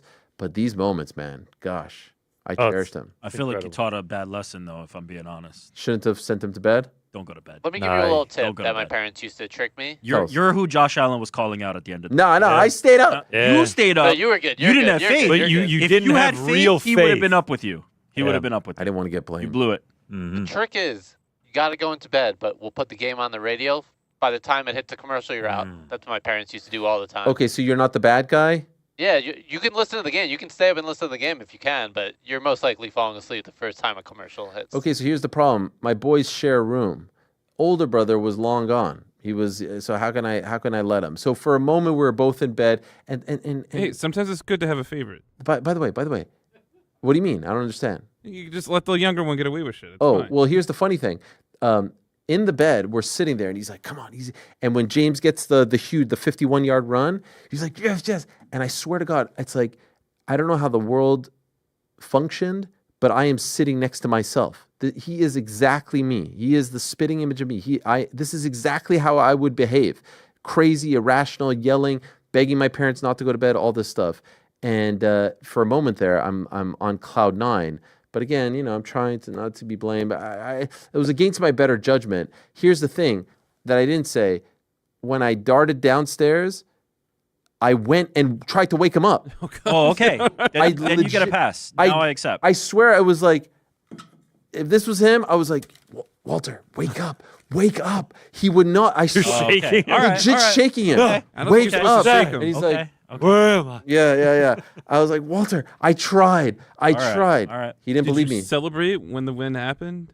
Yeah, I posted a video. I was going nuts. No, like in the house. Do you get like Yeah, but I was Claire, like whispering. Dad? We get I was gonna it, say, they yeah, won." is like the wife stirring it all? Or are you like, they did it. They came back and won, and she just rolls back over. and goes to sleep. it is? She had been sleeping for an hour. I went back upstairs, and then I get back, and she's like, what is going on over there? And I was like, oh my God, it's the craziest comeback ever. You she have no doesn't idea give what a happened. fuck. Not a fucking, she did not flinch. She's right back He's out. like, shut the fuck up with this shit. No, not even, she didn't say that, but It was implied. could not care less. Yeah, it was implied. It was implied. Yeah, it was definitely it was implied. And even this morning, I tried to explain it to everyone, Yeah, you're cooked, bro. Claire included. And she kind of was into it for a moment, but then I told her that we're going to the game on Sunday, and I didn't have a ticket for her, and then she said, to hell with all of you. So it was a great day. The Bills are back, and 1-0. Commiserations to the Ravens fans out there, really. I do feel bad for you guys because it's no fun. I know what it feels like. To have your heart ripped out and stomped on. Who the fuck is we? And we're not going to talk about the Jays-Yankees series because on air Jordan will... Yankees might miss the playoffs still. Yeah, I was waiting for that. He's I was waiting cheering for them to miss the playoffs so he can act like he's some miserable Yes, fan when their team hasn't See? been Told below you. 500 since Enjoy like your AL East 1993. title. The Blue Jays will win the AL East. It'll be It'll be great. All right, tomorrow, guys. We do have some guests already in the can. Oh, we have a new system. No, this is too inside baseball, but we have a new system that needs to be changed as far as the. Yeah, we need to talk about this. No, it's a mess. It's actually That's fucking bullshit. it's actually been a huge problem in my life. I have a running list of notes of things to address. The system you demanded? No, it's been it was execution. What's the deal with the guest sheet? Yeah, no, it's a mess. Corey Anderson going to be joining us in studio. The PFL light heavyweight contender. Carlos Praches, as well of the Fighting Nerds. Diego Lopez, one half of the main event for UFC Noche, and perhaps one or two others. So, no hard outs on Tuesdays these days. So we could go till like legit 7 o'clock. Who knows? The world is our oyster. That's fucking illegal. And some very exciting things in the works that I can't wait to tell you all about. But we have to go. It's time to go, my friends. It's been a great day here on the program. Hey, as we head out, could you clear something up for us here? Yeah. This picture of you and Maven. Yes. We were just curious as to what hat this is. That's a Chicago Cubs hat. I was guessing Cubs. Jordan was making a hard push for Colgate University. Wow. But I felt like it was Cubs. Cheating on your expos. What? No. Well, okay. So that was 2002. 2002. I was big into hats back in the day. So I was one of those guys who wore. I had an Astros hat that I wore all the time. I had a Pirates hat that I wore all the time. I had an Angels hat that I wore all the time. I just liked hats. I was a big baseball hat guy. Sort of like Drewski with the baseball jerseys. So that was my hat. But it was a great. I mean, who would have thought, guys? Really? I mean, 23 years later, if you would have told me Maven would be in studio, and what a great guy, and what a great storyteller, right? Isn't he great with the stories, the way he speaks, and the outfit? He's got something. Clearly. Why doesn't anyone hire him? I mean, he doesn't need to be hired. I don't know if he'd want to. As he said, he's his own boss, all the control. Just stay with that. Yeah, he's doing fantastic. There's one more super chat here. DJ Serenity now saying, "We heard the fart. Who was it?" What the fuck?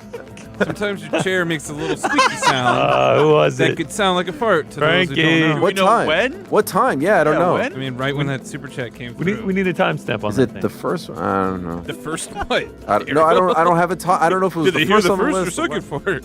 Thank you, Darren Till, Maven Huffman, Benoit Saint-Denis, Bryan Battle, Modestas Bukauskas. Back tomorrow, same time and place. Peace. I'm out of here.